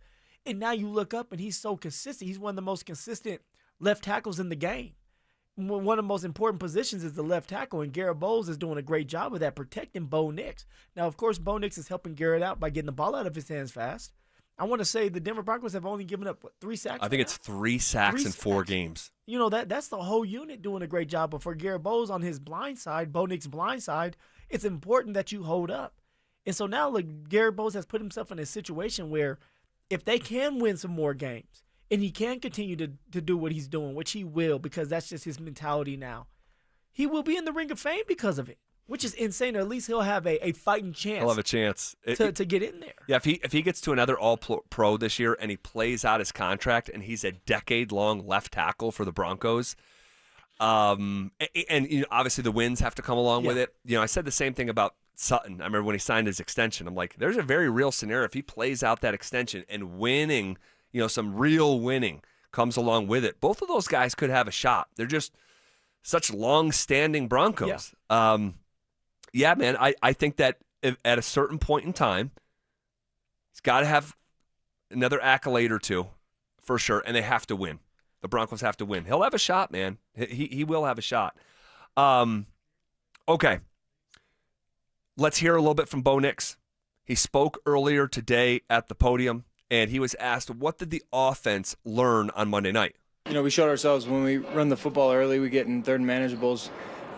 You know, we stay on the field for longer and we score points. So that's what we're going to continue to try to work on and continue to do. Bo Nix on the benefits to the offense having J.K. Dobbins producing the way that he has. Well, it's massive because then you're in 2nd and 5, then you're in 3rd and manageable. Those 1st and 2nd down runs are really important. And then I think at the end of the game when you're able to run the ball when the defense knows you're running it is important. That's how you put games away. That's how you win in 4 minutes. So that's one thing that we can grow on from the other night and, something that we're going to have to continue to do in the future. And so between JK and RJ and the rest of the backs, whoever's out there getting touches, I think they're going to be able to give us an explosive opportunity, give us chances to keep the chains moving and move forward. So obviously he appreciates what's going on with J.K. Dobbins. J.K. himself doing a little self-promotion, looked like, on social media. There was a tweet that said J.K. Dobbins' rankings in 2025. Explosive runs, which this Twitter handle defines as 10 yards or more. I always thought it was 15, 15 for explosive runs. Anyway, they say 10 Everybody's yards. different. All good. He's number 1 in the NFL. That's the most important thing, with carries for 10 yards or more. He's got 11 different carries that have gone for 10 yards or more. His explosive run percentage, all right, so how many times he runs for those 10 yards based on the number of attempts, it's 19% of the time, which is first in the NFL. We talked about this earlier in the show with Dobbins. He is the 4th runner right now in pro football by yards. He's not in the top 15 in attempts. That's remarkable. And then take advantage of the opportunities. 5.7 yards a carry. I mean, you got to love it. Yep. And then he says the rushing average with minimum of 50 attempts, 5.7 yards. That ranks 2nd in the NFL. And Dobbins quote tweeted that and just said, and had the little thinking emoji. I mean, hey, Dobbins is looking to get paid at some point. Yeah. Right? Like anybody else. And he knows he's having a great start of a year. Can he sustain it? Can he stay healthy? That's the question. When Dobbins is healthy, he averages 5 yards a carry no matter what. That's how his career has been. But it's 17 games. Can you withstand this schedule? This 17-game schedule? Can you find a way to stay healthy? This is why you have to lean on RJ and maybe Tyler Bidet, and at some point, maybe it's Jaleel McLaughlin that can help you out. But for someone like JK, the less amount of carries for more yards, that's what you're looking for. That's what makes a running back really good. You don't want to have 330 carries and 1,000 yards. You want to have, let's go, 200 carries, over 1,000 yards, some touchdowns. Like, that's when you know that you're a good running back and that you should be getting paid here soon. All right, good stuff there on J.K. Dobbins. He's playing great, man. He wants to take a little victory lap after. Yeah, I did the thinking emoji. Yeah, I wonder what he's thinking. You tell me. These guys with the decoding of the subliminal tweets. He said stop playing with his name, I guess. I really don't know. Like, maybe it's to, like, Sean, too. Like, hey, I need more carries. Like, I truly think he wants more carries. Obviously, he wants more carries, but he's trying to tell Sean he wants more carries. He said it in the podium after the game. Yeah, he basically did. He's saying, like, look what I'm doing, but I'm not getting as many carries as these other backs. He's advocating for himself. Go get it. I'm not mad at you, JK. Go get it. All right. We'll see what the next chapter of the J.K. Dobbins experience is here in Denver, Colorado. Okay. What did we learn today in Denver sports? That's coming up next. Has a Broncos wide receiver already proven that they're worth every penny? To all the people that said, re-signing Cortland, too much money, he's not a real number one, not a true, quote unquote number one, whatever that really means. He's been a huge, huge positive for Bo Nix and Bo Nix's development. He's a pro. Denver Sports 104.3. The Fan. What's going on, everybody? Phillip Lindsay here for Williams Jewelers. And if you're looking for fine jewelry or a great timepiece like I was, why not shop where some of the world's leading designers are sold? Williams Jewelers helped me find my new Tudor watch, and they can do the exact same thing for you. And if it's not about a watch, it's any type of jewelry you're looking for. Whatever you want, they have. And they're going to treat you just like family the minute you step through those doors. They gave me the time I needed to make the right decision for myself. And looking at my beautiful watch today, I made a great decision because of that. And starting from one little store in Inglewood, Williams Jewelers has grown into 2 locations and has become one of the largest fine jewelers in the country. So when you step foot into their showroom, you'll feel just like family, and their service reflects that. They are dedicated and they work hard to make sure you're satisfied with your purchase. And not only will they share the secrets of the business with you, but they will give you the best price in Colorado, guaranteed. So why not create moments and memories for yourself or the ones you love by going to Williams Jewelers, my hometown jeweler. Also the official jeweler of the Colorado Avalanche, Denver's first family of fine jewelers, located in Cherry Creek North on 3rd Avenue and also on Broadway and Bellevue. And don't forget to mention my name, Phillip Lindsay, when you step through one of those doors. Twin Peaks is the best in the game and the go-to spot for football season with wall-to-wall TVs, hearty eats, ice-cold drinks, and of course, those scenic views. It's a full-on experience whether you're catching college or pro games this season. Twin Peaks. Eats, drinks, scenic views. Hey guys, Mark Schlereth here from my friends at Xfinity, and the other day I'm over at a friend's place. He's pumped to watch football, but his setup, total mess. Lagging, buffering, switching between apps, trying to find a game. He claimed to be a big fan, but I feel like I was being fan-fished. See, if you call yourself a football fan, you gotta have Xfinity. It's the ultimate sports destination. I can find the best games and my favorite teams all in one place. And the way I watch, well, it's next level. It's the perfect fan flex. I've got all the action right in my living room, plus Xfinity's best picture and sound with enhanced 4K, so clear it feels like I'm in the stadium. Sometimes I've got 4 games going on at once. Why? Because why not? On top of that, I get real-time notifications, live stats right on my TV. It's the best seat in the house every single time. Next game day, make sure that big fan isn't a big fail. Learn more at Xfinity.com. Xfinity, imagine that. Restrictions apply. Multi-view requires Xfinity 4K cable TV box. You could save thousands of dollars on the products your business uses the most with the Home Depot's new Pro Extra Preferred Pricing. Registering is free and easy. Just have your tax ID or business or contractor's license ready. But don't wait.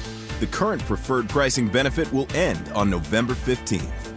Visit your local Pro Desk to register now and unlock the deepest savings on the products you choose. Hey, bro, weirdest thing is happening at the game. Every time I crack a Bud Light, we score a touchdown. I think I'm some kind of football prophet. Bud Light, the official beer sponsor of the NFL. Stock up today. Enjoy responsibly. Copyright 2025 Anheuser-Busch Bud Light Beer, St. Louis, Missouri. Do Crohn's disease or ulcerative colitis symptoms keep coming back? Tremfya, guselkumab, may help, with rapid remission achieved at 12 weeks and lasting clinical remission at 1 year. Some even saw visible improvement of their intestinal lining at 12 weeks and 1 year. Tremfya is a prescription medicine used to treat adults with moderately to severely active Crohn's disease and adults with moderately to severely active ulcerative colitis. Serious allergic reactions and increased risk of infections and liver problems may occur. Before treatment, your doctor should check you for infections and tuberculosis. Tell your doctor if you have an infection, flu-like symptoms, or if you need a vaccine. Healing is possible with Tremfya. Approximately 3 out of 10 patients were in endoscopic remission at 1 year, based on areas visualized on colonoscopy, which may not represent the deeper bowel layer or entire GI tract. Individual results may vary. Ask your doctor about Tremfya today. Call 1-800-526-7736 to learn more or visit tremfyaradio.com. Attention taxpayers, if you owe $5,000 or more and have missed another tax deadline, you're officially on the IRS's radar. The IRS has resumed aggressive collections. That means wage garnishments, bank levies, even seizures of your home, car, or retirement accounts. If you owe $5,000 or more and missed the deadline, you're stacking new debt on top of what you already owe. Call Priority Tax Relief now. Their experts fight back fast and are saving their clients millions in tax debt every month. I owed over $50,000. And they settled it for pennies on the dollar. These guys are as legit as they come. After speaking on my behalf with the IRS, my entire debt of $25,000 will be eliminated. Whether you've received collection letters or you're already facing liens and garnishments, call for your free consultation. There are no upfront fees. Priority Tax Relief. Let's make your taxes our priority. Call 800-968-3159. 800-968-3159. 800-968-3159. Priority Tax Relief. Football is back, and it's time for you to get in the game. Denver Sports 104.3 The Fan is here to help, and we're giving away a PlayStation 5 bundle. Download the Denver Sports app and tap the contest banner on the homepage for your chance to win a PS5 console, a 70-inch flat-screen TV, plus copies of Madden 26 and College Football 26. Don't wait. Download the Denver Sports app now.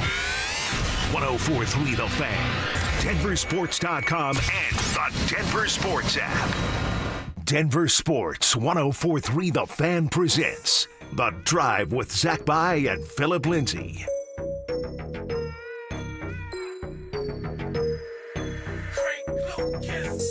Final segment here on a Thursday. Tomorrow we're going to be live on location at Recess Beer Garden in Lodi. Would love to see you. Stopping by to say hello, friend of the show, Scrappy one, the Scrapster, Scrap Peterson. What up, Will? What up, boys? How we doing? Doing all right, man. How about you? I am good. I'm very excited for this football game. Scrappy. It's one of those games, guys. I was just thinking about it because you were just kind of talking about it. Hey, we talked about this all summer. It's one of those games we've been circled since, May 12th? The day the schedule came out. It's here in 48 hours. That's exciting. And I like your optimism, Zach. You're scaring me a little bit. You seem like you're going to pick them to win tomorrow at recess 24 hours from now. We'll see. We'll see. There's a lot of on-paper advantages for the Broncos that, again, games played on grass. But if you would have said back in August or May, even what you were just referencing, that through a quarter of the season, the Broncos would have the higher-rated rushing offense, the higher-rated passing offense, the higher-rated rushing defense, the higher-rated passing defense, and the higher-rated scoring defense, I'd have been like, what? You know, and Philly, you know who they look like? They look like Philly this time last year.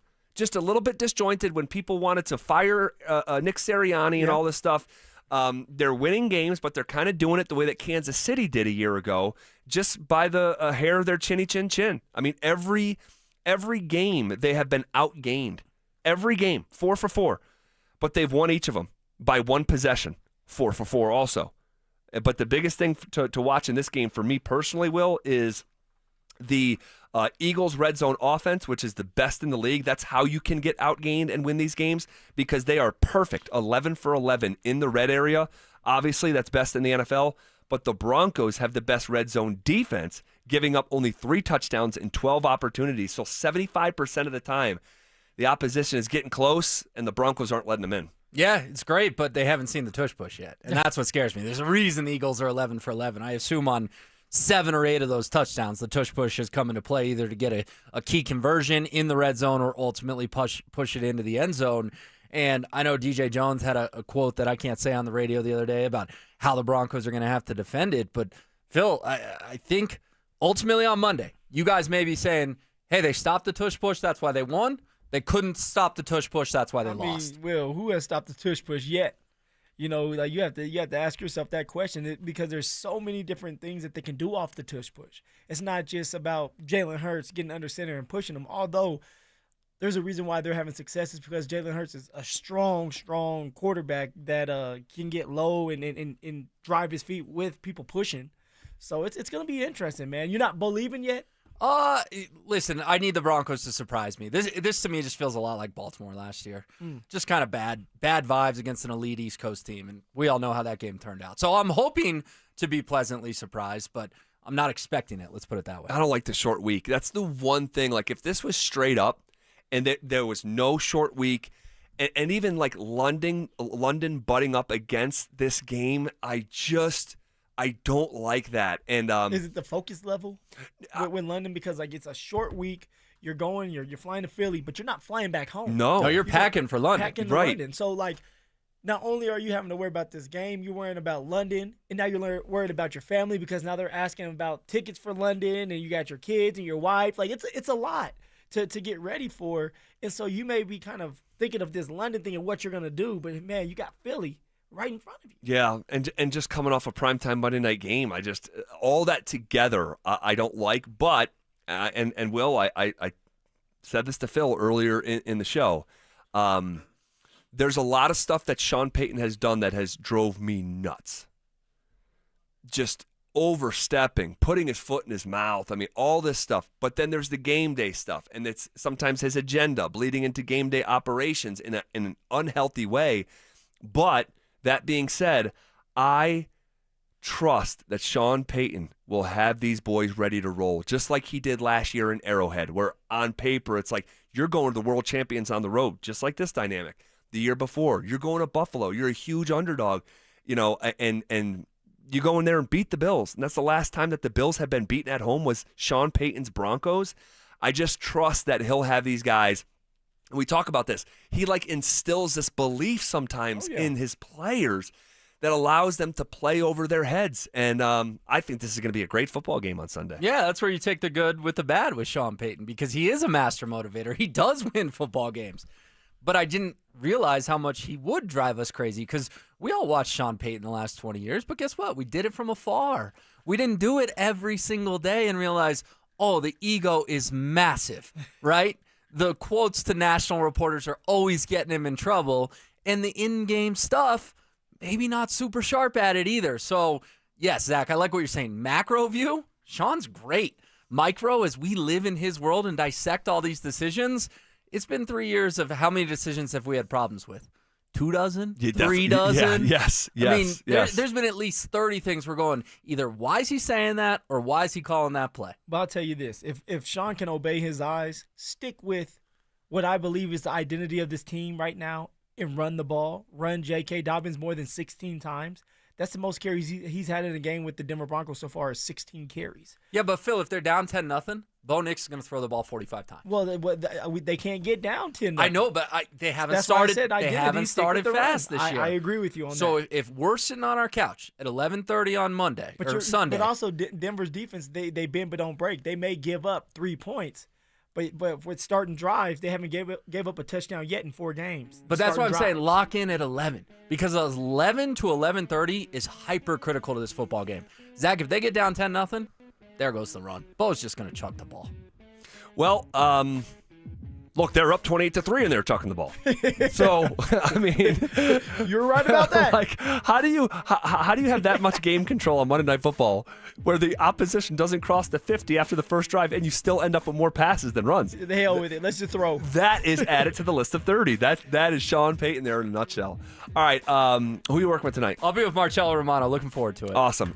Thank you guys for being here. Shout out Dante Gomez and Drew Spivak behind the glass. It's Denver Sports Tonight coming up next.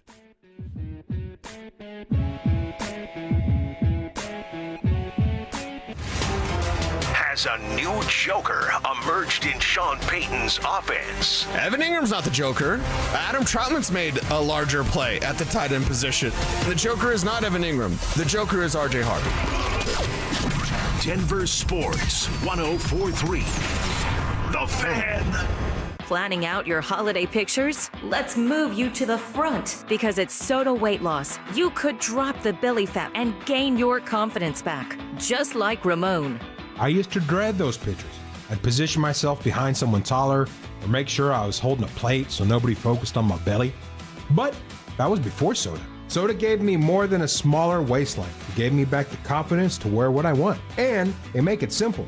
No injections, no hunger, just a plan that works. Soda Weight Loss is built for busy people like you. I lost 82 pounds in just 16 weeks. No hunger, no drugs, just steady, real-life progress with the nutritionist who helps you every step of the way.